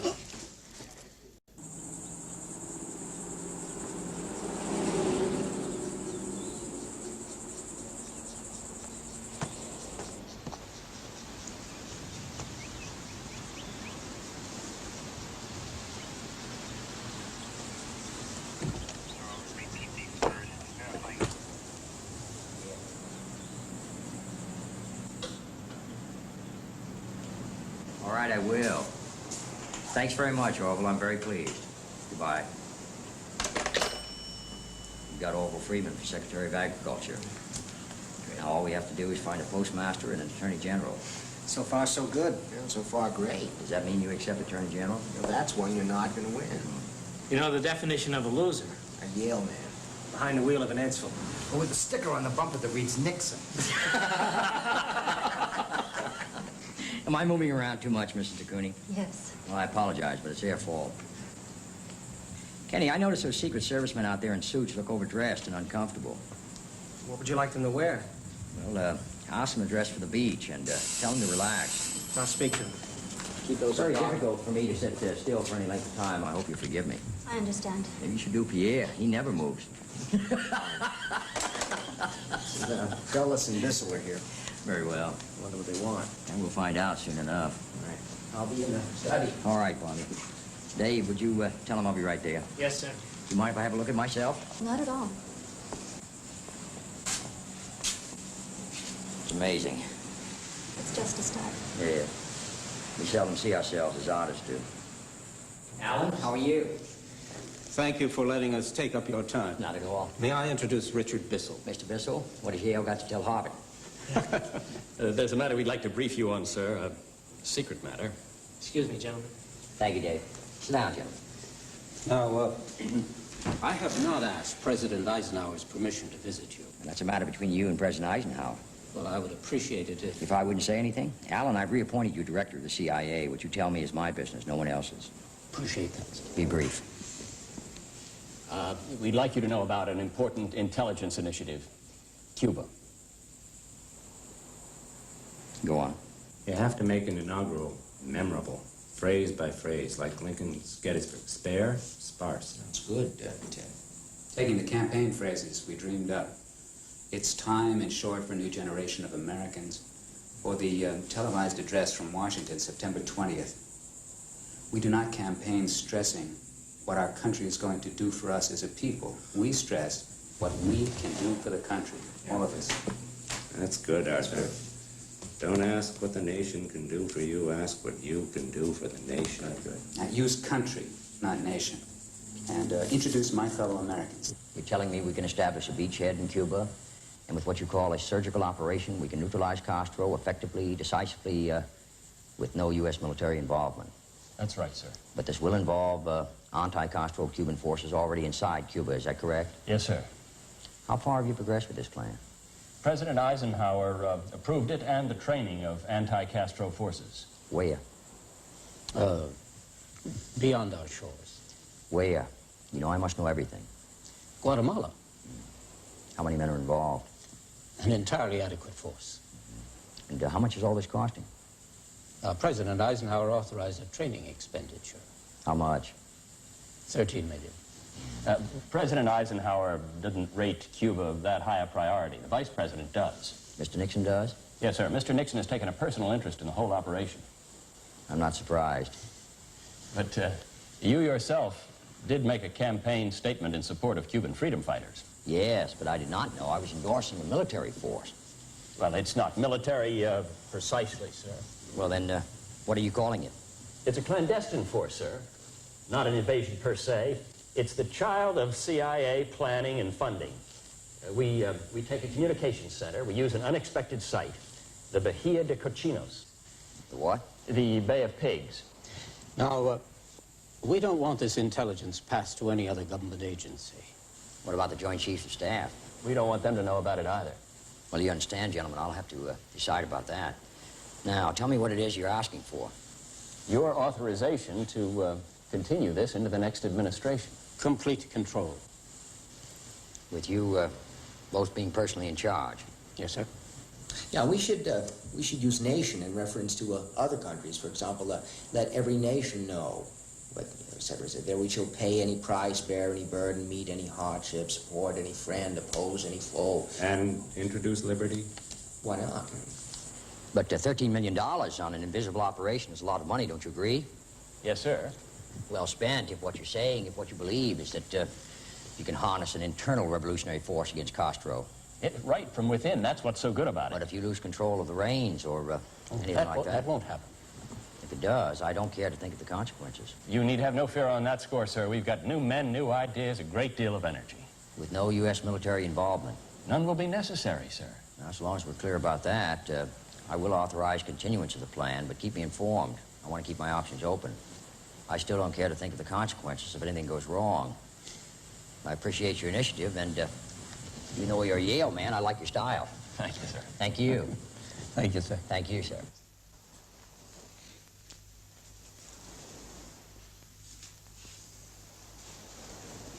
Look at me, Bobby. I may be staying in the background, but for the rest of the family, it's different now.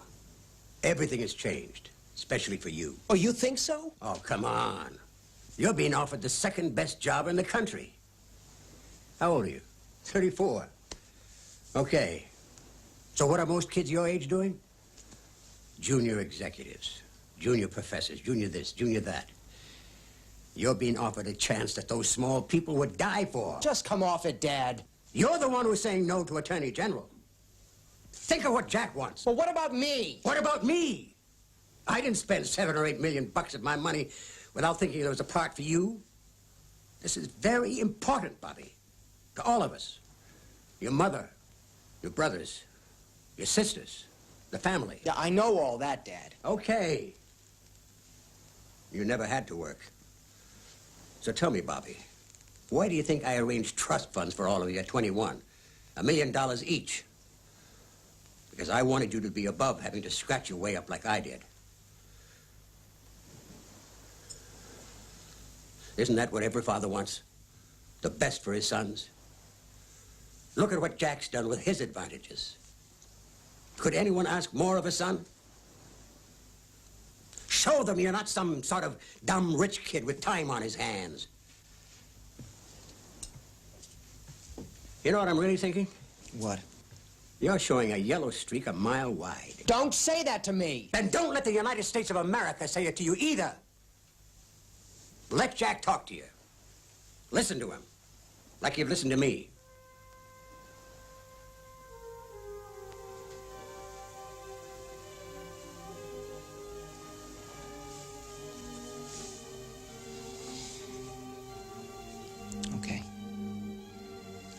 Because, see, in this family, you're the one most like me, most Irish. You know the value of family, of family loyalty. You can't buy that. It's the gift of God. Go on. Do your duty. Or do I have to insult you some more? I'll make up my own mind, Dad. I'll do what's right. For me and for Jack.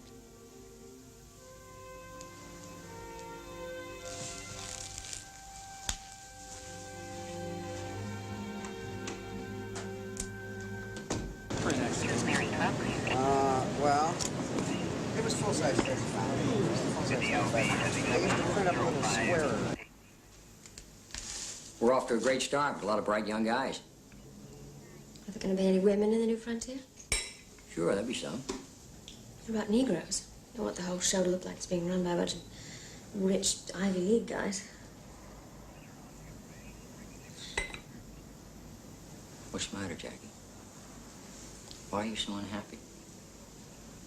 I'd be a lot happier if you knew why. If you would just stop for just a minute and think why it might be that I'm unhappy. You could try and understand.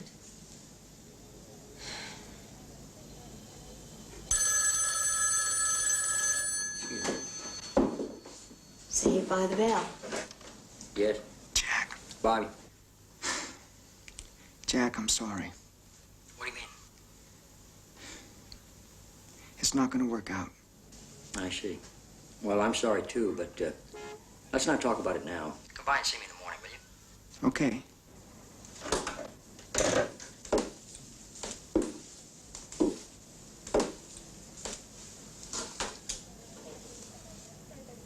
Bobby says no to Attorney General. Oh, just keep after him. You can persuade him. What makes you think so? Because you can talk anyone into just about anything. What about you? Me? Oh, well. I mean, how would you persuade him? You're the president.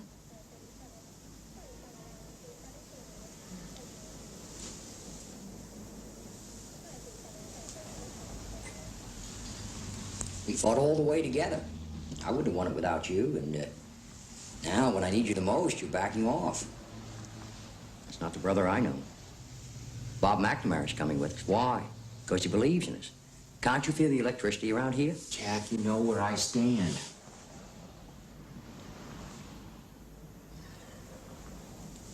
All right.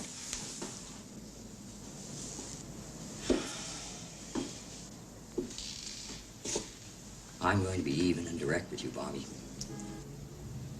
I'm offering you Attorney General because I need a good and completely honest man who will not compromise. You are the one man in the whole world I totally trust, who believes in me, who loves me enough to tell me when I'm wrong. Jack, I have the wrong kind of experience. I've never even litigated a civil case. It doesn't matter. I don't want an Attorney General bothering with details. I want moral leadership in the Justice Department. I'm too young. I'm 34. They'll walk all over. Nonsense. Thomas Jefferson was only 33 when he drafted the Declaration of Independence. I thought he was 32. Well, that's even more impressive. Jack, there's no getting around the fact that this is political nepotism. Some will say that, but not those you know. I'm not just offering you a government job. I'm offering you a chance to make a difference in this country, to make a mark on history. What are you going to do if you don't accept it? What are you going to do when I'm in the White House? Just imagine living your whole life with the knowledge that you did not answer your country's call when you were most needed. You think about that.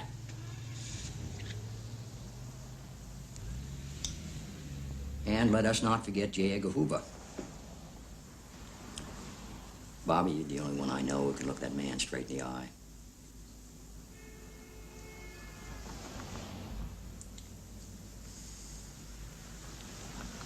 How would we go about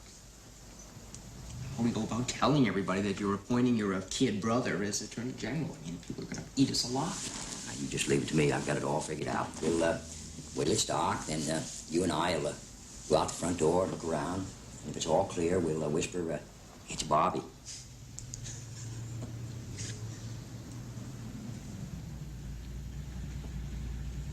You accept?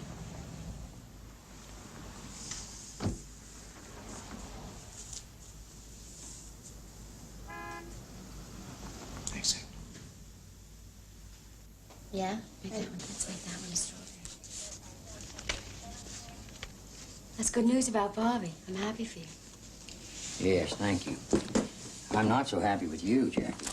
It's not a good idea for stories like this to appear in the press. Oh, well, it's true. I mean, Mamie hasn't invited me to look over the White House. We do have two things. You know, I don't mind them reporting that. Well, I do. I don't want the Eisenhowers offended, and I don't want any coverage of no news stories. He's math. But I didn't write that. I know you did. But, Jackie, listen. You've got to understand that from now on, everything you do and say in public is going to be reported in the papers, just like the Truman incident. What are you talking about? What Truman incident? You know what I'm talking about. You leaning over the banister here to say hello to Harry Truman in your bathrobe. Yes, well, I'm expecting a baby. Have you forgotten that? No. What would you like me to have worn? A crown? Are you still going to Florida? Yeah. Well, probably just as well. No, I wish you wouldn't. I wish you'd stay here with us. I'd love to, but I've got a lot of work to do down there. I'll be back as soon as I can, I promise. If Robert Kennedy was one of the outstanding lawyers of the country, a preeminent legal philosopher, a noted prosecutor, or legal officer at federal or state level, the situation would have been different. But his experience is insufficient to warrant his present appointment. That's not fair. Lie. Some bum named Novak calls Bobby an unqualified disaster. And even the New Republic. No, don't go on. Robert F. Kennedy is unfit for the office.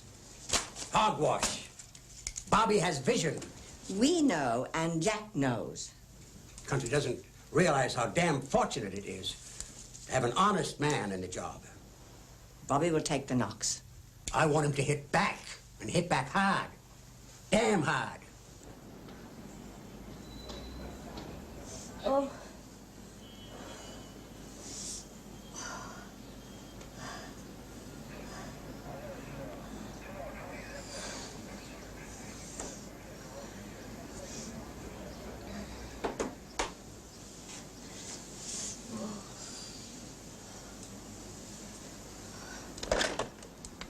Hello? Hello? Could you get me the doctor now? This full-scale emergency medical team suggests Jackie's baby is on the way. Of course, it may be that the child has already arrived.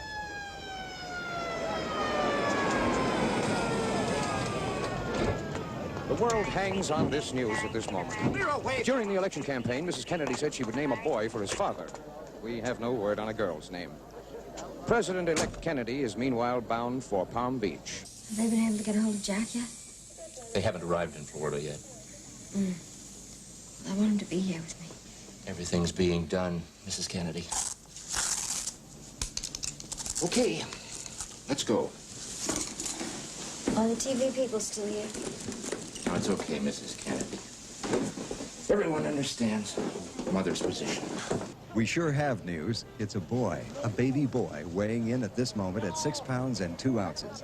I have here our family reporter, Mary Denise Chawisky. Mrs. Kennedy's personal physician has told us that Jackie is resting comfortably. The pediatrician says the boy has a big mop of hair. Like his mother. And father. An aide said Jackie underwent cesarean section surgery.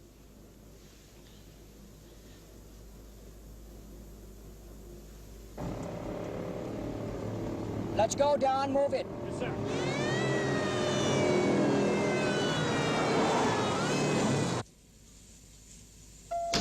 Dr. Crawford to radiology. Hi. Hi. Dr. Crawford. I told you not to leave. Yes, you're always up to something when I leave town. Have you seen him? They're bringing him right in. Congratulations. You look great. How you feel? All right. Good. There he is.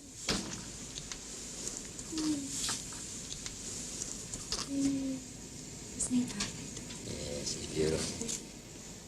He's got your hair. You think? Mm. As soon as you're strong enough, we'll all go to Palm Beach together. Yes, I'd like that. Do you want to hold him? Sure.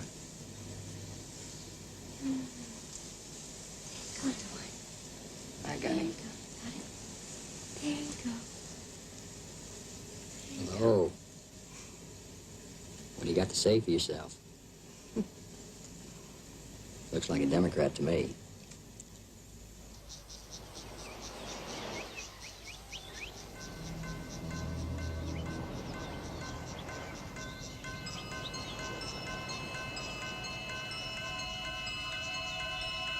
crazy guy called Richard Paul Pavlik has threatened an attack on the president, and he's in your area. You have to bring him in. He has issued threats. Who says he's issued threats? New Hampshire, but he's in the Palm Beach area. You've got to bring him in. For God's sake.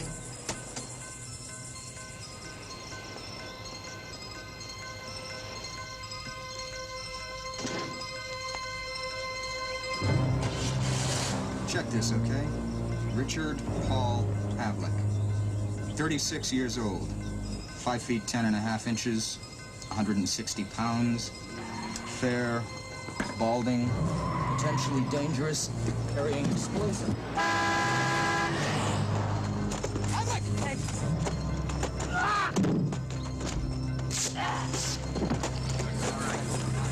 Get back! You stay back! Pavlik? I'm not Pavlik. Freeze! They bought it! They bought the White House! How in the name of God can a thing like this happen? We're surrounded day and night by the Secret Service, and still some lunatic, wired with dynamite, can get close enough to blow us all to kingdom come. That was too close for comfort. I mean, right here in Palm Beach. He said his quarrel's with you, not with Jackie Carolina. I don't want anyone thinking they have a quarrel with any one of us. Secret Service is looking at everything. Yes, well, they had better. God, 11 sticks of dynamite. The hell kind of a country is this? We haven't even got started yet.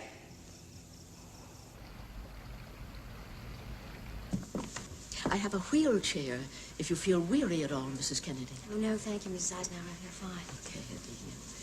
The White House budget enables the First Lady to get by.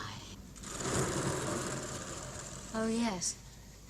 You could do with a lick of paint here and there, but it's really very homey. You'll grow to love it. Children especially, they love the Easter egg rolling. Ike and I have dinner on trays here every night. Ike loves TV. You like TV? I don't get to see it that often. The food comes up from the kitchen. Yes, from down below. But there is a steam kitchen upstairs, and I've been known to heat things up, you know. By yourself? Oh, sure.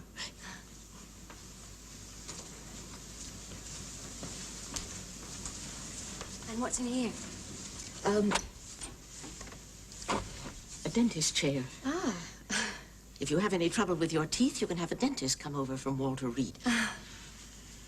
Well, I hope you'll like living in Gettysburg. Well, thank you very much.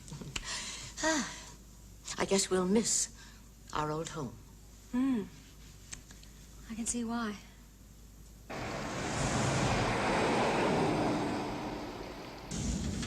Could you turn up the heater, please? I'm frozen. Oh, Betsy, have you ever seen such a dreary place? It needs a bit of doing to it. Bit? It's terrible. It's just terrible. I don't know how we can be expected to live there. Well, it was just a little cold. I don't think a penguin could survive there. Did you see what I saw in the pool? What? I think that I saw a frog in there. You I'm didn't. serious. You I think I did. I didn't want to stay in there long enough to find out. The air was so terrible. It must be a health hazard. Well, if we're gonna have to live there, which I guess we are, we have got a lot of work to do. And if I'm not allowed to do it, we'll just have to get Jack to postpone the inauguration. Ted, let us never negotiate from fear. Out of fear. Out of fear. Let us never fear to negotiate. That's very good. Thank you. I know. You mind out he doesn't catch cold. You just wait till we get to the White House. Isn't it warm? Oh, it's as warm as a garden in New Alaska. Ted, let both sides heed. Unite to heed. Unite to heed in all corners of the world. The words of Isaiah. The command. Command of Isaiah. And what is the command of Isaiah? Undo the heavy burdens. Undo the heavy burdens. And let the oppressed go free. Very good, Mother. It's too bad you're not giving the speech. Is this going to take a long time? Not long. We're almost ready, Mrs. Kennedy. You okay?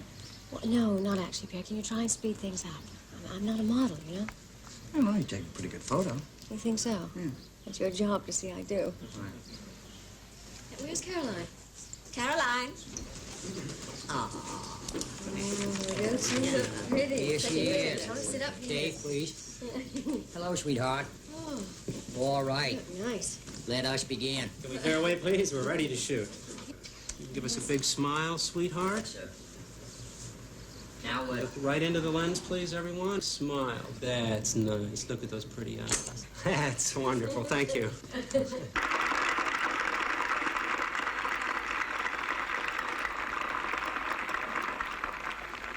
You, John Fitzgerald Kennedy, do solemnly swear I, John Fitzgerald Kennedy, do solemnly swear that you will faithfully execute the office of President of the United States that I will faithfully execute the office of President of the United States and will, to the best of your ability, and will, to the best of my ability, preserve, protect, and defend the Constitution of the United States. preserve, protect, and defend the Constitution of the United States.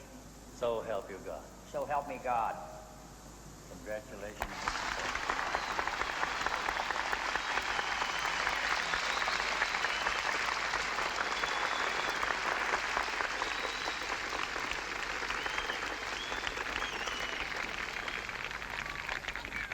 Vice President Johnson, Mr. Speaker, Mr. Chief Justice, President Eisenhower, Vice President Nixon, President Truman, Reverend clergy, fellow citizens. We observe today not a victory of party, but a celebration of freedom, symbolizing an end as well as a beginning, signifying renewal as well as change. For I have sworn before you and Almighty God the same solemn oath our forebears prescribed nearly a century and 3/4 ago. The world is very different now, for man holds in his mortal hands the power to abolish all forms of human poverty and all forms of human life. And yet the same revolutionary beliefs for which our forebears fought are still at issue around the globe. The belief that the rights of man come not from the generosity of the state, but from the hand of God. We dare not forget today that we are the heirs of that first revolution. Let the word go forth from this time and place to friend and foe alike that the torch has been passed to a new generation of Americans born in this century, tempered by war, disciplined by a hard and bitter peace, proud of our ancient heritage, and unwilling to witness or permit the slow undoing of those human rights to which this nation has always been committed and to which we are committed today at home and around the world. Let every nation know, whether it wishes us well or ill, that we shall pay any price, bear any burden, meet any hardship, support any friend, oppose any foe, in order to assure the survival and the success of liberty.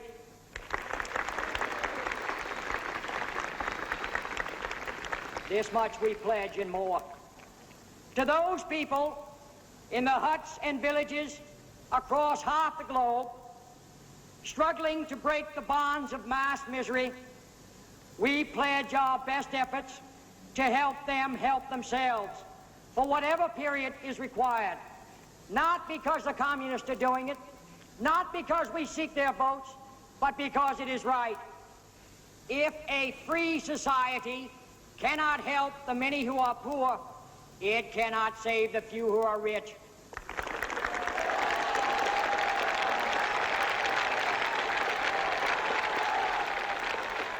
To those nations who would make themselves our adversary, we offer not a pledge, but a request that both sides begin anew the quest for peace before the dark powers of destruction unleashed by science engulf all humanity in planned or accidental self-destruction.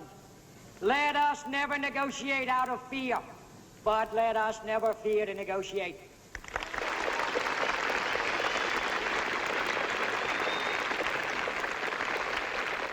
Let both sides explore what problems unite us, instead of laboring those problems which divide us.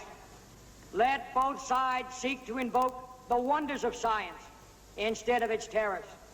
Together, let us explore the stars, conquer the deserts, eradicate disease, tap the ocean depths, and encourage the arts and commerce. Let both sides unite to heed in all corners of the world the command of Isaiah to undo the heavy burden and let the oppressed go free.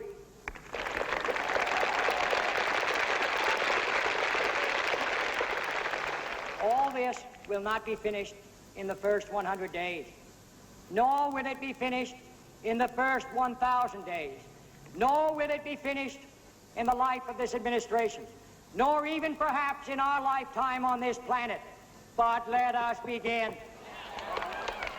In the long history of the world, only a few generations have been granted the role of defending freedom in its hour of maximum danger. I do not shrink from this responsibility. I welcome it.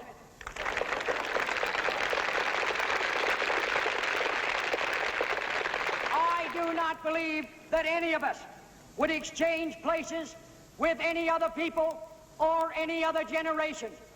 The energy, the faith, the devotion which we bring to this endeavor will light our country and all who serve it, and the glow from that fire can truly light the world. And so, my fellow Americans, ask not what your country can do for you. Ask what you can do for your country.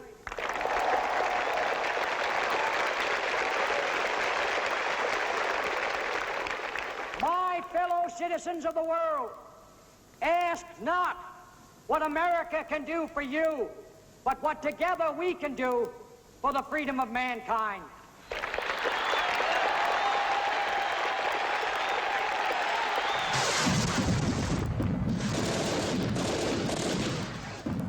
My friends, the President of the United States of America. President of the United States of America.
Well?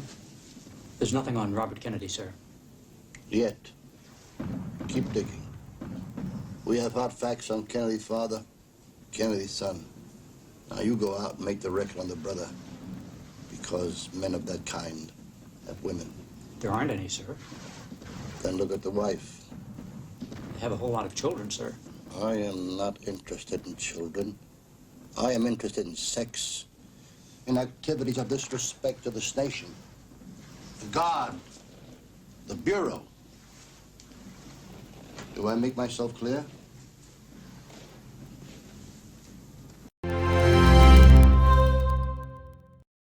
This This is the NBC Television Network. You can NBC there, be there.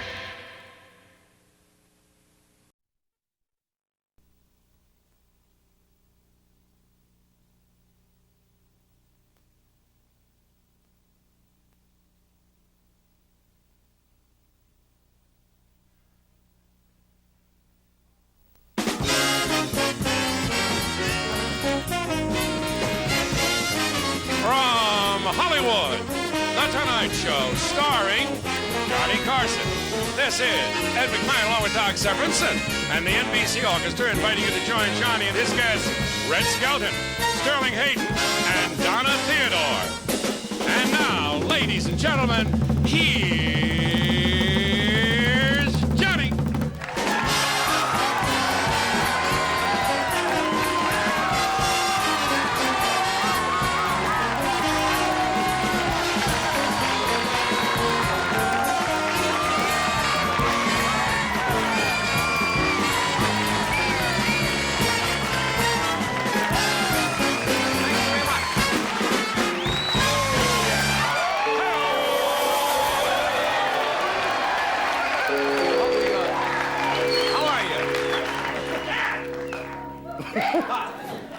You were expecting Boy George?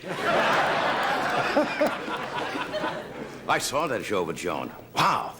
He's a strange guy, isn't he? Anyway, you sound good. This is the part of the show I like best. Walking through the curtains, coming out, standing on my star, listening to the applause. Unfortunately, NBC insists I do more. You in a good mood tonight? We got a good show for you. It was another bad day for me. My lawyer called me today and told me I lost custody of my Cabbage Patch Kid.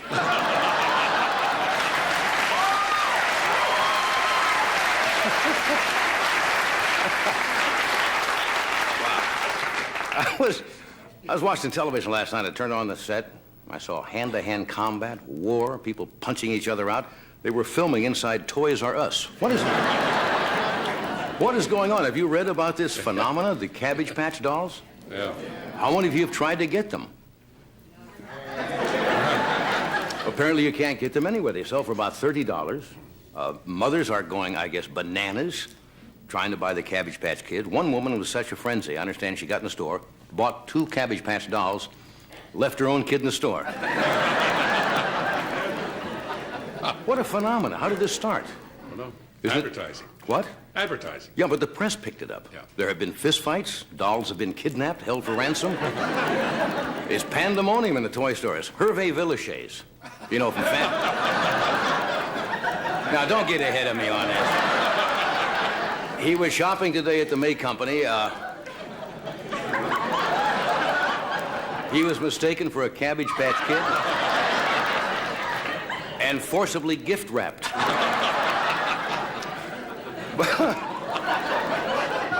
Even Leonard Nimoy can't find a Cabbage Patch Kid. It's tough. Unfortunately, I had a chance to invest in that. Oh, really?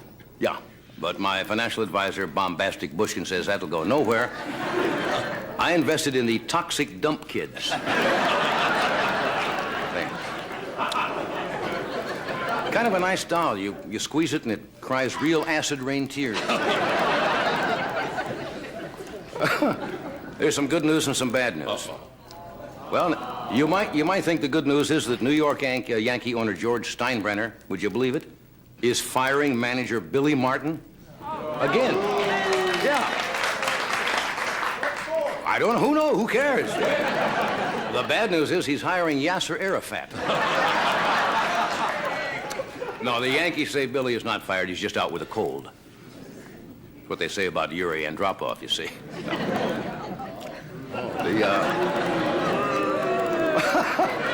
I was such a hit up till then.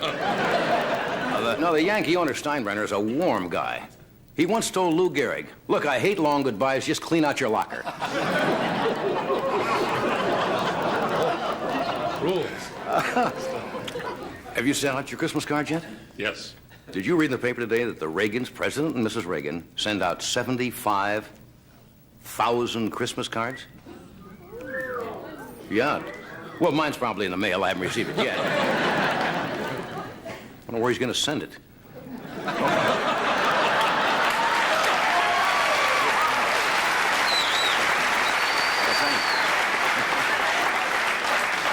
I guess he sends them to friends and world leaders. And apparently the president must know what happened to our Russian leader because he addressed the card to Soviet leader Yuri Andropov, or occupant. You know, we have not seen the Mr. Andropov for about, what, 2.5 or 3 months? And they keep saying, the Russian leader's saying that nothing is wrong, that he just has a cold. For 3.5 months. Poor man is sick from calling in with 109 fever for 3 months. I think that's what's probably doing. I had a joke there and lost it. And I knew on the way, as I was setting it up, that there was no end to it. And I proved it. See, when I tell a joke, I'll let you know. I'll be honest, when I'm not going to end up with a joke, you'll also know immediately. Here comes a joke. No, you must understand, this next thing I'm going to tell you, I'm not saying it because out of ego or anything. I was in the market today on the TV Guide cover. I happen to be on the cover of Television Guide this week, which is, I guess, mainly sold what? In supermarkets? And you can't imagine what a thrill it is to know that right now, my face is at the bottom of millions of shopping bags with a rump roast dripping on it.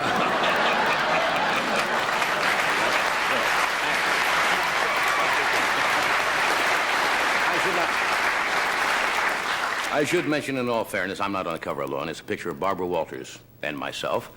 And I saw the magazine. I got scared for a minute. Saw the cover, and I thought it was this month's issue of Modern Bride. No, but anyway, Barbara Walters tonight on her show interviews me, and she interviews Walter Cronkite and Johnny Cash. And she's a very good interviewer. Barbara Walters reveals tonight that Cronkite, in all the 20 years he anchored the CBS News, for 20 years, he was bottomless.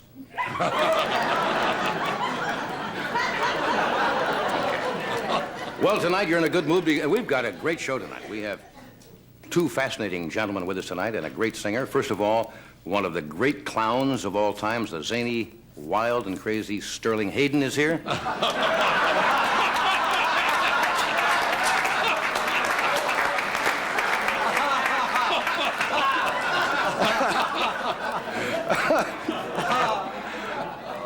No, Mr. Red Skelton is here tonight.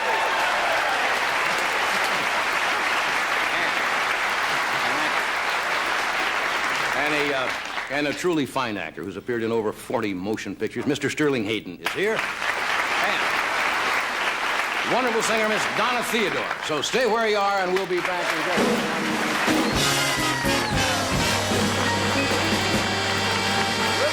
Thank you.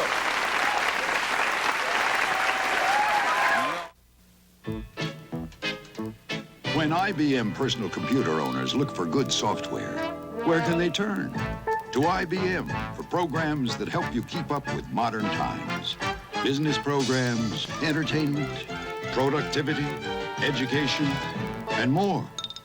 The variety you want with the quality you expect in the growing library of IBM personal computer software. A well-balanced selection at a store near you. To friendship, Senator. To the treaty. Vive la France. No. Vive la California. California? Paul Masson Chablis is made with such care that most people prefer its taste to expensive French Chablis. Of course, Paul Masson was born in France. Vive Paul Masson. Ah, diplomacy. Paul Masson will sell no wine before it's time.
Yeah. Yeah, what a nice... Thank you. What a nice audience. Great crowd. Woo. It's nice to come back from a week and have an audience nice. like this. Yes. Must be the holiday spirit. That's what it is. Or you're full of the... Yes, what is it? Is that my Arkansas pin? Thank you, gentlemen from Arkansas. It's a state pin. Thank you. What's AVA stand for? Arkansas Vocational Association. Arkansas Vocational Association. Okay, thank you.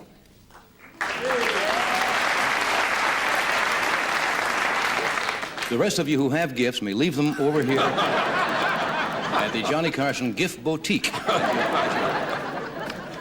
You've been in the stores? Yes. It is absolute bedlam out there this year. I guess people feel that they're getting out of the recession. Right. But those Cabbage Patch dolls, I don't understand that. That's great. You have to adopt them. You can't buy them. You must adopt them, apparently. They come with papers or something. Right. Greatest marketing gimmick, Oh, and I it's guess wonderful. no two dolls are alike, and here we are talking about it. Sure. Which is only going to make more people want a Cabbage Patch doll. I hope you get me one. I was kind of hoping that you'd... Oh, would be nice. I can't find any. I've been shopping no, for no. weeks. Anyway, let me tell you how I first met Red Skelton. I may have told this story on the air before, but when I first came to California in 1950, I was doing a show at KNXT, the local CBS channel on Vine Street. It was right across then from the Hollywood Ranch Market.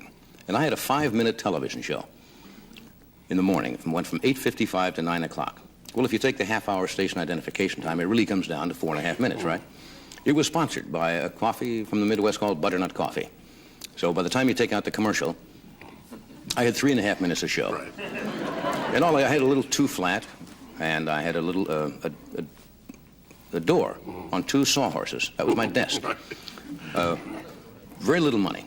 So I would come in and do some jokes and what was going on in the paper. And one morning, just for the fun of it, I had the stage manager just run in front of the camera. You couldn't even see who it was. I says, "Hi, Red."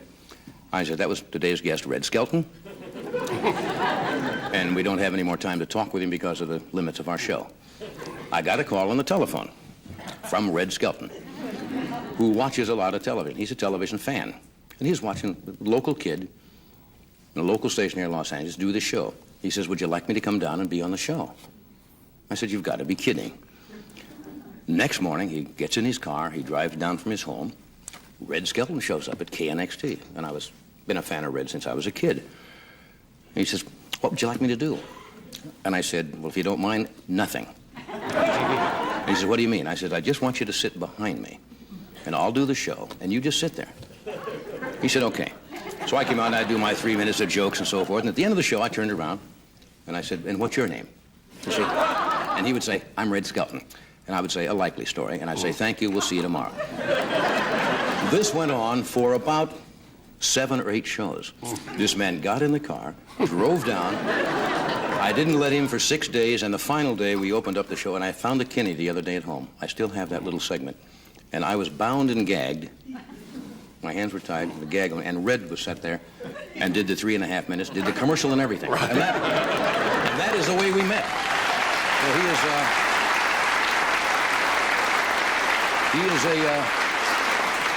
he is a unique performer. He is truly one of the great clowns, and he is also an accomplished painter. I think around 36 galleries sell Red's paintings. He's a composer of music, written many, many symphonies.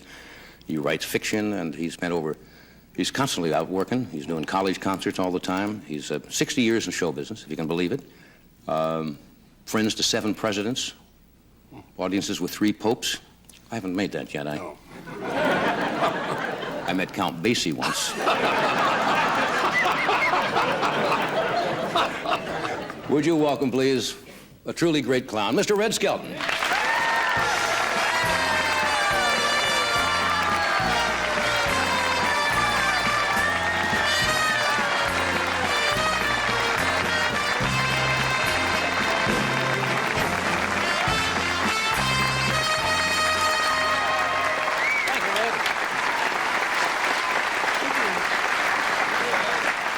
Hi, do you pull that thing out so I can put my little feet on there? You're tall. You're a tall man. I know, You don't need yeah. that, Stu. What are you, 6'3"?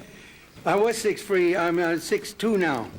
As you get older, you shrink. That's why I read that. Yeah, the cartilages all get smaller. You look good. You Thank look you, good. sir. I got my Christmas card from the president. Did you get yours? Yes, I did.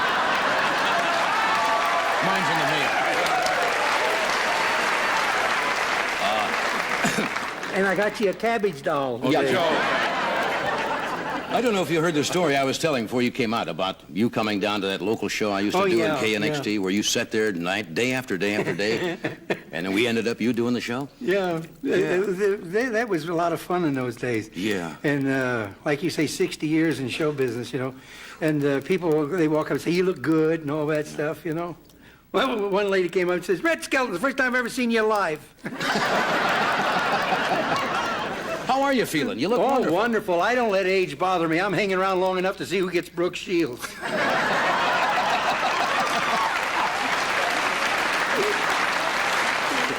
You know how I start the day off? Yeah. I open my eyes, and if I don't see candles and smell flowers, I get up.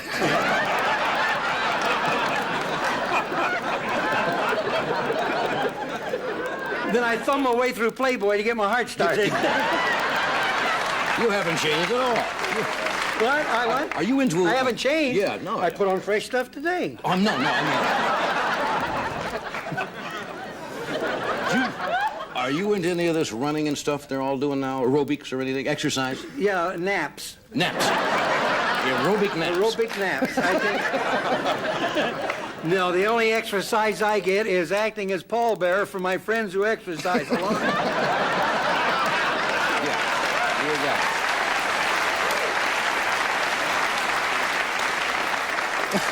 You know, Johnny, I play a lot of colleges, and I mean a lot of things. I'm in this satellite business now, raw satellites, you know? Yeah. And I play the colleges.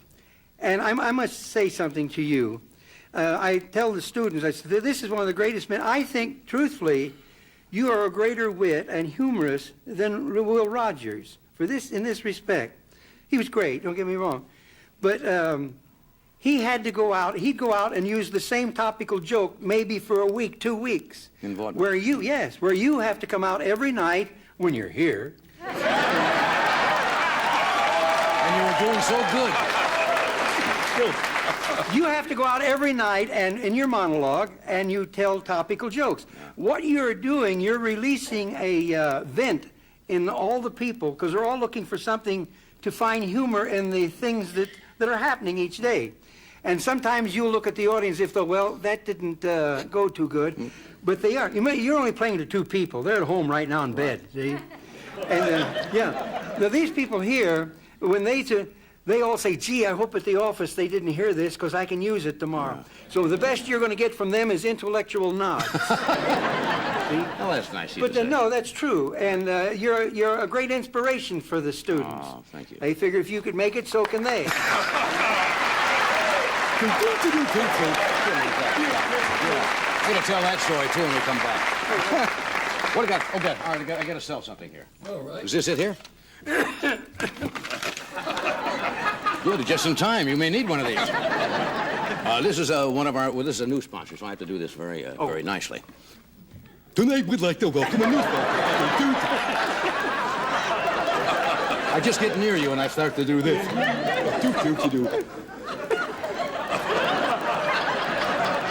Dorsey Labs of Lincoln, Nebraska, makers of Triminic. You'll love these. Triminic. This is how some people treat their colds. They over-medicate, which is why Triaminic offers you a choice of 4 different liquid cold medicines, and now 2 new cold tablets. Introducing Triaminic Cold Tablets and Triaminicol Multi-Symptom Cold Tablets. Each formula gives you specific relief for just the cold symptoms you have. So don't over-medicate. Get Triaminic Cold Liquids or new cold tablets. After all, why take more cold medicine than you need? Could I please have the attention of anybody who still hasn't switched to Burger King? We didn't want to resort to this, but you leave us no choice. Presenting the ultimate weapon.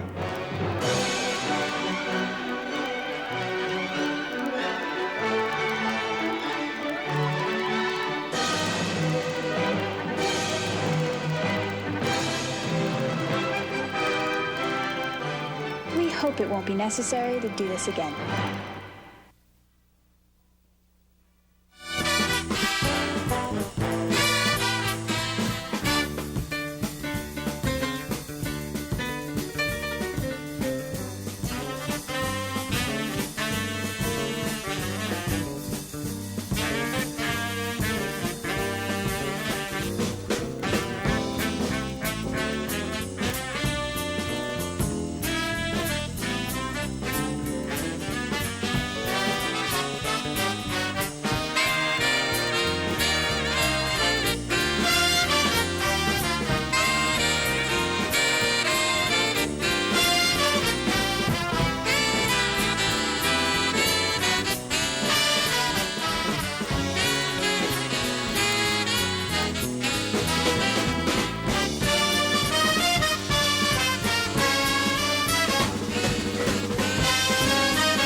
We're back. Thank you, Doc.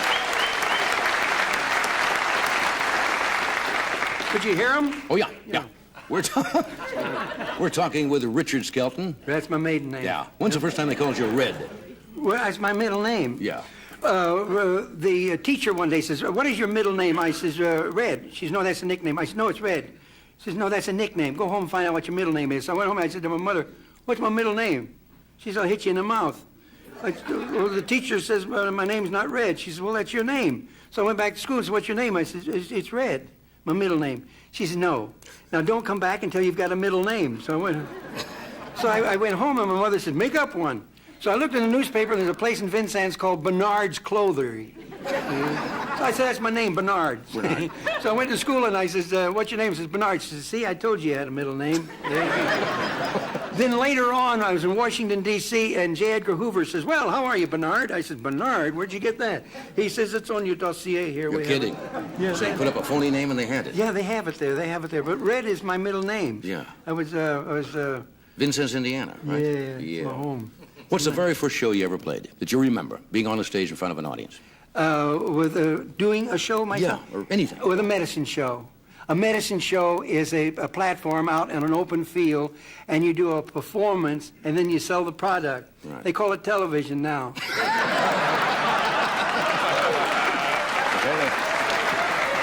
Is that the same thing as Chautauqua?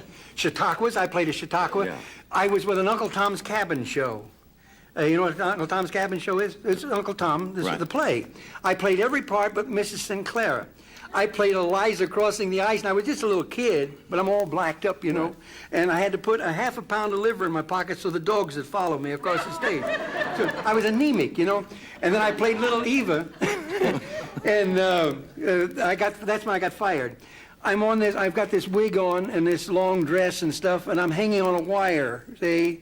And they're turning a crank in the back, and you see the clouds going by, and Uncle Tom's laying down in the pig pen dying, and the wires starts turning like this. And I says, "I'll see you later, Tom. I'm backing into heaven." I got fired. Not a bad ad lib, though. Well, at that time was all right, you know. I played Uncle Tom once, and it was raining, and there was a hole in the tent. The water kept hitting me. I said, "Good Lord, I'm turning white." What was burlesque like? Most people think burlesque was strippers. It wasn't such. Burlesque was family entertainment, wasn't it? No, family entertainment. It was. When I was in, you couldn't say hell or damn, you know. And you ever have things bother you right in the middle of answering something? Yeah. It just dawned on me, mentioning that. People in hell, where do they tell people to go?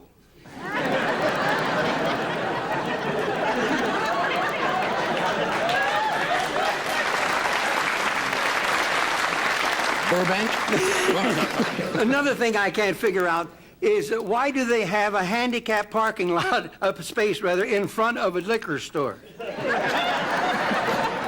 You've been giving us a lot of thought, haven't you? Yeah, that thing. Another thing, how can your wife see a little blonde hair on your coat and miss the garage door? Huh?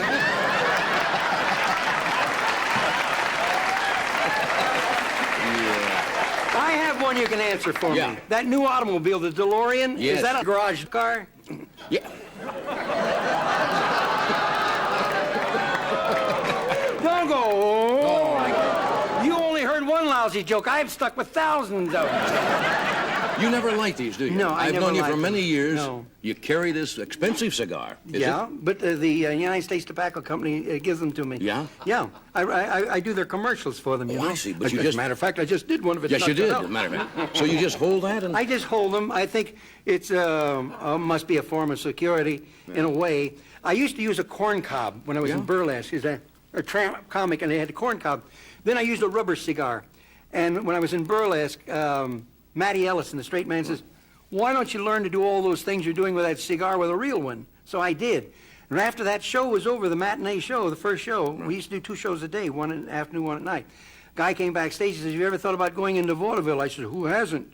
He says, "Well, the guy in my act is leaving in 2 weeks. I'd like to see." So I've always connected this with money. You know, security. Yeah, security. I was only getting $50 a week when I was in burlesque. You know, you want to know something? They could have paid me $1,000 a week because they weren't even giving me my 50. Makes no difference. We got to take a break, but we're coming back. Stay there.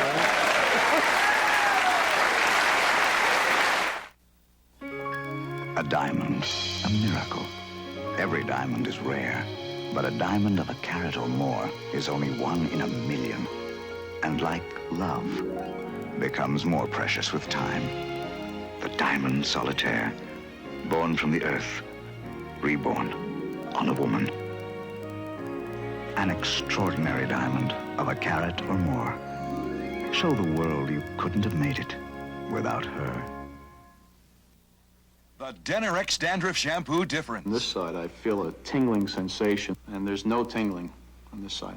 Look what you used. I can't believe it. The Selsun Blue has been my old standby. I've never had this feeling of working sensation as I had with the Denerex. Each shampoo has one medicine for dandruff. Only Denerex adds extra anti-itch medicine many dermatologists recommend. I'm not even going to look for anything else. I'm going straight for Denerex. Denerex shampoo or shampoo and conditioner fights dandruff and its itch with an extra relief medicine.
Friday, it's Chevy Chase and Goldie Hawn. She has one husband in her bed and one husband underneath her. In the blockbuster comedy, Seems Like Old Time, Friday.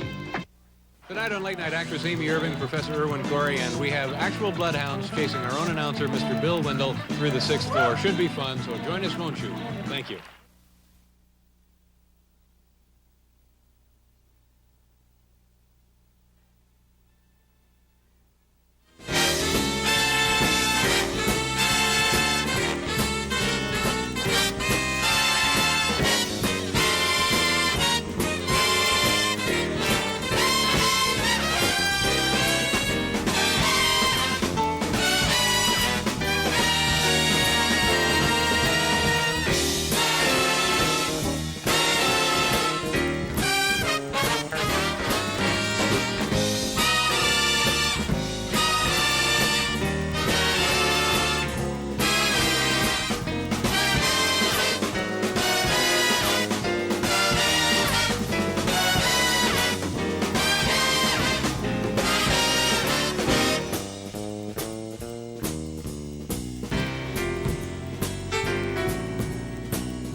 Talking with Red Skelton.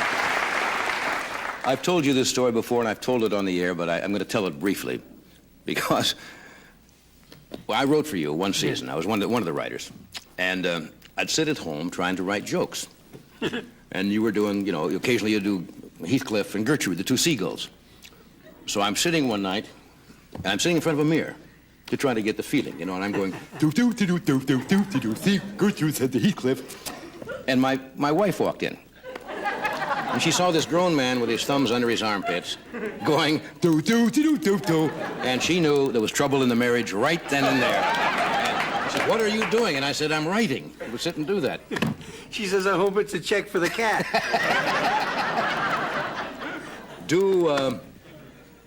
What's the favorite character the kids ask for nowadays? Oh, Mean Little Kid, Freddie the Freeloader? Junior? Sure. Junior, the mean little kid. Yeah. Junior says, Kids, Junior, you pulling that cat's tail? No, I'm not pulling the cat's tail.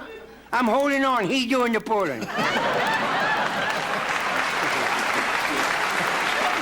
How's Clem. Clem. They like Clem Cadiddlehopper. He says, Well, sir, since I saw you last, I got married. I had a military wedding. There were guns there, let's put it that way.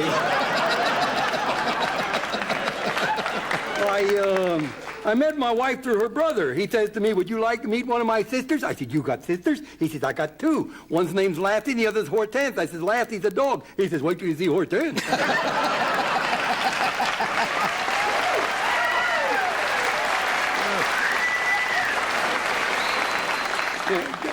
Gertrude and Heathcliff. Oh, yeah, you got it. She says, we've been waiting around here all day for Herman the pigeon. And wonder what's keeping him. She says, I don't know what's keeping Herman. So Herman comes in, he had got a feather on him, and he's walking people-toed. See?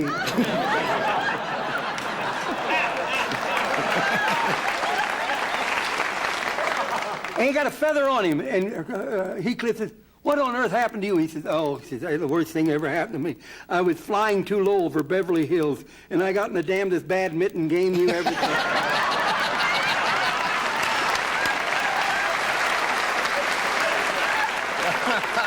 That's wonderful. God, you got to get back on television. You ever would like to come back and do a... Oh, well, I'm on that home box office thing quite That's a bit. right. I did. I saw your... I think you were back in one of the columns. Wonderful. You were wonderful. Thank you. Yeah. Yes, I miss television every chance I get. I knew you were going to do it. No. It's like I say about my wife's cooking. I say I miss my wife's cooking every chance I get. Yeah. You know, I'm not a good cook, but even I know you don't open a grapefruit with a can opener. But I say one nice thing about my wife's cooking. She broke that dog from begging at the table.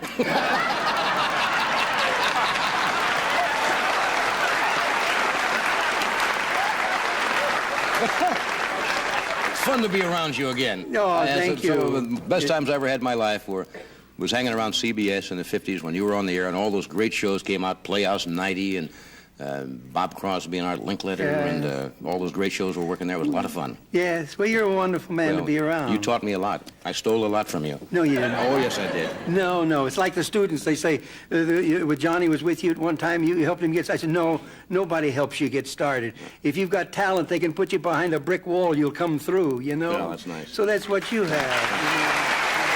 We'll take a break. We'll be right back. Thanks, Ray.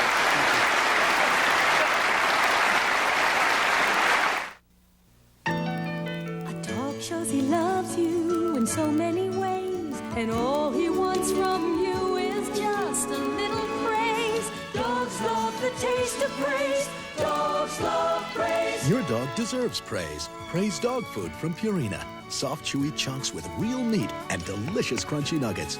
Dogs love praise better than any leading dry. It shows you love him in so many ways. Dogs love praise. A Christmas gift from Radio Shack. Before Christmas, they claimed they were bored. But then I found Radio Shack's incredible selection of electronic games.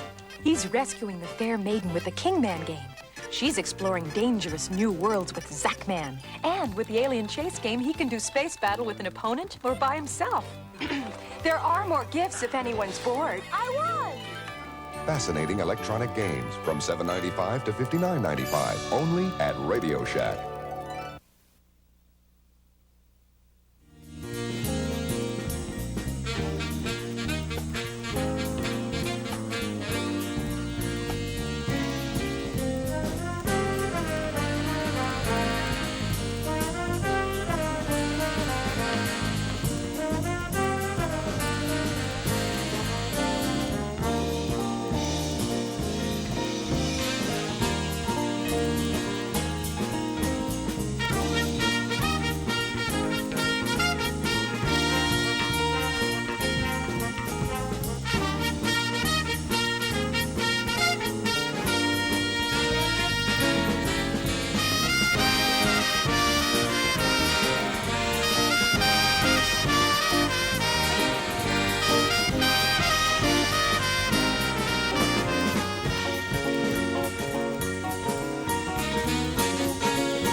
Okay, I told you earlier. We'll have that.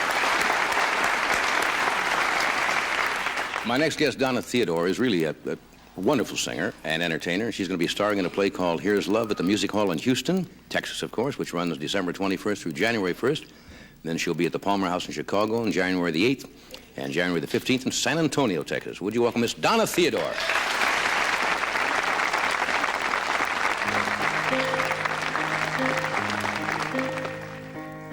Midnight, not a sound from the pavement. Has the moon lost her memory? She is smiling alone in the lamplight. The withered leaves collect at my feet, and the wind begins to moan. Memory, all alone in the moonlight, I can smile at the old days. Life was beautiful then. I remember the time I knew what happiness was. Let the memory live again. Every street lamp seems to beat a fatalistic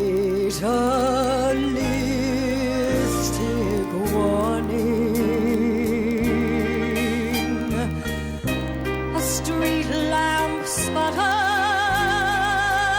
and the night gutters,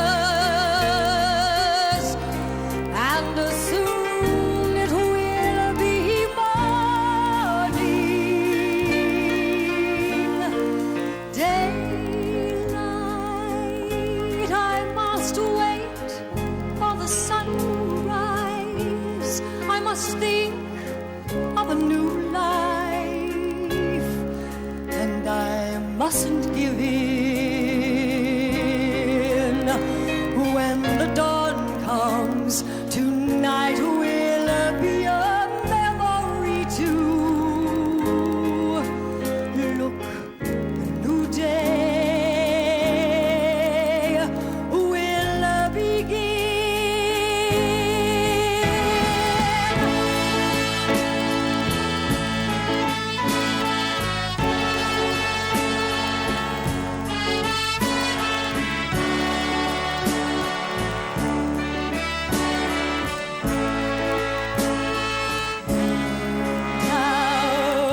Mountains of the smoky days, the stale, cold smell of morning. A street lamp dies, another night is over, another day is dawning. Touch me, it's so easy to leave me all alone with the memory of my days in the sun. When you touch me, you'll understand what happiness is.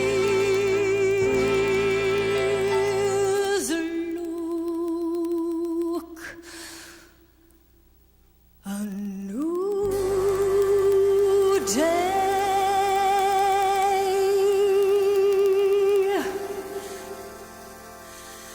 has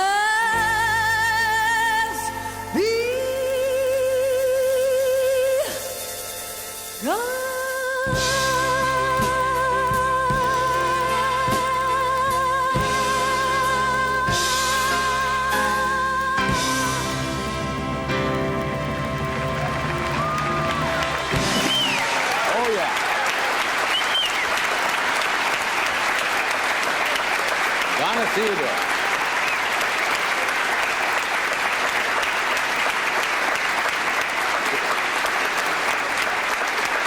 Oh, that's nice. We will take a break. We'll be right back. Stay where you are.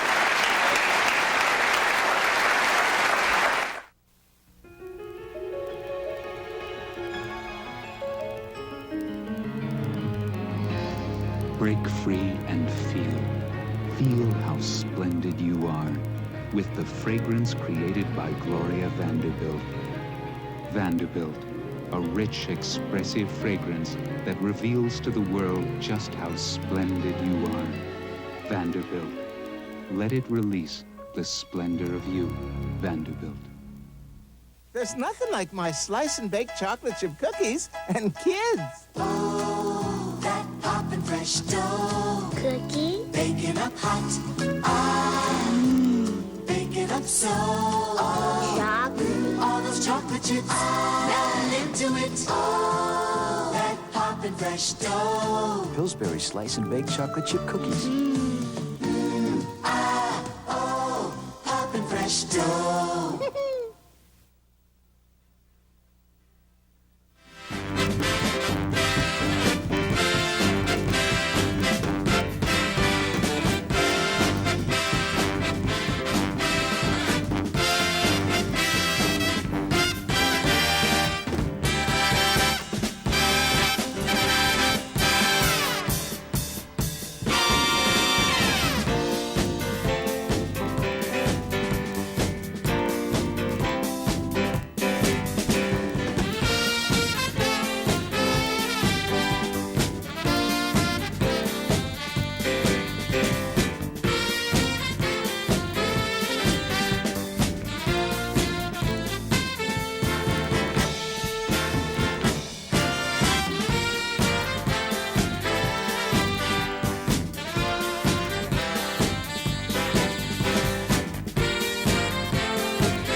Thank you, Doc. We are back.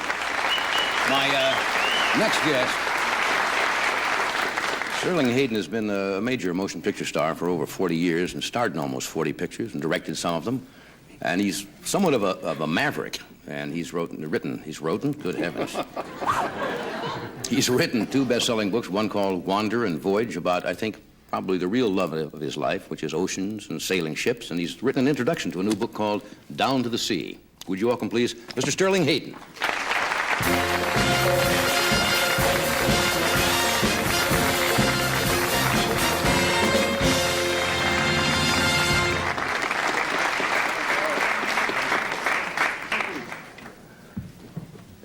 You're an imposing figure.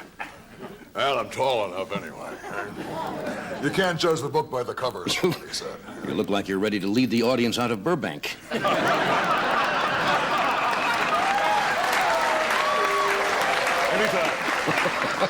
How you been? We haven't seen you for a while. Did you get the cable I sent you a couple of days ago? No. I sent you a cable, my friend, and I apologize. was on vacation last week. I know you were. Yeah. But I apologize for my inept appearance with you the last time you and I met, I believe, a long time ago. You had just written the book Wander. Yeah, before. I'd just come in from Tahiti, I think. Right. And I came on, and it was amusing to me because I didn't know what I was doing, and you ran me right out of here fast. No, those were the days when you were known to have a small container of the beverage of your choice, right? Well, that mostly came later. Yeah. I had it then, but it didn't get wound up until later, you know. Yeah. In fact, one reason I am very sort of flattered and honored to be here with you and on this book is I just wrote an introduction, 900 words. But first thing I've ever had published that I wrote when I was out in the drinking mode, shall we say, drinking mode, and it was tough. It's tough. Yeah. You miss that? I mean. Yeah, I miss not being able to wind down. Eh? Yeah. Don't we all? Yeah. How do you wind down now? That's a good question. It's a good question. There's no way. You never wind down, certainly. Well, winds down with wine. I didn't want to say no. I don't. I've been dry 22 bloody beautiful months now, and it's war. It's war. Eh? It's not easy. No, it's not easy. Thank you.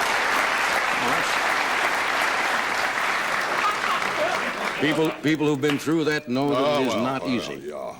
Is your life happier now?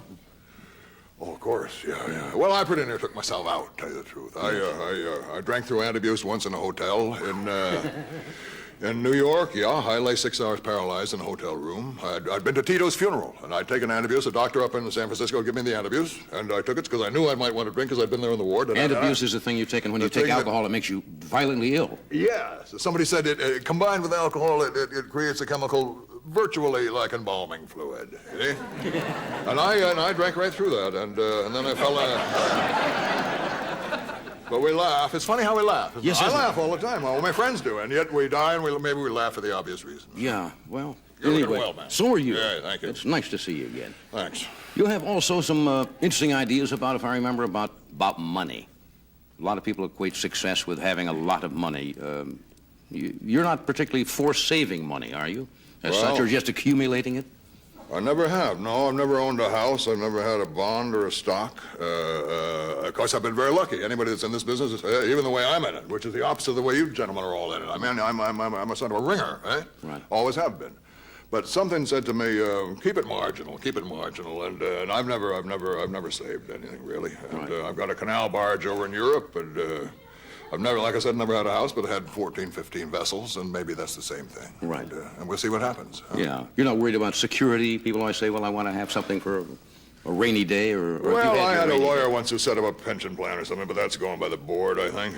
No, I'm worried, really. The only thing that's been bothering me in the last 15 years was the ability to function, eh? And, of course, there's where the booze comes back in, because I'm a sort of an alcoholic, and yeah. Kind of a nice claim to fame there, I mean. Yeah, in a way. I still got all the bottles lined up in my butte in my loft over behind the sink, and I talk to them. I thank them. I thank them for some of the best beautiful times of my life. Yeah. Sure.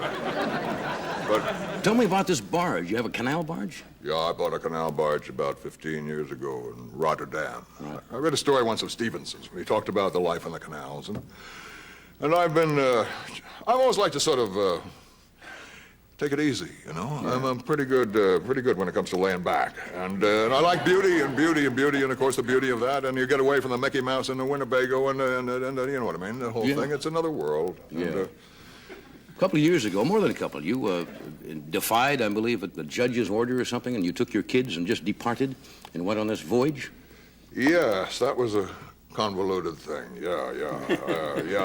Mr. Mitchelson was involved with that. Yeah. He was representing my ex-wife at that time, and I just went. The obvious thing was to, I had a big ship and all ready to go, so I went, you know, Tahiti. Yeah. Yeah. A long time. Now, we've got some film of, I guess this is schooners, right? Yeah, Gloucester. Should I say just a couple of words? Sure, please do. Well, Gloucester, Mass, for anybody who doesn't know, I'm sure most everybody is familiar with it. It's a rather glorious town. It's a glorious, hard-bit, working, fishing town. And over the years, they created a certain type of vessel. These pictures in this book somehow capture the spirit of that, and since Gloucester gave me so much, that's why I was glad to write the introduction. But this footage shows, I think, far and away, bar none, the most marvelous shots of big vessels sailing hard. Okay, let's watch it. And I'll say no more. You can just talk over the film here if you want to. Yeah. This is back in about, I guess this is in 32 or 33. This is North Atlantic? Yeah, this is off Gloucester in Boston. This is actually a schooner called the Elsie. You see the dories they used to fish in. This was all shot by newsreel men. There she goes. That's a big schooner I was in called the Gertrude L. Tabo. That's back to the Elsie.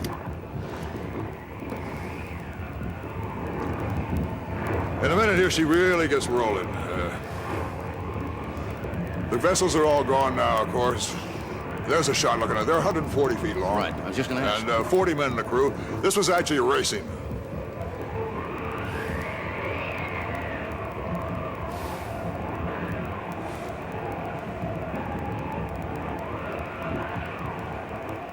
There you go. That's hard stuff to beat, you know. That is incredible footage. That's doing about 15 and a half knots. Yeah.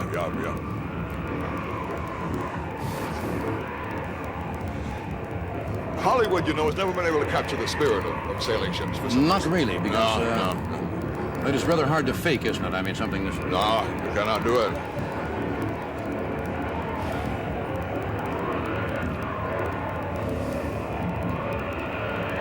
Yeah, Gloucester.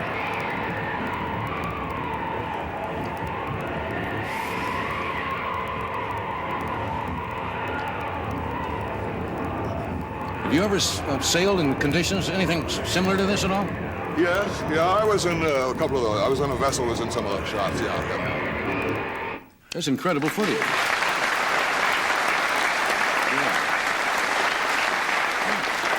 That's incredible footage. That one was for old Ben. There's a picture there of that man up on the boom doing the same thing. He gave me this footage, and I gave the rest of it to the Smithsonian. And yeah. Book is called Down to the Sea. You gonna go out on another voyage? No, I don't think so. Of course, the greatest voyage, I guess, has been for me, if I may say so, has been discovering I was able to write a bit late in life, you know. Yes. I always wanted to, and then not until I came back from Tahiti, I guess in '60, I was 44, and suddenly, by golly, I went to work. Are you still writing now? Yeah, I'm slamming away. It's very odd again not without the lubricant in terms of working, but my heavens, again, we you know, while we blast ourselves apart working, and then in the evening, well, we all know this, I imagine. Just relax. Judging by that reaction a while ago there. Yeah. You did a lot of television in the early days, didn't you? Live television. Yeah, I did over 4 or 5 Playhouse 90s. Yeah, scared me to death, the first one. I think more of that is nothing, all that stuff. I mean, at least I knew what I was doing there. You see, unlike, again, like you, gentlemen, and the lady was here, I came into this business cold. I came right off those vessels. I came out to Paramount, and I was halfway through my second picture before I knew which way upstage was. Yeah. Director said, take one step upstage, Mr. Hayden. You can be sure I went the wrong way, you know. Yeah. And I was uncomfortable. And then when live TV came in, it was after the war, of course, and it was big Playhouse 90s. But I quit one Playhouse 90 because I didn't feel I could handle it, you know. Yeah. Went home, put the script in the incinerator in Sherman Oaks, and consulted with a psychoanalyst that night, with a director and a producer, and decided to go ahead and try it, and it worked. So, yeah. You ought to be getting a lot of work this time of year with Christmas coming. You'd make a great Santa Claus, you know? I mean, you'd be sensational. We'll take a break. We'll be right back. Good to see you.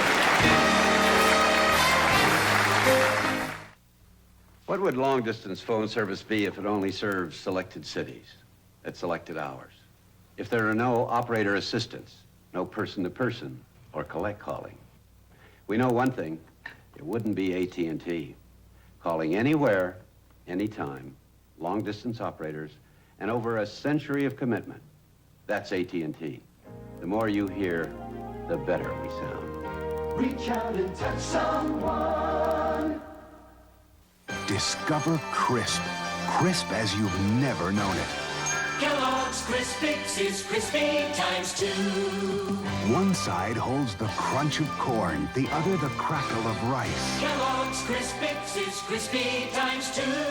2 great grains, 2 crisp crunches for one wonderful taste. Crispix cereal could only come from Kellogg's. Only Crispix is crispy times 2.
We're back. I wanted to show, before we leave, I wanted to show a couple of these. Do you mind? Yeah, all right. I had these back here because I asked Red to put them here. It was talking about your work that you do. You do a lot of clowns.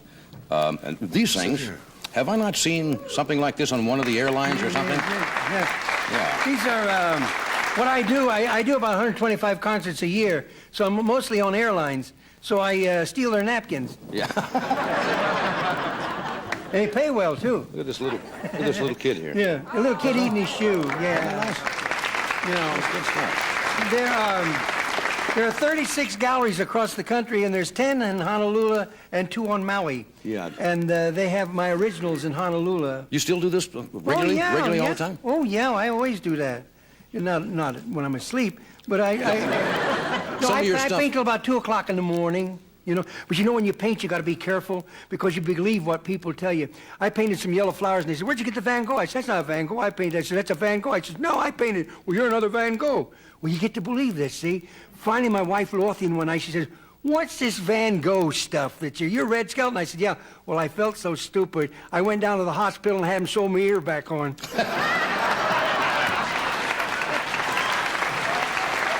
I was wondering what the finish was. You know, it's great having you here tonight, really. Thank you. I enjoyed seeing you. Thank you. Where do you make home now? Where's home for you? Well, mostly, since in order to break the bloody bottle, I went to a place called Hazelton, Minnesota. Right. And that turned me around. And since then, I've sort of needed a year or so. My family, my beautiful, exquisite wife is in Connecticut with a home. I'm in Sausalito, and my ship is in Rotterdam. And tonight I'm here, and I thank you for that. Well, we're delighted. Well, you're like me. I belong to Alcoholics Anonymous. I never attend meetings. I just send in empties. They give me credit. Good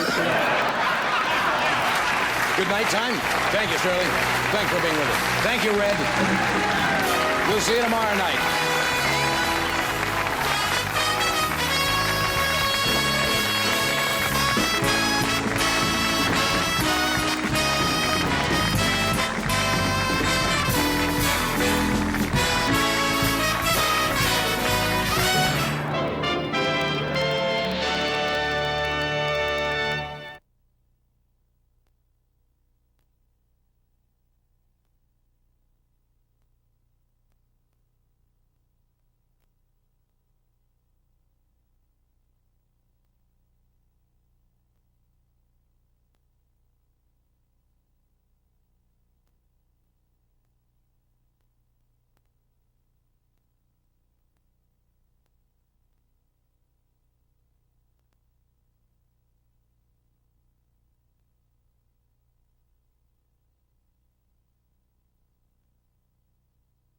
This is the NBC Television Network. You can NBC there, be there. Well, that's our show for you today. Oh, it was a ball. Hope you guys have a wonderful Thanksgiving Day on. We'll be back maybe tomorrow, and we might have, we have 2 Ampery presents this week. We are going to have, a lot of shows. And we're going to probably have a weekend of, we have a Feast of Favorites on Thursday. We enjoyed that several times, 3 years. We're going to have a third one. And Price is Right. Christmas shopping-a-thon. And we also have a Family Feud. Sunday Family Feud to wrap up the Thanksgiving weekend. We always lost the last 2 years. Tune in to all the specials, all right? We'll see you then. Bye-bye.